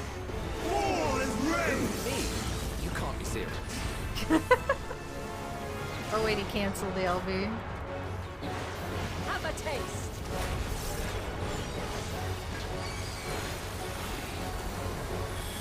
Even when transformed, So if I stand like right here, am I good?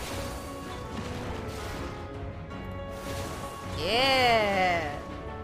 We gaming.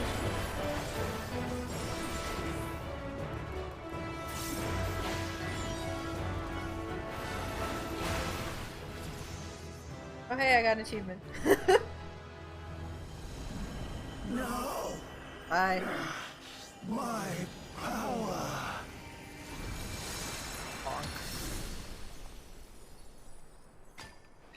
Bye, a little dingus. Calm down.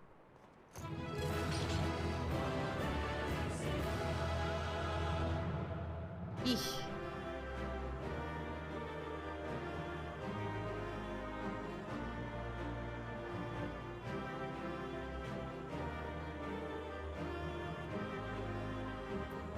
What was that achievement I got? I know it was for like doing a certain number of duties, but like how many? 5,000.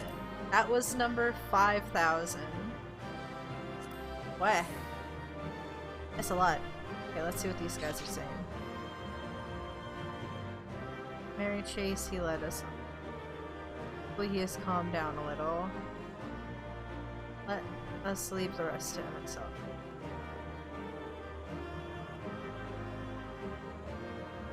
I stand right here.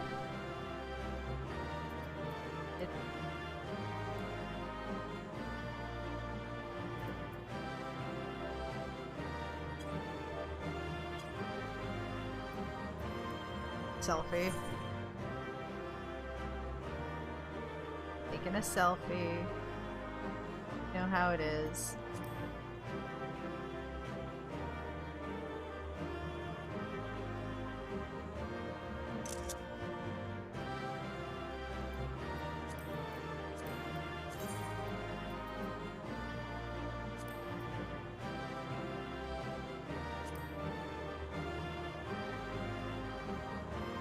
And another selfie. Hey.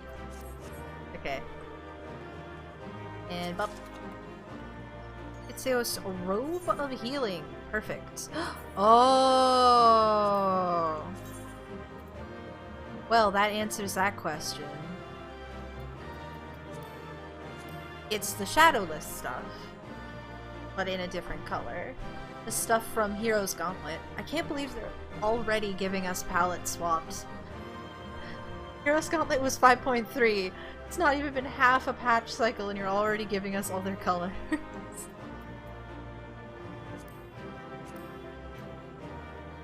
Ooh, that's a cool looking stick though. Anyway, is this better than... Wait, that's healing. Is this better? Yeah, that's significantly better. It's an armory. Place an armory. It's an armory. This can go over here. I'll put that on after we're out of this cutscene. I wonder if she says anything. Let's go over here. What's she doing? Got anything to say? No? You're like system rebooting. That's fine. Yeah, let's see how this plays out.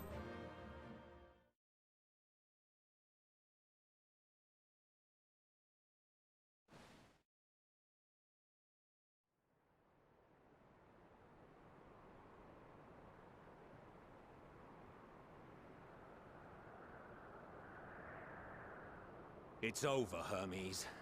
In the name of the Convocation, I hereby take Meteon into custody. And setting aside the matter of your nomination, you will come with us too. We require your knowledge to assess and resolve the situation. Several cutscenes will play in sequence, Shade. Duly noted.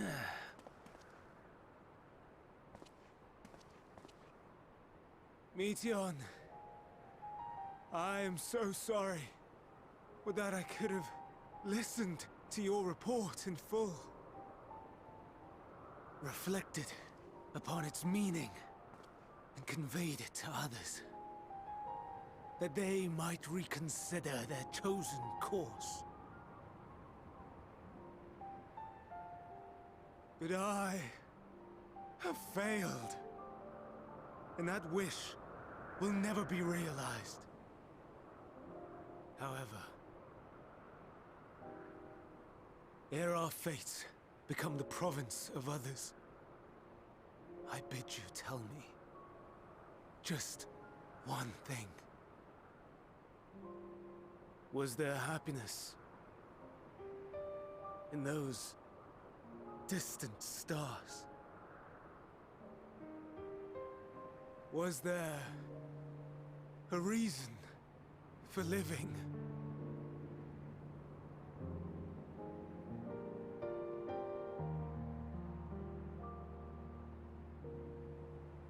We conducted our search as per your instructions. We scoured historical records, communed with the spirits of the deceased, heard the final testaments of the dying, welcomed their shadowed hearts into our own. One race had striven to create a world bereft of animosity.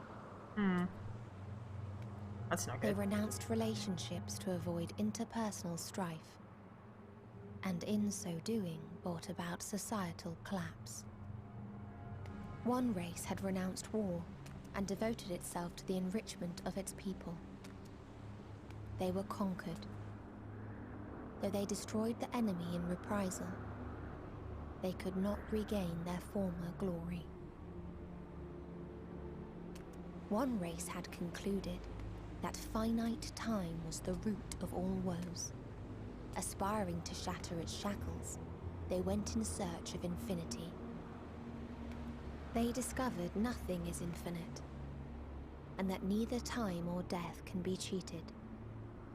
Disillusioned, they gave up on the future and themselves. One race had discarded all things that gave rise to sorrow, hoping to have only joy. They found joy lost its savor in the absence of sorrow, and lost their will to live. Though worlds apart, these peoples shared a belief. The belief that they had tried their best. That they had tried to fulfill their potential with every step and success. In the course of which, they learned the truth. That they would never be free of fear and sorrow, anger and despair, of loneliness, so long as they yet lived. Oh no, she's turned goth. Even now their souls cry out for oblivion. And to this song of anguish, I lend my voice. We lend our voice. Oh, beloved mankind, shimmering jewels of beautiful Atheris, rejoice, for we will free you from the cruel yoke of existence. There is no need to struggle in vain, for in nihility awaits salvation. You will know peace and serenity, and it will be beautiful. We will make our nest at the edge of the universe, and there in the dark of dead worlds hoard sorrow and suffering. There we will sing, our chorus ever louder and ever clearer, that our song may reach even this ether-shrouded star. Such is the answer we have found in the stars. Such is the gift we now offer to Atheris.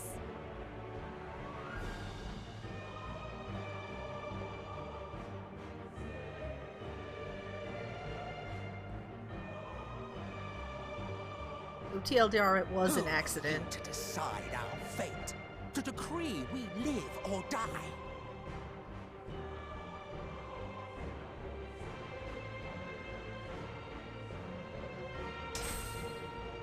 You gonna kill her yourself? Oh. Have you lost your mind? You heard what she said.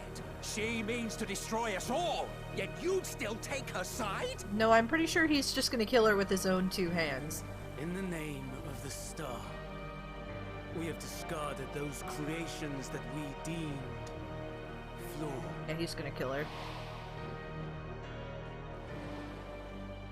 If we ourselves are flawed, it does not stand to reason that we too should be discarded.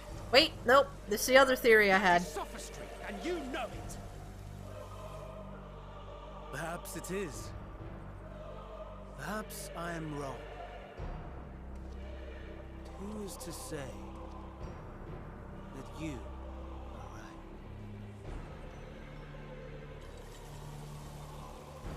Let us settle this with a determination. In my authority as Chief Overseer of Elpis, I will make a judgment on man's fitness to exist. If he can learn to value all life and retain his will to live, even should his end be justified, he will surely find a way to avert his demise. If not, he will perish from the start. As with all determinations, provisions must be made to ensure fairness. Kairos! Awaken! Eh? The memory thing, huh? Memory reconfiguration system Kairos activated. The hell is going on? Awaiting instruction. This is a Final Fantasy game. Command. Universal memory alteration. Target area. Catesis Hyperborea. Oh, it's Catesis. You do pronounce it. Starting point. Arrival of Selk of the convocation at Propylion. Endpoint. The present. But are you erasing your own memories too? Erase the memories of all events. And replace with a vague recollection of the following. He's gonna freaking like Men in Black boop him. I was here, preparing to demonstrate the functionality of Kairos to Selk and Hitheldays. This explains how they don't know the stuff. Meteon's shared consciousness became unstable. She and her sisters could not sustain their existence, and all dissipated with a burst. The resultant shockwave accidentally triggered Kairos, which erased several days of memories from all present. Execute. Command acknowledged. Initializing. 3 processes remaining to execution. Now would be a great time for me to just get like pulled back to the present. Bravo. I dare say one would be hard-pressed to make it fairer. Everything that you told us, everything that has happened, the fact we've even met, it will all be gone.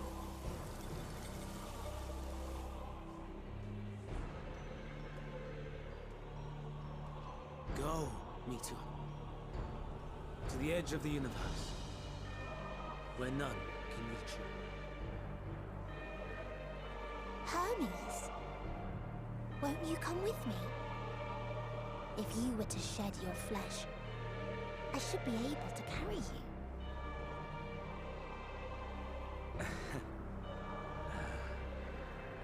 I will remain. As a man, I will oppose the oblivion you bring. Silly fool. Had you said yes, I would have granted you the gentlest end.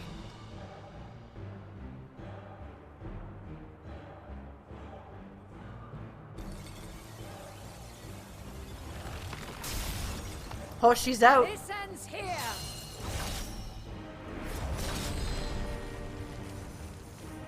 Fly, Meteor! But she can't fly. Oh, apparently she can. Okay. That is far enough, Hermes! Argos, to me.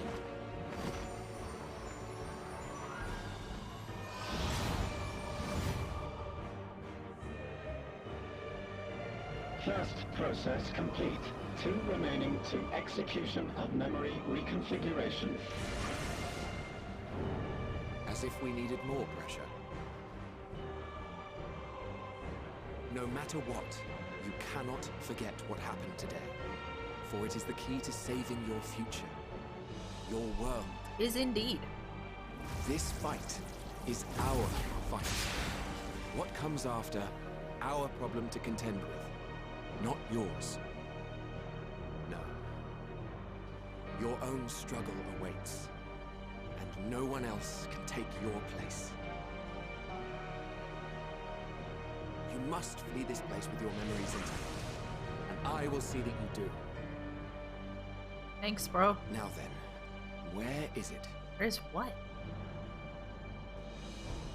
There you are, my little confluence.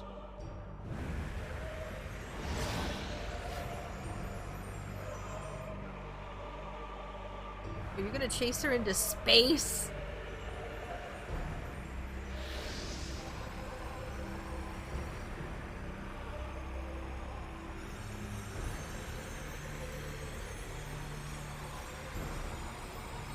Almost got her too. Oh.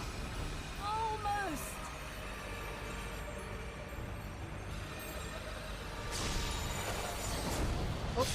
Oh. She can turn into a little bird? Very well then. You may elude us this day, but not forever. Put a tracker on her. Okay, so the last map is whatever freaking dark space all these little bird girls are in. Probably. Meteon's gotten away. Not an alien planet, but the space between Second planets. process complete. 1 remaining to execution. Surely. No time for brooding. Listen well. Beyond lies a spatial confluence that connects the interior sections of this building. Okay. I will destroy the confluence and force open a way outside. When I do, you must jump through. I still don't know how I'm getting back to my time. I cannot tell you how sorry I am. But neither can I let you escape! Okay, Hythlodaeus survives to make Zodiark, so he's not dead. What is happening? There's a lot going on here. Open the rift, open the rift, open the rift, open the... Now's the perfect time for me to, like, zip back to my time, perhaps. Maybe I just... Too brave by half.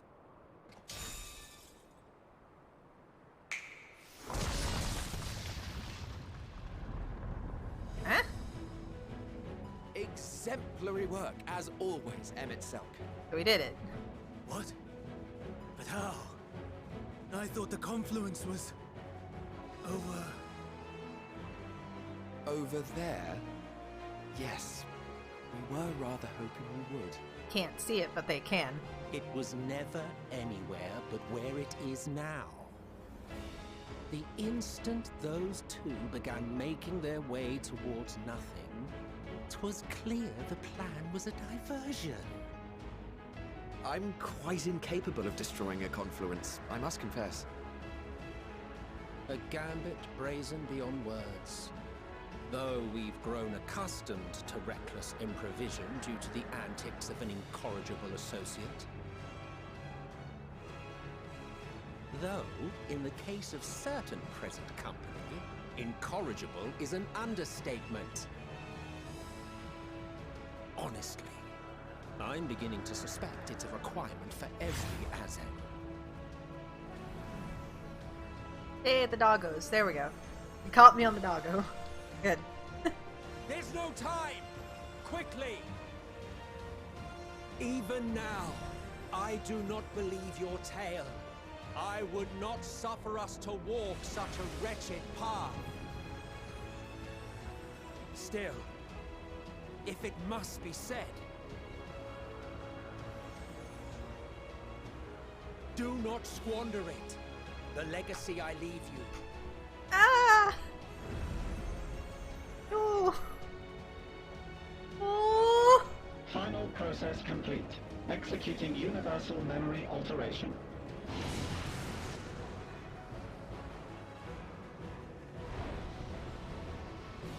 Go, Argos! So Vana's coming through too, so she doesn't forget either. But these two do. And is he... Did that affect himself too? That's what I'm trying to figure out. Like, sure, he's in the area. The implication being that it affected his own memory as well?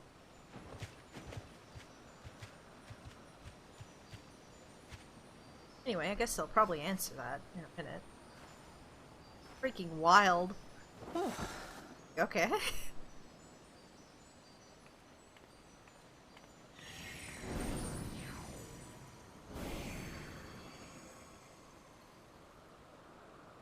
I'm fine. Just a little tired.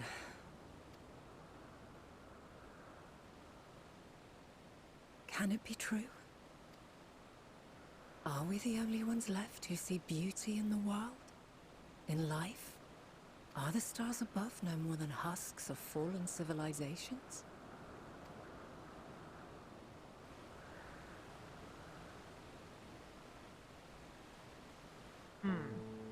And yet... Breacher did say that that Midgard Sormer was saying that Aetheris was the last bastion of hope. Oof.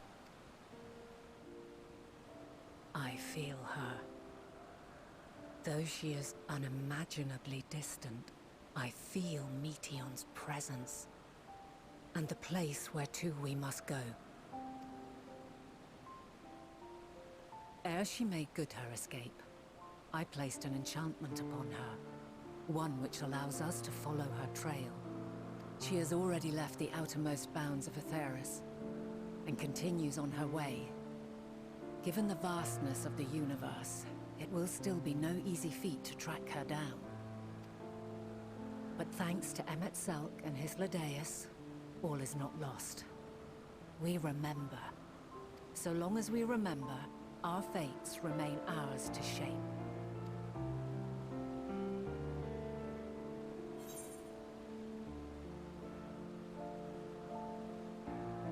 And what became of the others, I wonder?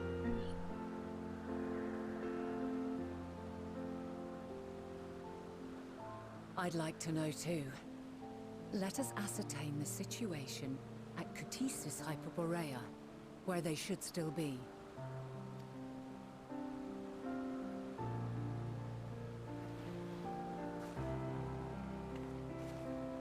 Given the likely state of their memories, however, it would be imprudent for us to approach them directly. In which case...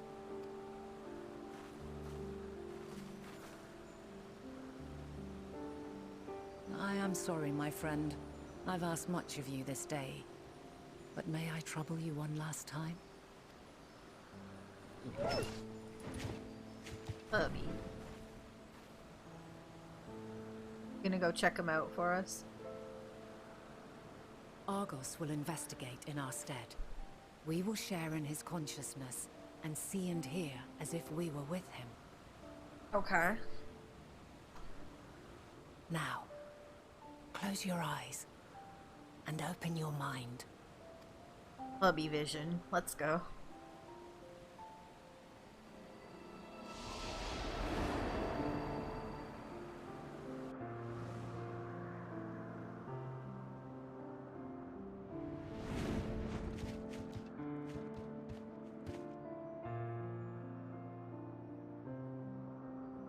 Thank goodness you are unharmed.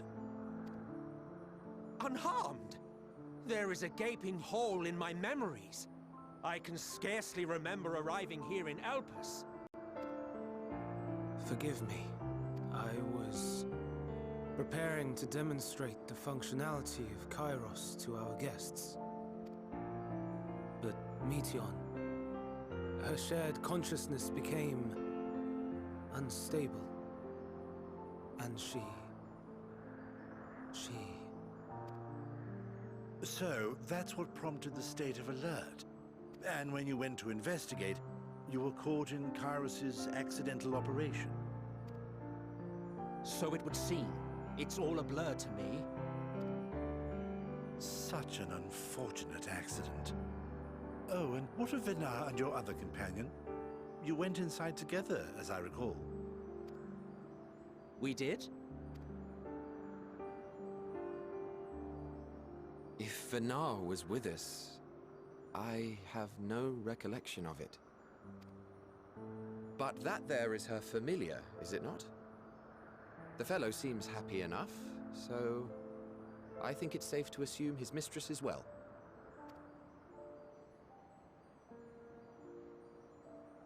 I haven't the slightest notion who this other companion might be, however. Ah, well, that individual struck me as a bit different, for want of a better word. Perhaps it wasn't actually a person, but some manner of creation. Curious. I must ask Vinar about it when next we meet. Yes, you do that. Now, if we may tend to Hermes, whatever this Meteon did, it seems he bore the brunt of it. Once you are fit to travel, you will return with us to Amarot. We need to make certain there are no other ill effects. Also, I am here on business of the 14. We've already had the conversation, like as not, but since your toy wiped my memory, we'll have to have it again. Trying to figure out if he erased his own memories too. Yes, of course. As you see fit. This Kairos, it manipulates memories through the emission of etheric waves, correct? There is a theory which holds that memories scoured by blasts of ether are restored when the soul is cleansed in the underworld. He did hit his own memories too? Okay, yeah, because he was talking about fair evaluation, but like he said, he's like, I'm gonna judge. But like, how does he even know he's judging if he wipes his own memories? It seems kind of silly. If true, then perhaps when our time comes to return to the star, we shall remember these few days we have lost. Oh, that's a thought, ain't it? Oh, frick. Right. Okay. I doubt aught of interest occurred. Oh, honey. Look forward to the revelation if you like, but I should prefer to reminisce on more meaningful moments. Oh boy. Oh baby. He's dead now, so he can remember all the stuff that happened here. Let us rest, if only for a while. Oh man, I hope we get to see him again so I can "I told you so" directly into his smug little face. After all, you and I... oh, we still have a long, long way to go.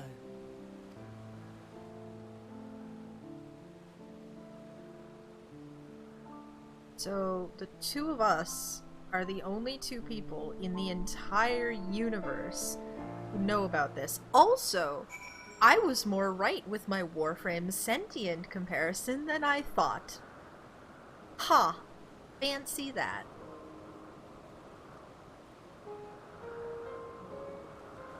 I was right to be sus. I still don't know how we're getting out of here, though. Like, how are we being sent back to our own time? Is it, like, an effect that wears off? Am I just being put in stasis for thousands of years, or what?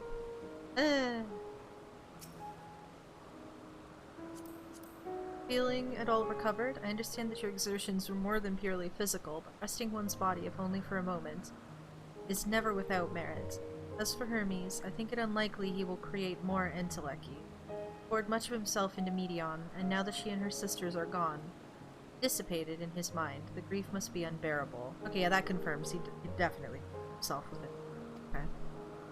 He will blame himself. He will believe that, had he never acknowledged his dissatisfaction with the world, then the Metea would never have been born to suffer and die. The offer to join the 14 will be a welcome distraction, and one day, hence, he will face the advent of the final days in the role of Fandaniel. Oh, that's so sad for him, too. Because, despite all of this sad stuff, it means he never got his answer. And so he still has that thing in the back of his mind that maybe there's, like, hope and goodness in the world. And then he doesn't even know that his own creations are trying to kill him, and that he, like, gave his best wishes, basically, and is trying to save his world. Oh, that's so sad. That's so sad. I don't feel bad for shitty Ammon, but OG Fandaniel I feel bad for. Hermes, I feel bad for you, Hermes.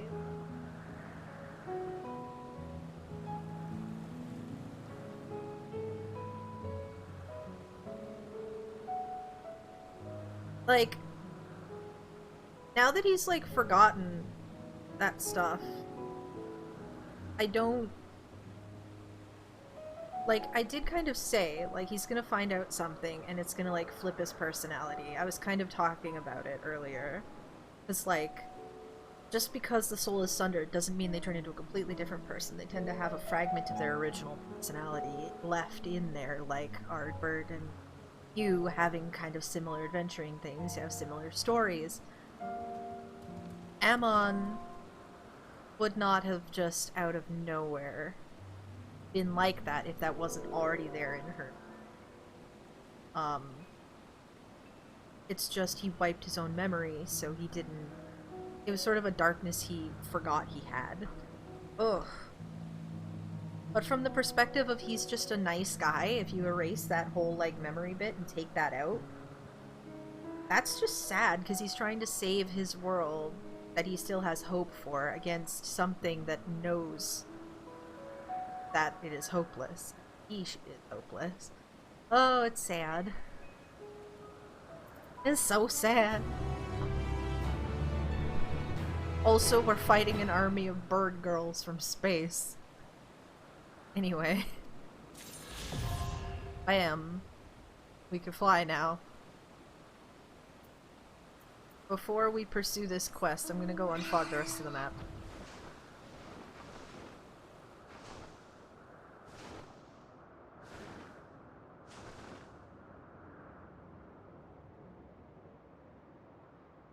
Wish it wasn't cloudy so I could actually see, but this is fine. What is this little bitty spot? Chthonic horns? Do? Oh, there's like a cute little thing with like a little picnic. Cute little spot to G-pose with your friends, I guess. Go on a ye olde Emirati date. Ooh, this door opens. What's in here? Thing?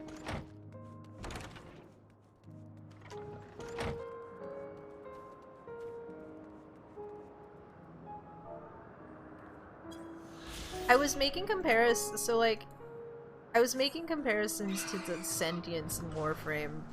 Just like, a cautionary tale of what could happen. I didn't expect it to be basically exactly that.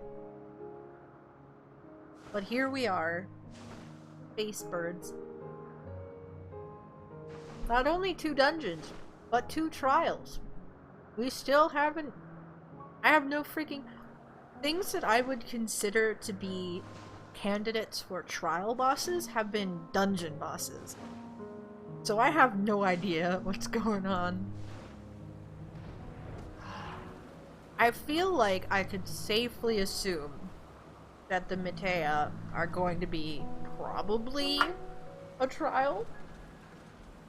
Probably not the last. Maybe the last. Probably not the last. That'd be disappointing. Yeah.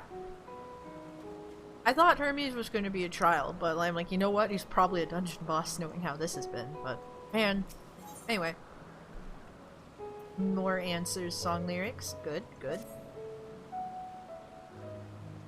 Carolyn, listen to me. Our duty now is not to denounce Hermes for his misguided determination, or to convince Emmet, Selk, and Hythlodaeus that they have been deceived. No, we must instead ensure that the experiences Hermes sought to expunge are preserved. What remains in our memories alone will be our weapon against the final days. You must fight this battle in your age, and I in mine. Come, let us walk together once more. I will see you to the doors of Oh, bleh. Feller. Propyleon.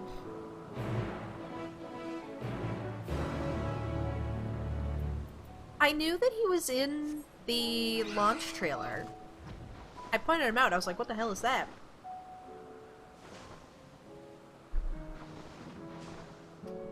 But it didn't really, like, I wasn't, like, scanning over things to figure out if they were dungeons or trials. I saw it and I was like, that's probably a trial. I thought Animo was a trial too, but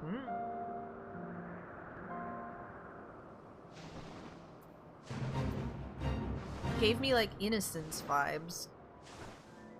Lo and behold.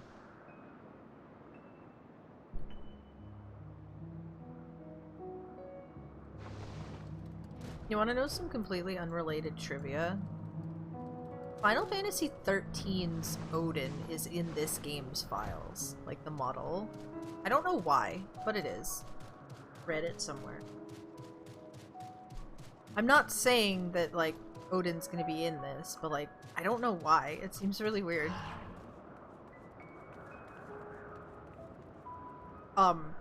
This was something I read before, Endwalker came out. I don't think it's relevant in any way. It's just like a fun thing. But like, it just goes to show you don't know like what a boss is gonna be. If it's gonna be a dungeon boss, a trial boss, completely useless. Who knows? Our time in this age is drawing to an end.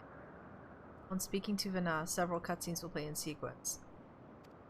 Oh boy. So it is like a timer? My time is up? It's time to leave? Let's go.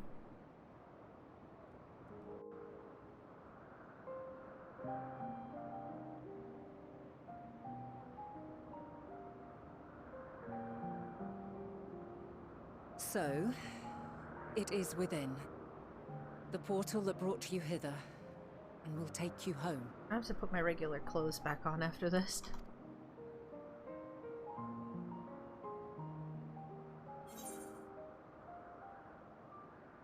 There's nothing I can do to help, so yes, this is where we part ways.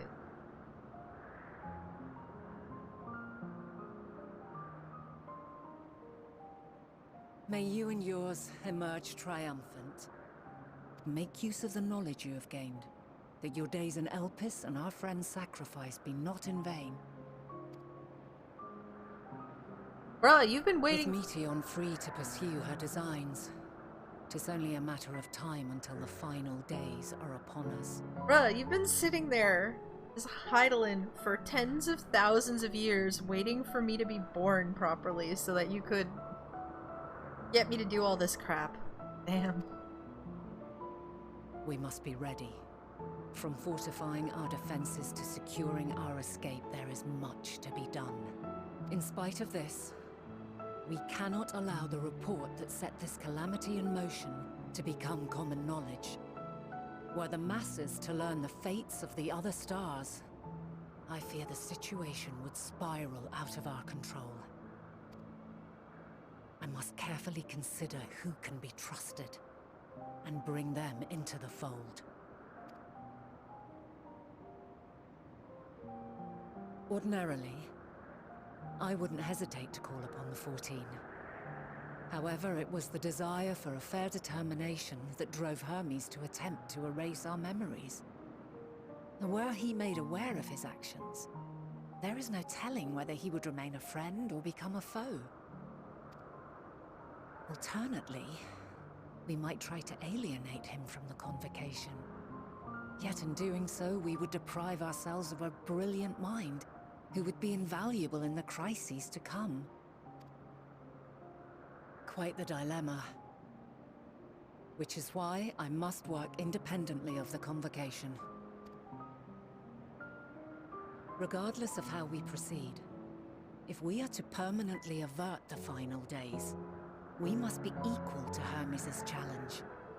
We must prove that mankind is worthy to exist. And this hinges, I think, on how we confront the all-consuming despair that accompanies a senseless and seemingly inevitable end. Bewildered and divided, we would perish like the peoples of those celestial ruins. We could not hope to survive the final days, much less take the battle to Meteon at her nest. We must find a way to defeat despair, to unite and prepare as many as possible for the struggle ahead.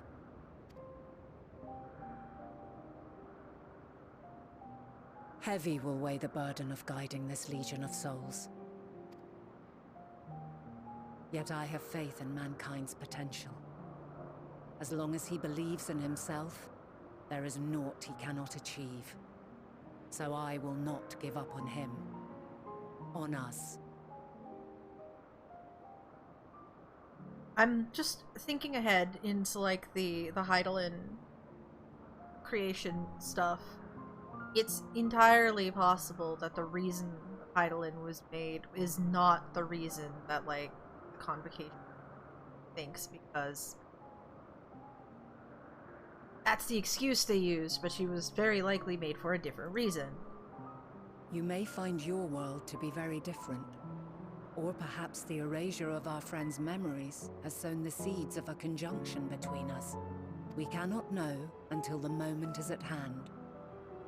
So shall I strive to do my best, taking naught for granted as I walk my path.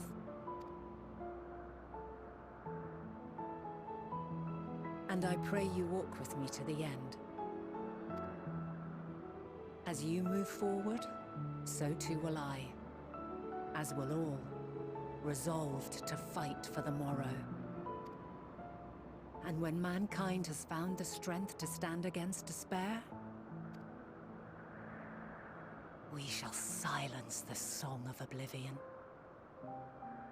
Ain't that a fun, very, very, very subtle reference to the Bard Quest's Ballad of Oblivion?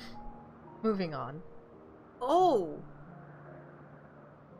Ballad of Oblivion was sung by a siren.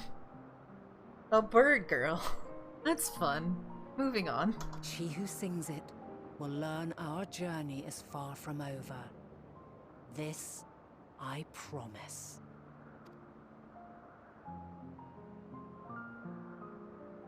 Fare you well, my light of the future, till we meet again.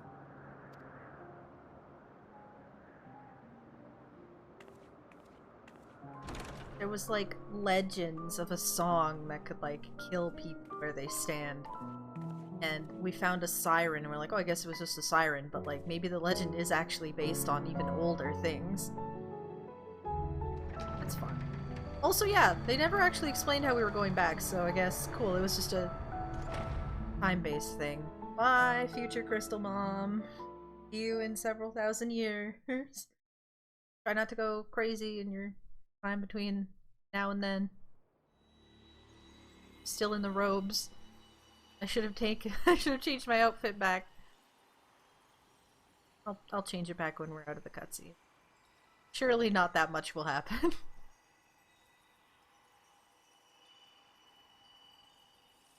From this day forth, I shall strive to bring honor to the seat of Vandani.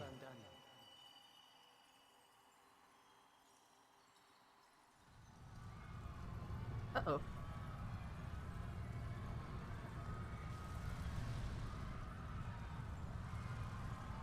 It's the final days.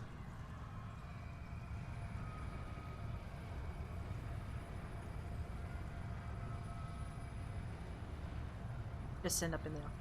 Okay. I figured you probably would. We probably have a couple sections of watching and catching up with the... Ooh.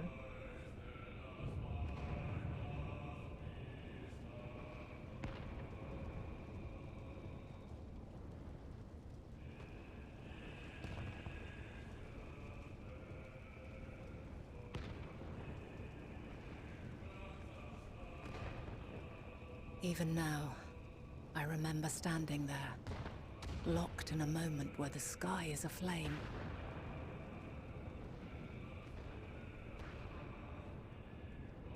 Where stars fall as tears, and screams darken the seas. Where resignation rots the trees.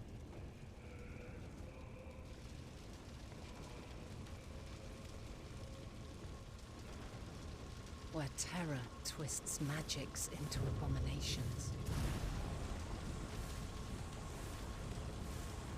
Such is the lament of they who have gone before. The song of they who tried and failed to create a better world. The song of the end.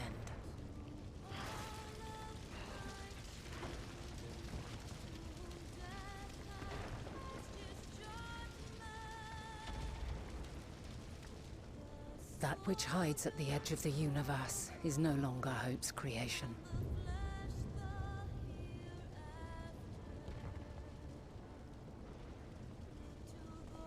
It is hopelessness incarnate.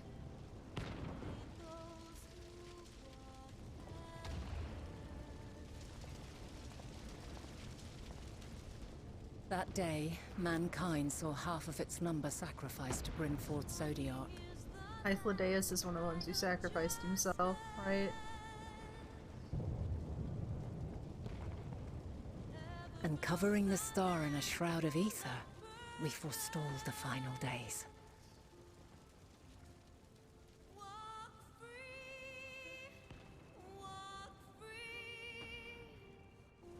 Yeah, I know he said hi on the moon. It's more like for people who haven't...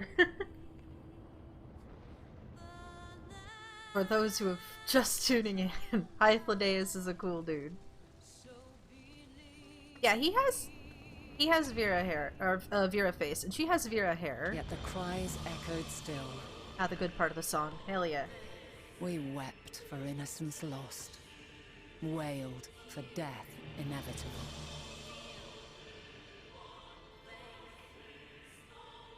A reality too terrible to bear. It's a really good hairstyle, though. I want it too, yeah. And for too many, who sought comfort in gilded memories of joyful days and tranquil nights.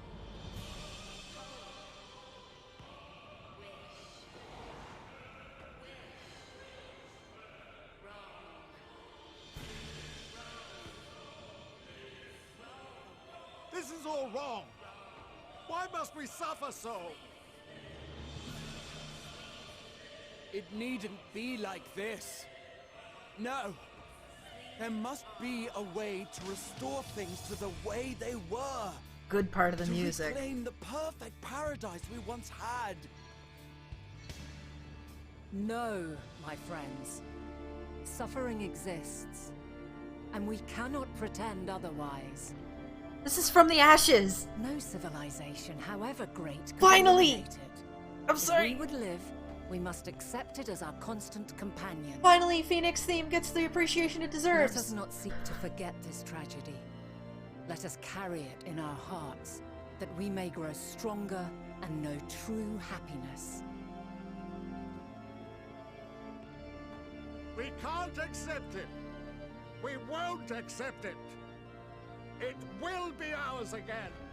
A world free of sorrow. No, it will not. For there has ever been sorrow. Mankind was but spared its biting sting for a time. So please, open your eyes. To try and reclaim those lives we lost by sacrificing yet more isn't wisdom. It is weakness. No paradise is without its shadows. If we cannot accept this truth and learn from our pain, then our plight shall be repeated. Ooh, fun lyrics. Lyric reference.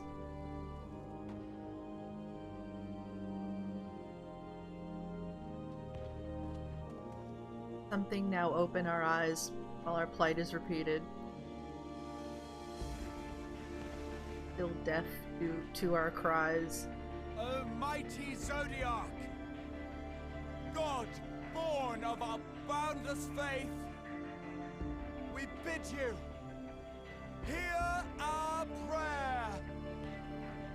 Accept this offering of lives, and deliver unto us the lives we once had. Deliver unto us the days of old, the days when the star was a font of love, and we knew naught but bliss.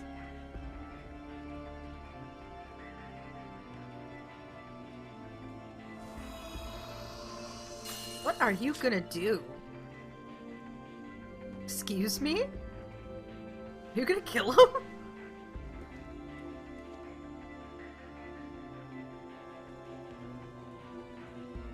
You would destroy it? Our beautiful world?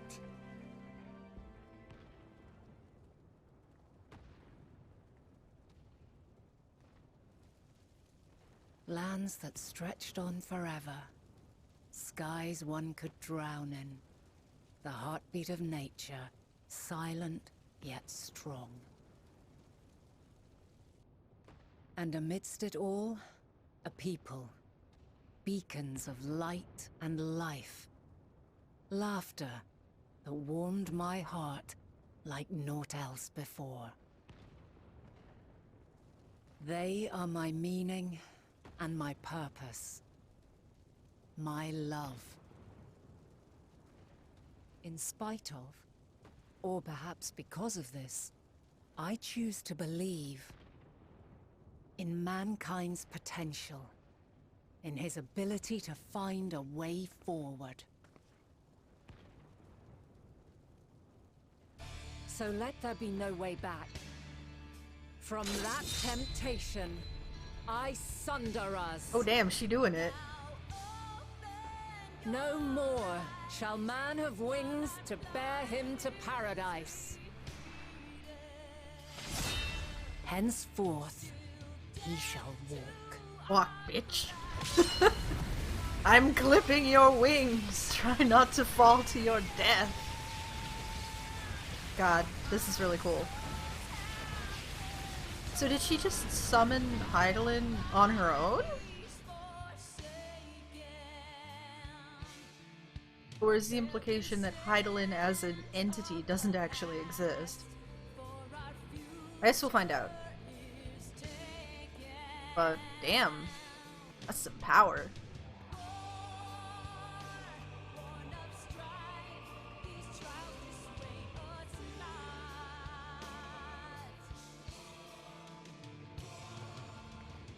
All is excruciating pain. I breathe fire and torment. Oof.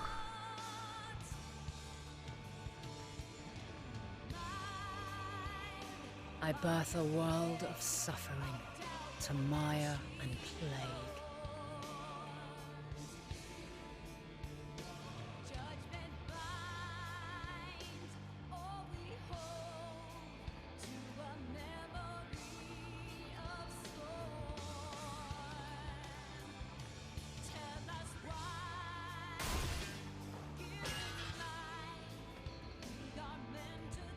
Ugh. Getting bloodier. In one fleeting moment, lives come and go, ever moving towards the unknown. And in that fleeting moment, they cry for the answer to the question. Why, given life, are they meant to suffer, to die? God, the lyric references make me so happy. Even bloodier now? Damn.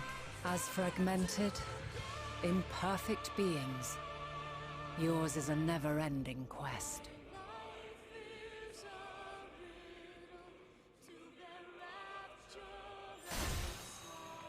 Oh. A quest to find your purpose, knowing your end is assured.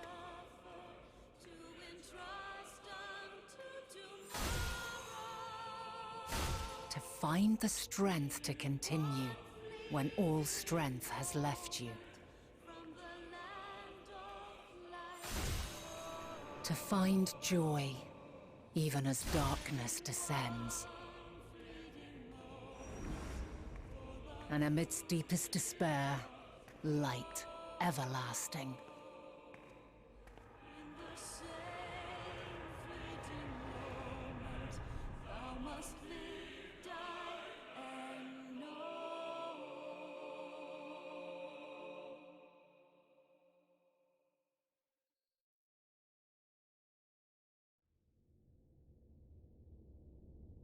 So there was a lot of talk about like how Answers has A conjunction has begun to form.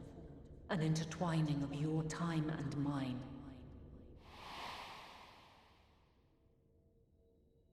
When you truly understand Why are you so loud? what is at stake, and your journey has prepared you to surmount the insurmountable,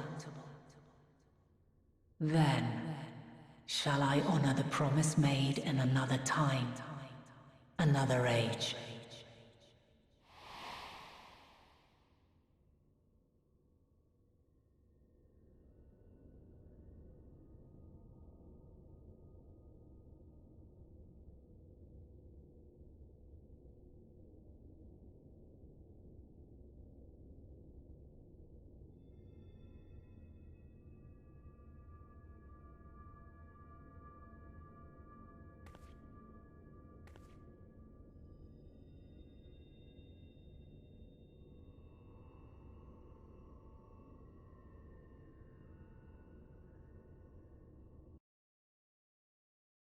Okay. So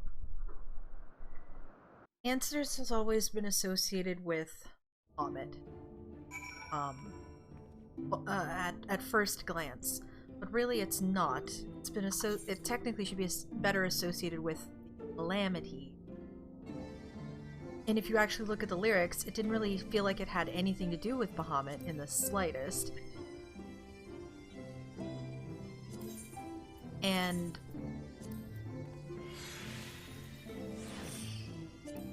all of that cutscene basically just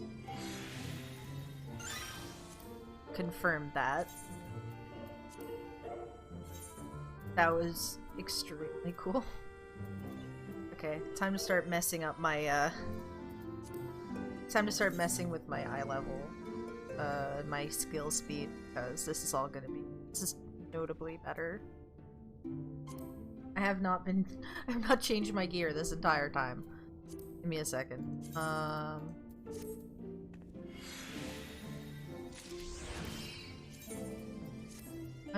retrieval rate though, that's cool. Put that on.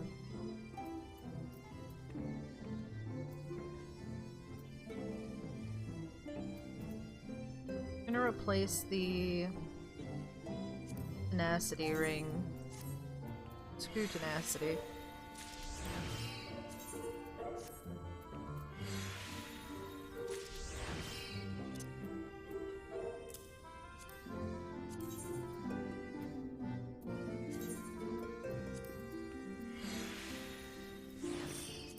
Okay.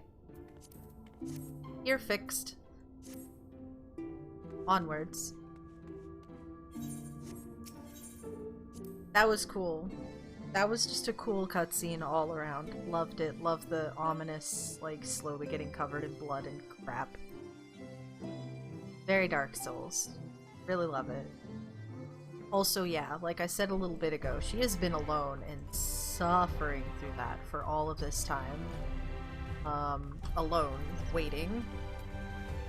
Like, damn. I mean, I might as well just go.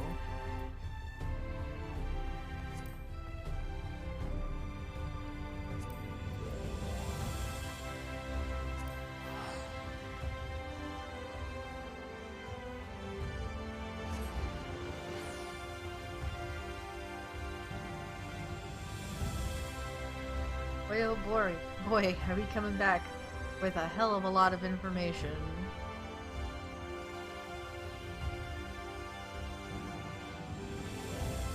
And more questions. Ugh.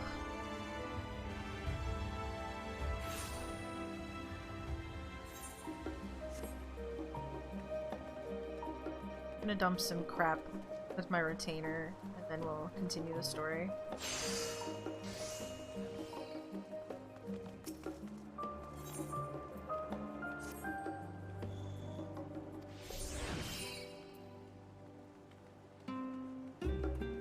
Just because something do want. I see what you're doing.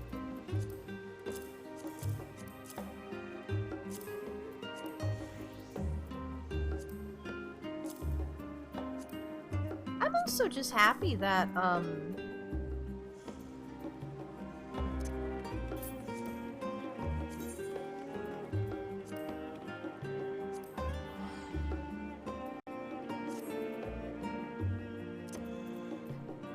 happy that From the Ashes got a little bit of time in the sun, because that is my favorite theme from Binding Coil, and it literally only shows up in Binding Coil in one fight. So, very happy.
Oh wait, I should send them back out on ventures.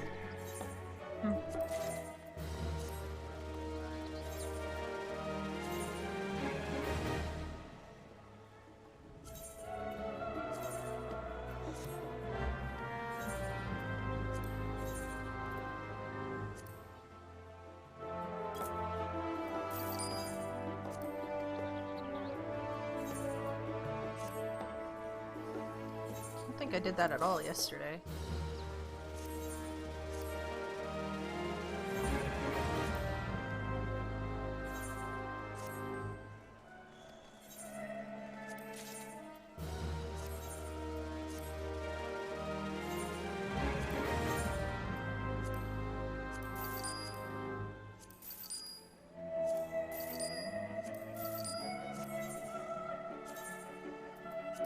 Everyone loves the cube. Okay, there we go. Look at it, there's already crafters here. Jeez. That's why those materials are selling so much.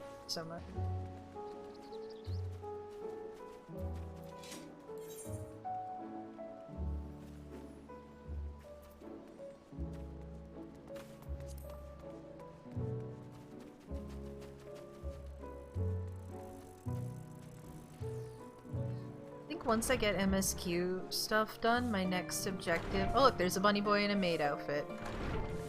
It's number 3. The people coming back in the robes.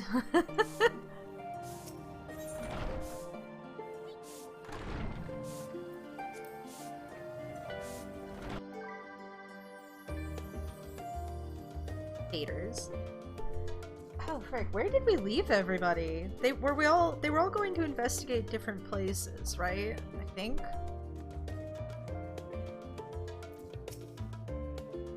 A knack for turning up exactly when needed, and this is no exception. Carolyn, impeccable timing as always. I'd heard you were off in the first as part of our efforts to investigate the final days. Well, as so often seems to be the case, while you were away, we've had some few developments, which we can discuss in just a moment. For now, however, I cannot tell you how wonderful it is to have you back. More of the song lyrics in the achievement names.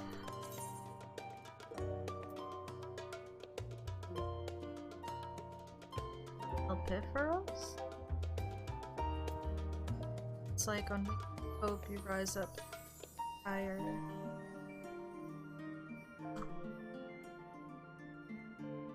For reference, I keep talking about lyrics. I've been talking about them this whole time. Here's the lyrics to Endwalker Footfalls. It's this section. Specifically this section. We've had On Wings of Hope, Rise Up Through the Night, Higher, Oh Higher. This is carrying our song. But we still need Cradled Fast Within Your Arms, and then probably chorus might Ring for All. Ring for All is probably one on its own or something. Either way, they're definitely using the song lyrics from that. It makes me very happy because that's my favorite part of the theme. Ooh boy, that's a fun one. Also, actually, while I'm here, and I have this open,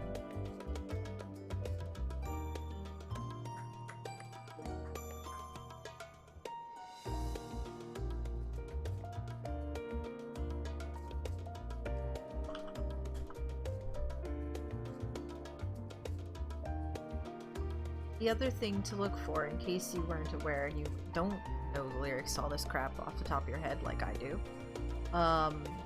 answers.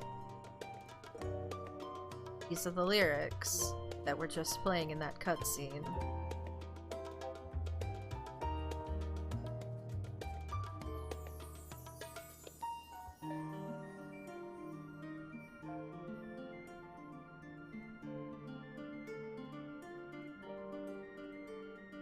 This was the, like, the cool part. This is the part I was directly talking about here.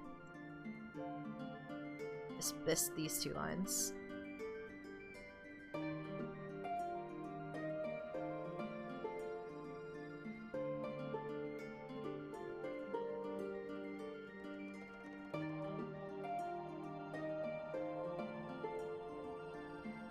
Fun stuff, fun stuff. Moving on. I didn't read it out loud because, yeah, but you know, for your consideration. Fun. Oh, this is just ice now. Okay. So, have you learned aught more of the final days? Oh, baby, have I ever. Then the journey was well worth the risk. No doubt your newfound knowledge will be a great boon to us all. Fortunately, during your time on the First, events here have taken a turn for the worse. Scions are running themselves ragged, trying to contain the spread of blasphemy, but it's a losing battle. To try and ascertain the where and why of it, Alize and Alfino have been traveling all over. Of all the regions they visited, Locus Amonis is one of the worst affected. Thancred, Estinian, and Graha took a detachment of allied soldiers there to offer aid and succor to those in need.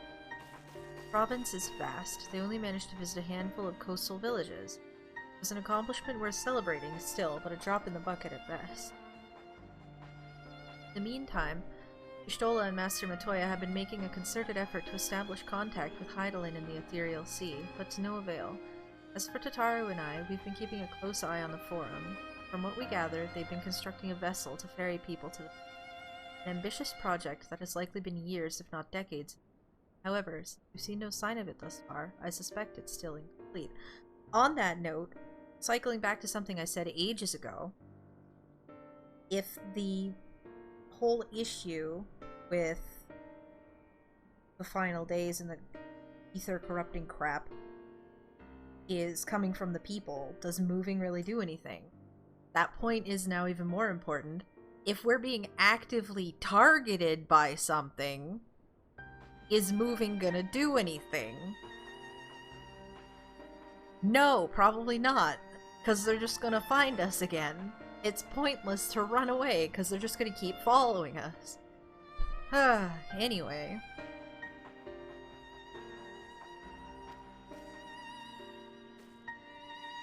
You'll also recall the proposal issued by Master Forshno to the people of Radzatan. Following their discussion, Vritra declared his support for the plan and urged those who wish to evacuate to accept the Forum's invitation. So far, so good, but that's where things get a little strange. Apparently, Forum caught wind of the lunar teleporter in the Tower of Babel and decided to use it to deliver people to the moon instead of their mysterious. Therefore, to secure safe passage for the Hanish refugees to the tower, Alphino, Alize, Justinian, and Graha traveled to Garlemald not long ago. Trouble is, the capital was hardly the safest place to begin. Now, final days have come to Garlemald. Oh, fun. Shortly after our friends arrived, they were sent to rendezvous with Mr. Fortune. Then panic broke out and our communications were severed. Fragments we were able to make out before the link shell went completely silent. We can only assume the phenomenon spread to the capital. The others need you, Carol. Please, you must help them. I would like to have another conversation before we keep going with this cutscene. Garleans, by nature, are not capable of manipulating ether. That's why they have so many machines and why they're so distrustful of magic and all that stuff. So I'm wondering if their inability... I mean, they're all, like, screwed up anyway from what happened there already. But I'm wondering if the fact that they naturally are not capable of manipulating ether makes them more or less susceptible to Dynamis? Forgot the name. We'll have to see, I guess.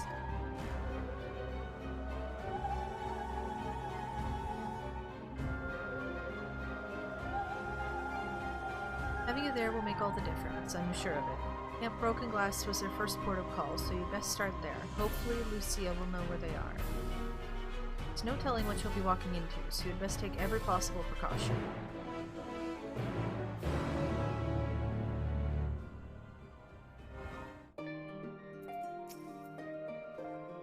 Be sure to let Thancred and Y'shtola know you're back. At least they're still responding to their link calls. It's me to send you off alone into unknown peril after you've only just returned, but 12 willing you won't be alone for long. I don't even have time to tell them about what's going on. We're just jumping straight into it, eh? Oh, on that note. Yeah, like, there's no way it's gonna show up on the world map here. Oh!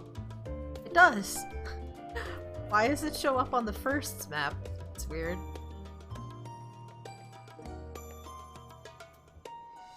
Huh. Oh well. Anyway. Let me click.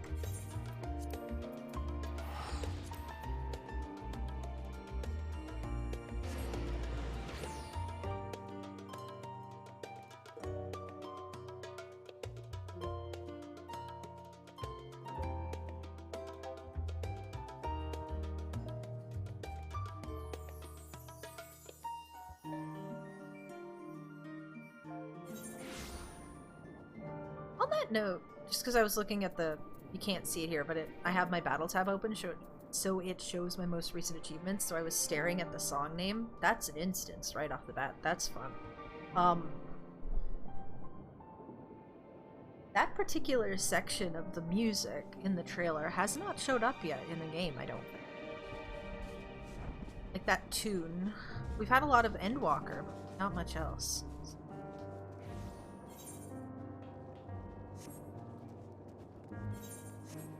Proceed. Hello, Lucia. Carolyn, and not a moment— I didn't actually look at the sky. Not a moment too soon. The skies over Garlemald are ablaze, but it's events on the ground that concern me. As you will have heard, your fellow scions arrived ahead of you. We cut the customary greeting short after we received word from our troops on the Magna Glacia that the Forum's airship had landed. It was then that the heavens began to burn. I dispatched your friends at once to ensure the refugees come to no harm. I would have you join them immediately. Additional support is en route, but we'll discuss them later. Trust you are ready to depart? Oh boy, several cutscenes will play in sequence. Additionally, you'll be required to participate in battle. Okay, let's go. From one cutscene directly into another cutscene. This is a great movie we're watching. Earlier on the Magna Glacia.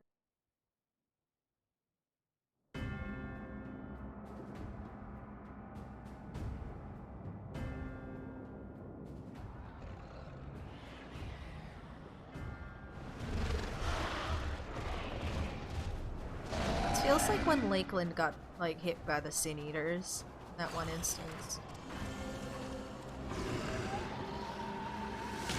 That dude's dead. No. No. We were promised an escape. Not the same doom we fled.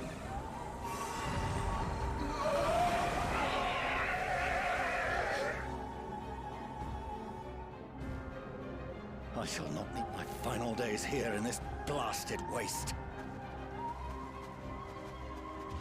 Calm yourselves. Your panic is our greatest enemy. Come, we must build a line of defense.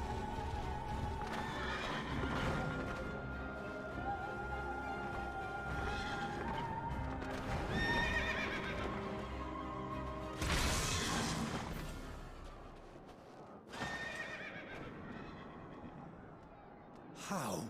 All right, yeah, I don't think he knew that. Leave the fighting to us, Father. You must lead the people to safety. Playing as Alphino.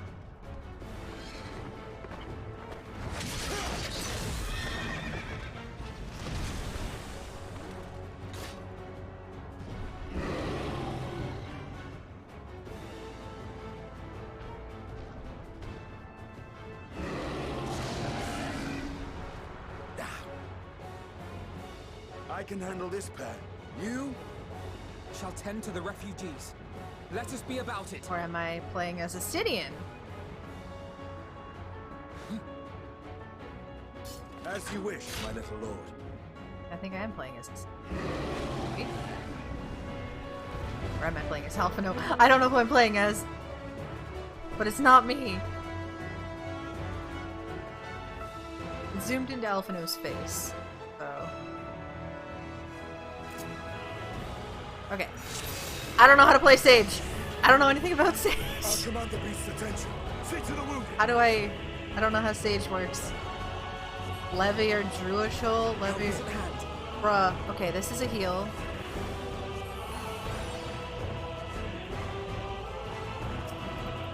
This is an AoE heal. This is a heal with a barrier. Levier diagnosis. I diagnose you with Levier. Okay, Druishol. It's just a strong... Okay.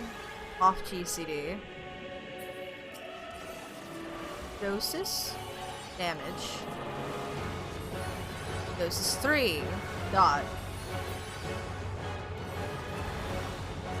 Toxicon is... That's a heal. That's a heal. That's a heal. Ah, the buttons are weird. The buttons are weird.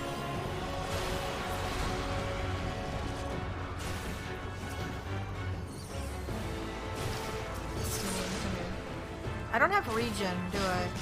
I have a barrier.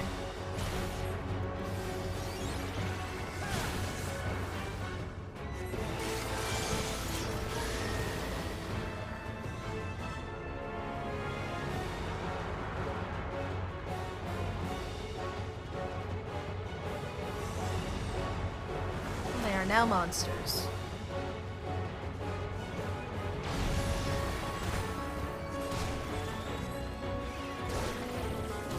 Those who can stand, come with me.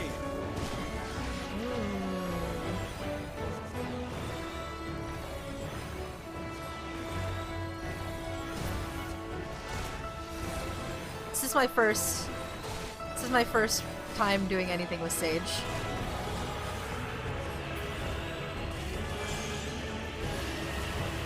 Everyone's turning, all is lost. Hey, listen. You're safe now.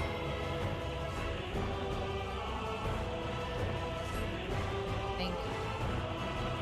Now go as fast as you can. Easy now. Deep breaths. I owe you my life. Our allies will see you to safety.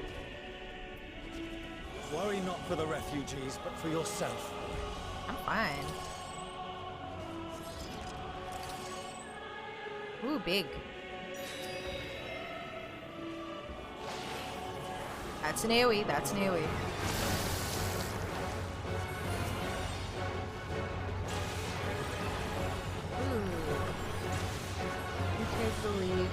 provide support. So is Toxicon just an AoE?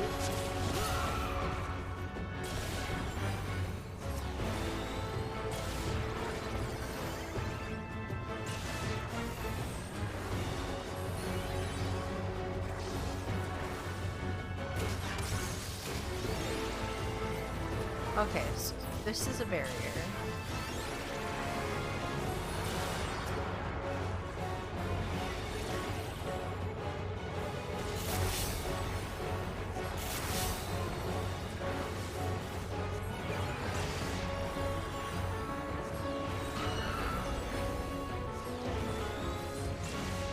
Whomst the hecky? How is this gonna do anything?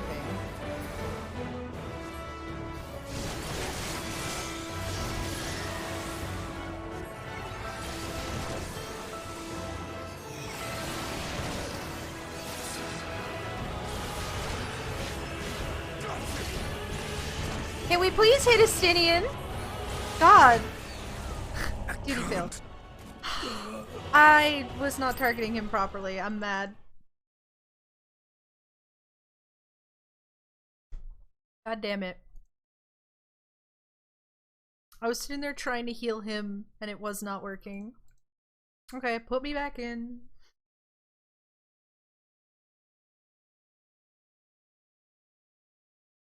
No, I'm not doing very easy. Leave me alone. I know how to heal. I just haven't played this before. I've never played Sage. Skip, skip, skip, skip, skip.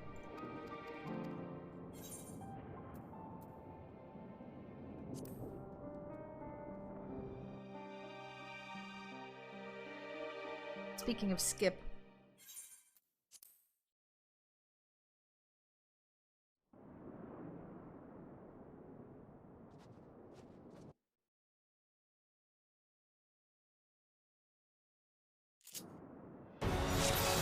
Okay. I'll command the beast's attention. See to the wounded. Help is at hand.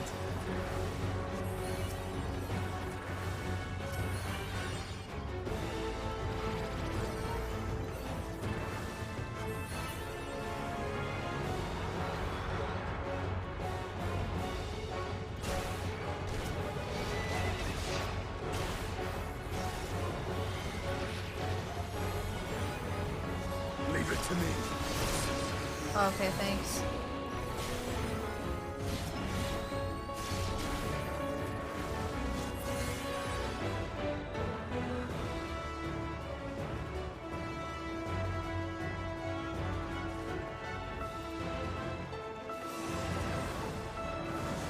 What's messing me up is that I usually put my damage buttons in front of my... God! That's what's happening. I usually put my damage buttons first, but the heal buttons are here, and it's making it very awkward to me. Like 5, 6, 7 are usually my...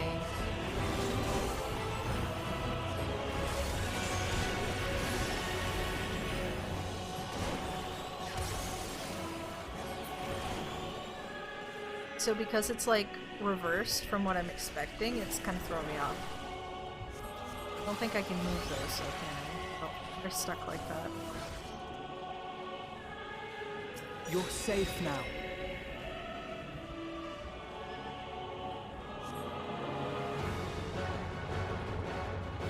Easy now. Deep breaths.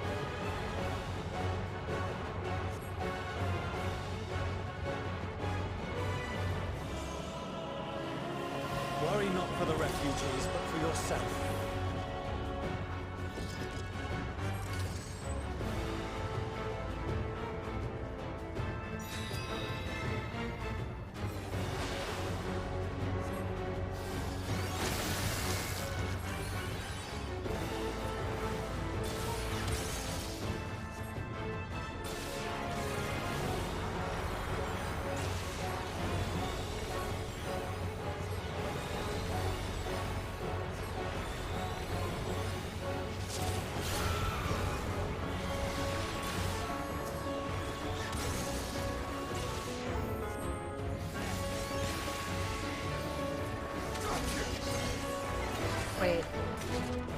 that's not to stack yet. What am I doing?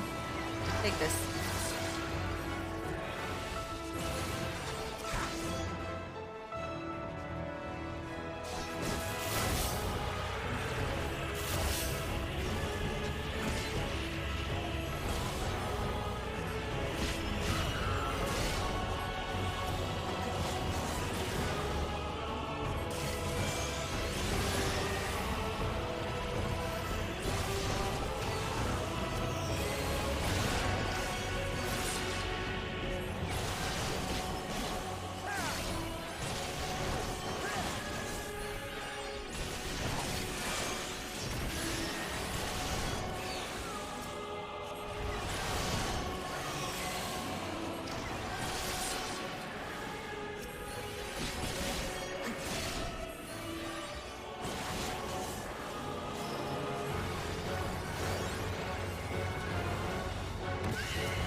Nope, that's a heal.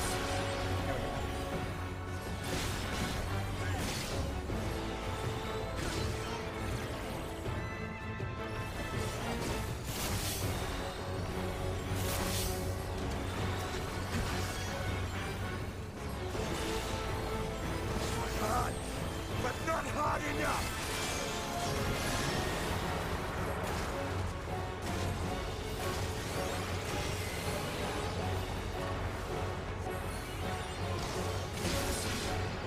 I am lagging. This is fun. Good. Saved him.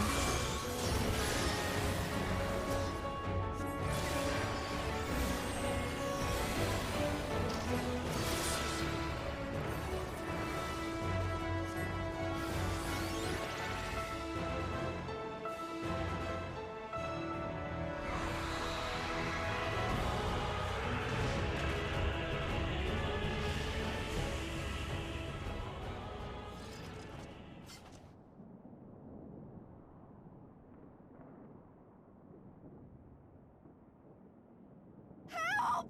Someone, please! What?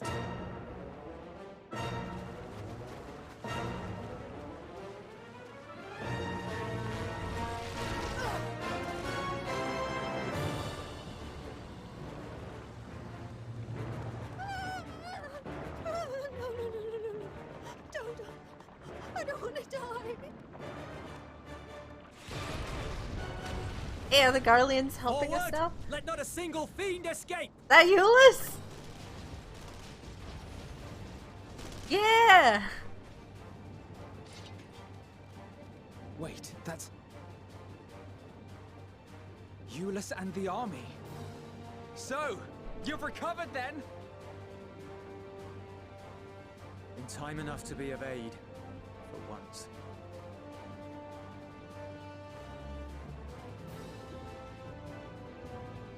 We can speak of it more later. For now, we must fight! To repay your salvation in kind, or with better! For Garlemald has her pride!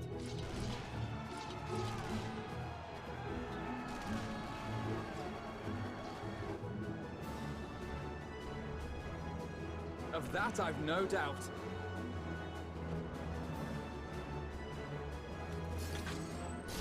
You know who I haven't seen in a hot minute? Aaronville. Where is he? Let's check in on him. Since we're bringing... Gods, of all possible saviors, the Imperial Army. Hey, it's fine.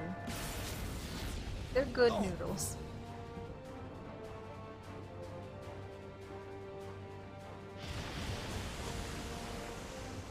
I had hoped to take all of them down at once. Right. You know what? Now that I'm thinking about it. Might be in order. Warshno hasn't actually seen his kids fighting. Sod that. You know who would never abandon these people to their fate. To be devoured by their former friends. That'd be beyond cruel. These beasts must fall here and now. Playing as Alize? Well then, I'd say it's high time we threw caution to the winds. I know how to play Red Mage. Let's go. So long as you spare me the heroic sacrifices. Now, let's go! Which one? Theoretically, I know how to play both of them. Alize, okay. Has she been spruced up from the 5.5 duty? She's got a limit break. Vermilion Pledge, that's her ranged LB. She has Emboldened Vercure, Conjure 6 days, scored Crimson Savior. Flare. Melee. Okay. Yeah, seems about the same. Let's go.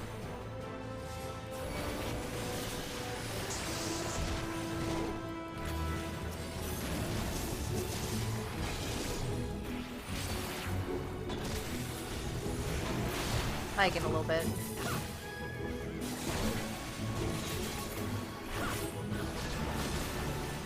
No longer backflipping as part of the rotation.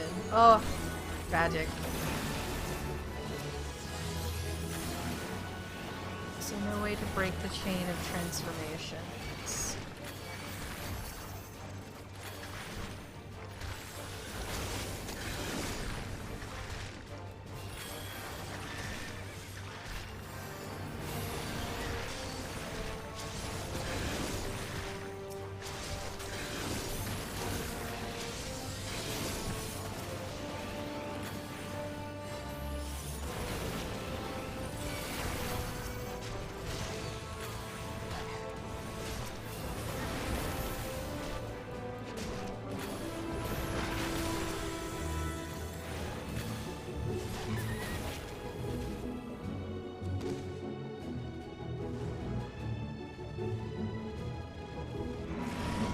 Nice.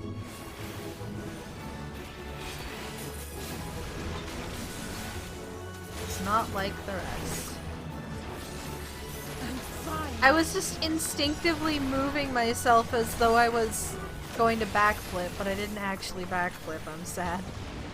Oh.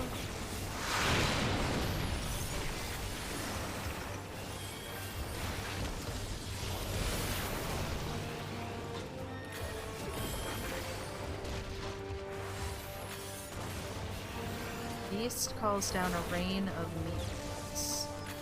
Huh? Ah, frick. 3-1 dodge. Not today.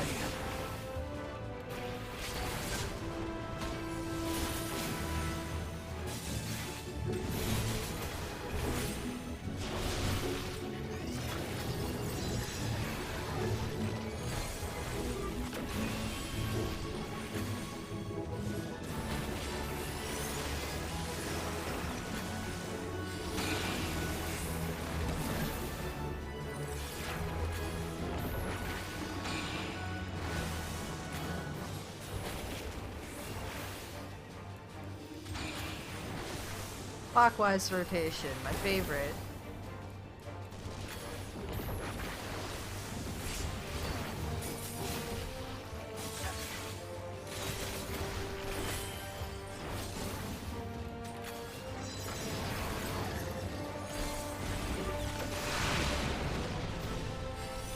I'm not done yet.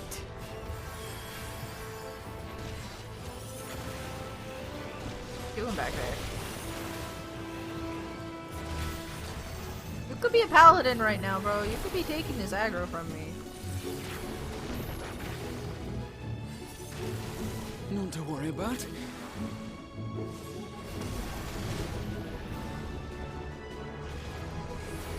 The air crackles with energy. Find cover!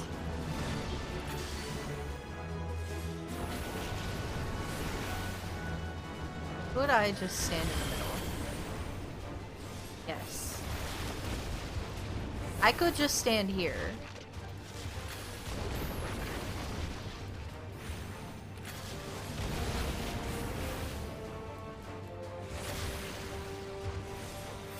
As they say, turnabout's fair play. Oh ho ho! Can I LB now? Should I do it? Hell yeah!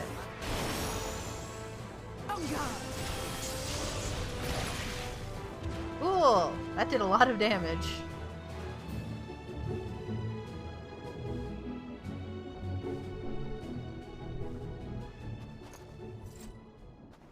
Portiono's never actually seen his kids fighting before. There's not the barest trace of ether. Maybe there really is no way to bring them back.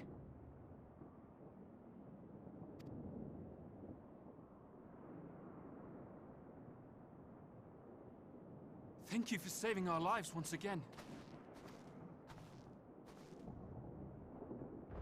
I remember you, from Purusha. You helped us there too, didn't you? Ah, you're from Palaka's stand. I'm glad you're still in one piece.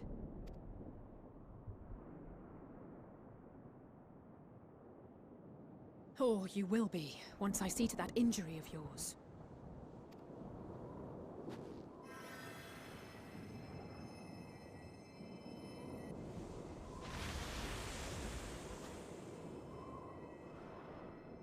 Look out! Hmm?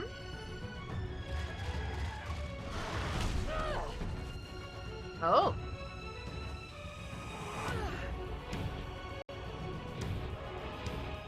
Recreation of the scene from the trailer? Oh, with Graha this time. Oh my god, it really is. Get out of here! Quickly! That was like exactly the same shot. That's fun. I won't lose them. Not a one. This will be a brighter future. I won't let a madman's apocalypse ruin everything we've fought to achieve. Yeah, get it. Am I playing as him now?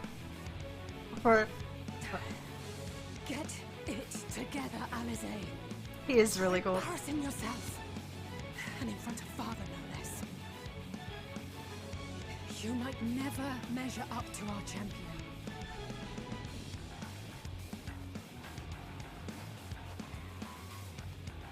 But we ask too much of her as it is.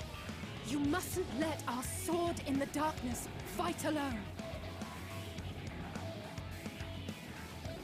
Speaking of which, what's up?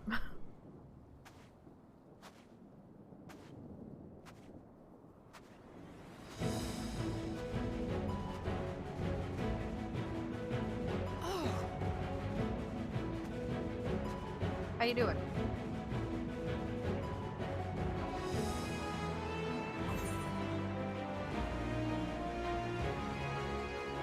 This is precisely why you never skip your squat regimen. I'm back! Hey, how's it going? Good job holding down the fort, kiddo. I can look after myself, you know. Hey! Didn't say you needed help. Just saying hi.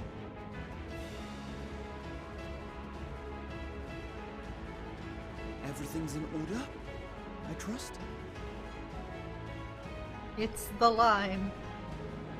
They've been doing a lot of stuff from the trailer in here. It makes me very happy. I've had enough of this rabble. Come on! Say the line, Alice. Like when Y'shtola said I am not wont to run from my troubles in Oh, trio for the ages. Red Crew, roll out, let's go!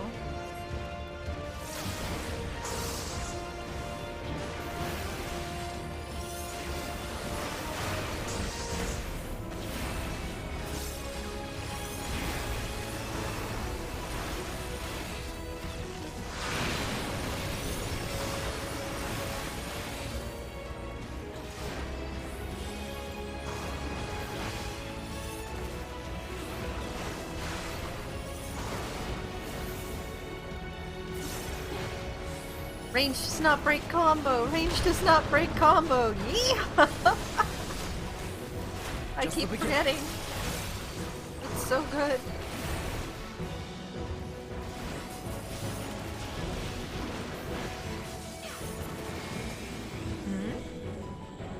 We're getting pushed back by something big?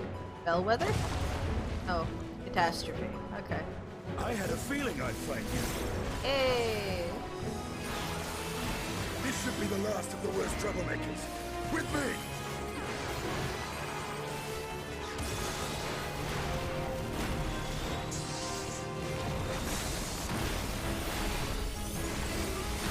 See the refugees to safety. Must keep the beasts at bay.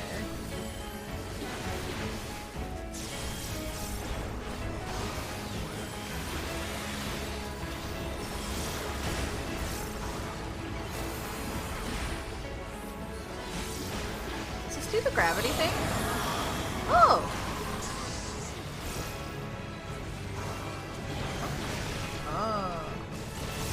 Oh! Small ones get bigger and the big ones get smaller. That's fun. Move. Okay, don't move then, I see. Ooh. On your feet. Ooh, some lag. We're fine.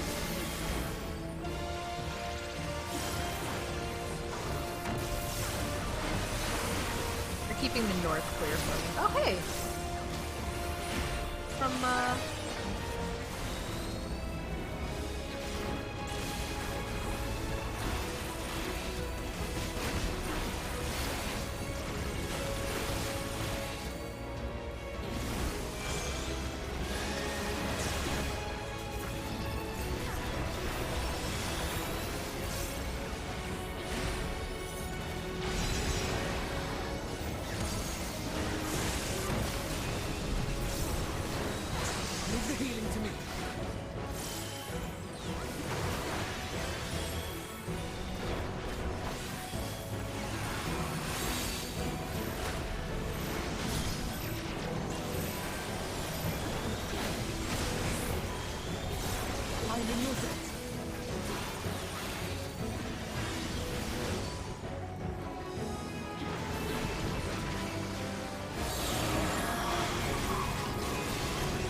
Now, where were we?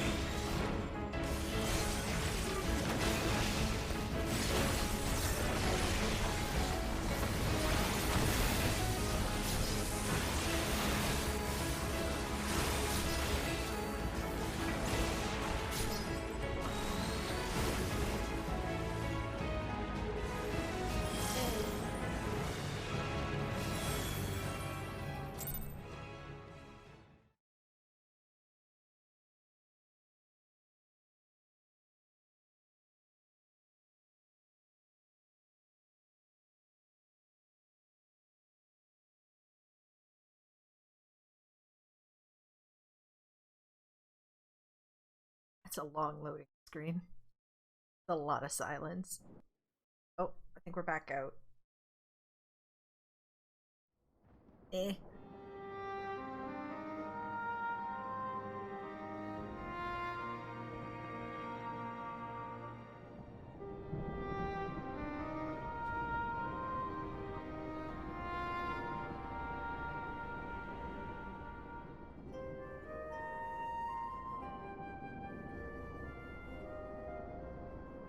You must board without delay. The ship will depart ere long. Your offer to host us in Sharlayan is most appreciated. But will the final days not soon fall upon it as well? Your hesitation is not unwarranted. The satrap entrusted me with your lives, yet I have failed your comrades. Nor are you wrong to fear that this corruption will continue to spread. I cannot promise you complete safety, even in my homeland.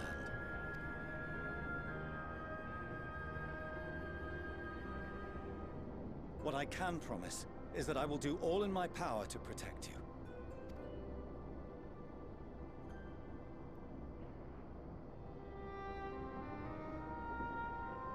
That power is not inconsiderable.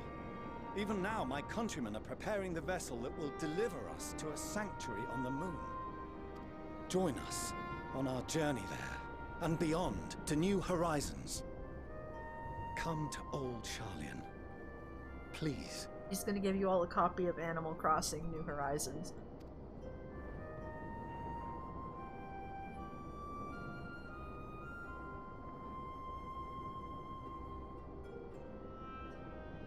We would be fools to refuse such a generous offer made in earnest.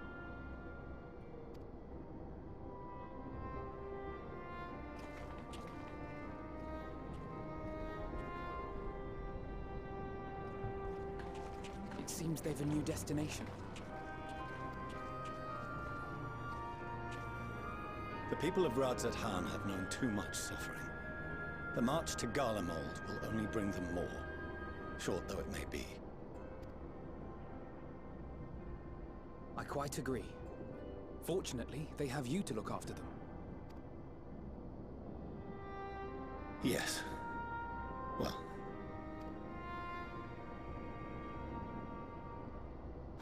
Behind you! Just there!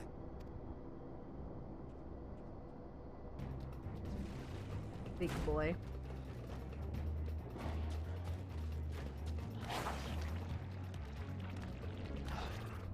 More of them.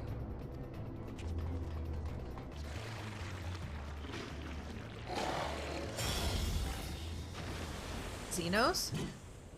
Hey, I forgot you were in this game. How you doing, bud? Xenos! Here! And I had way bigger fish to fry than you this entire time. Is it time for you to join us? You'll be alright. Hurry to the airship. Xenos joined your party without your consent.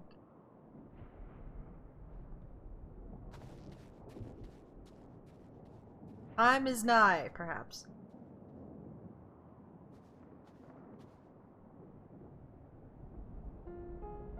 Why have you come?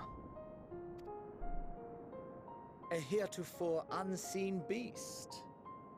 'Twas ripe for the slaying. Oh, his name is updated. That's fun. Poor sport, alas. Unfit to temper my blade. Oh, for the love of... You cannot still be on about a rematch. That is, and has ever been, my sole concern.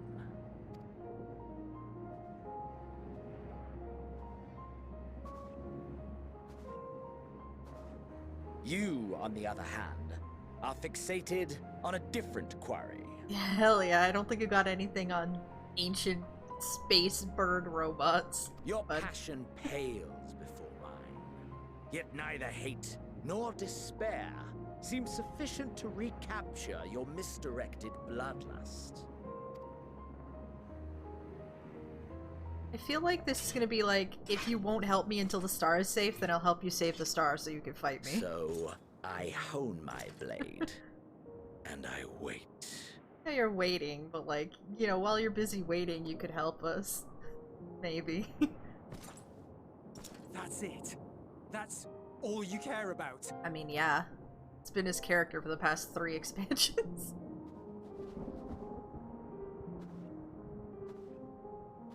Garlemald is in ruins. Our homeland, the nation you rule, is as good as gone. Along with so many of its people. Not just soldiers like us. Not only those who fought and killed for power and duty. Innocent civilians. Murdered by their own flesh and blood.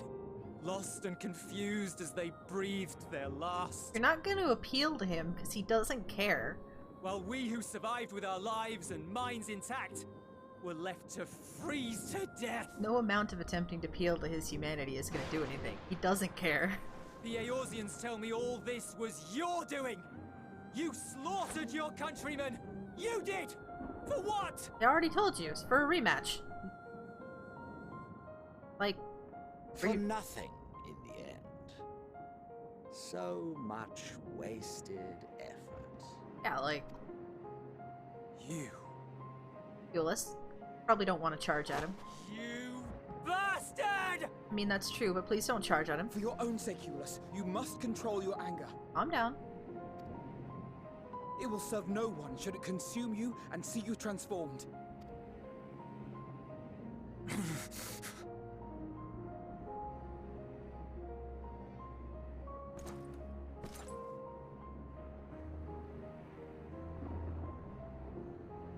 Would you be happier had I a good reason?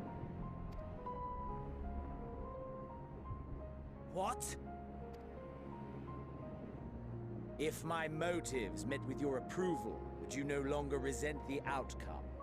If so, then perhaps a beast's skin would suit you better. Duty, honor, morality. All constructs of convenience when put to proof. Surely the war taught you how easily power becomes the tool of the self-righteous. How the people's justice was merely a means to their ends.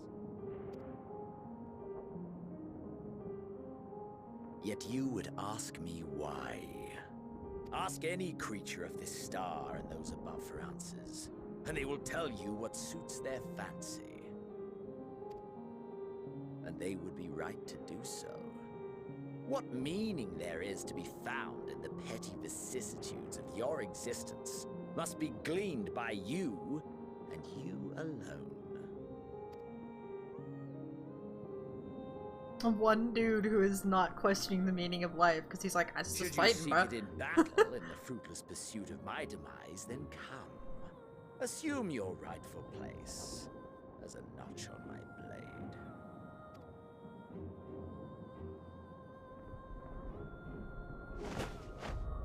Are you really? You're not gonna beat him. Like, bro.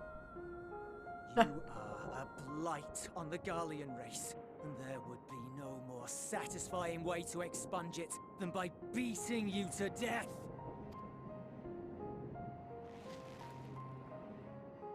But I will not be party to another tragedy. I refuse to lose anyone else because of you. So go. Go! And may we never suffer your madness again! He really doesn't care. Like, he's like, okay. Bye. There he goes. Xenos! Hmm?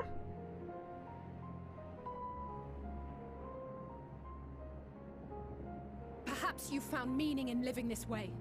I cannot deny you found strength.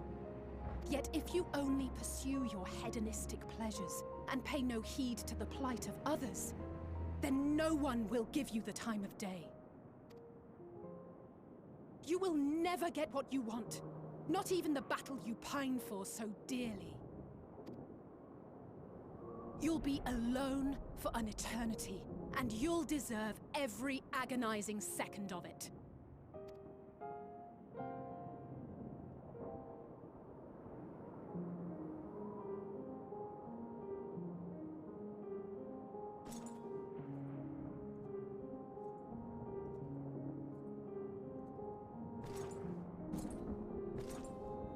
Here he goes.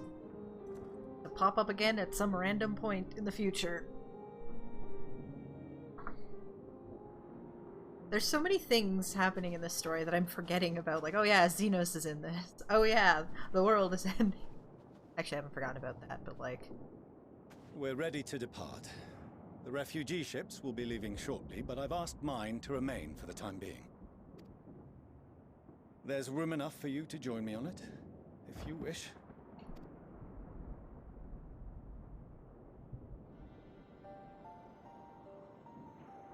Do contain your surprise. I needn't agree with the Scion's methods or intentions to acknowledge that their deeds are deserving of gratitude. We appreciate the offer. But might I ask why you are delaying your departure? I presume it is not solely for our benefit. I must visit Garlemald ere we return to Sharlayan. Having caused such an uproar, it is only meet that I explain myself to the Ilzabard contingent.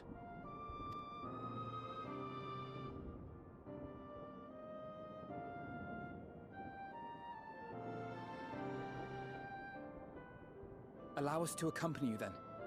We should be glad to facilitate, given our familiarity with all concerned. If you would like to join as well, Eulus, we can speak of recent events on the way.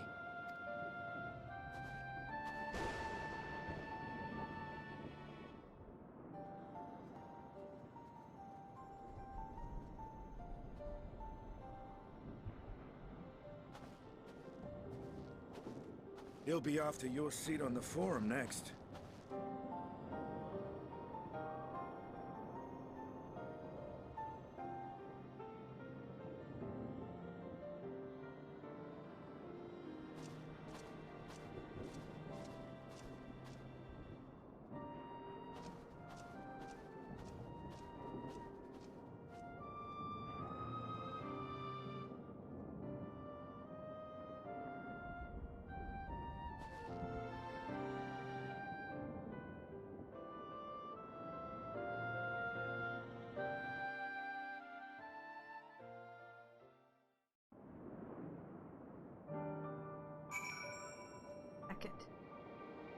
Broken glass. Hot damn. Okay. I'm not stopping, but I am going to cut the do a cut in the video for the sake of YouTube stuff and for my computer not exploding. Go by now. Twitch peeps, hang on for a second. YouTube peeps, links in descriptions. Friggin' overlay crap. I don't know, all that stuff. It will be obvious. I will see you in a little bit. Bye.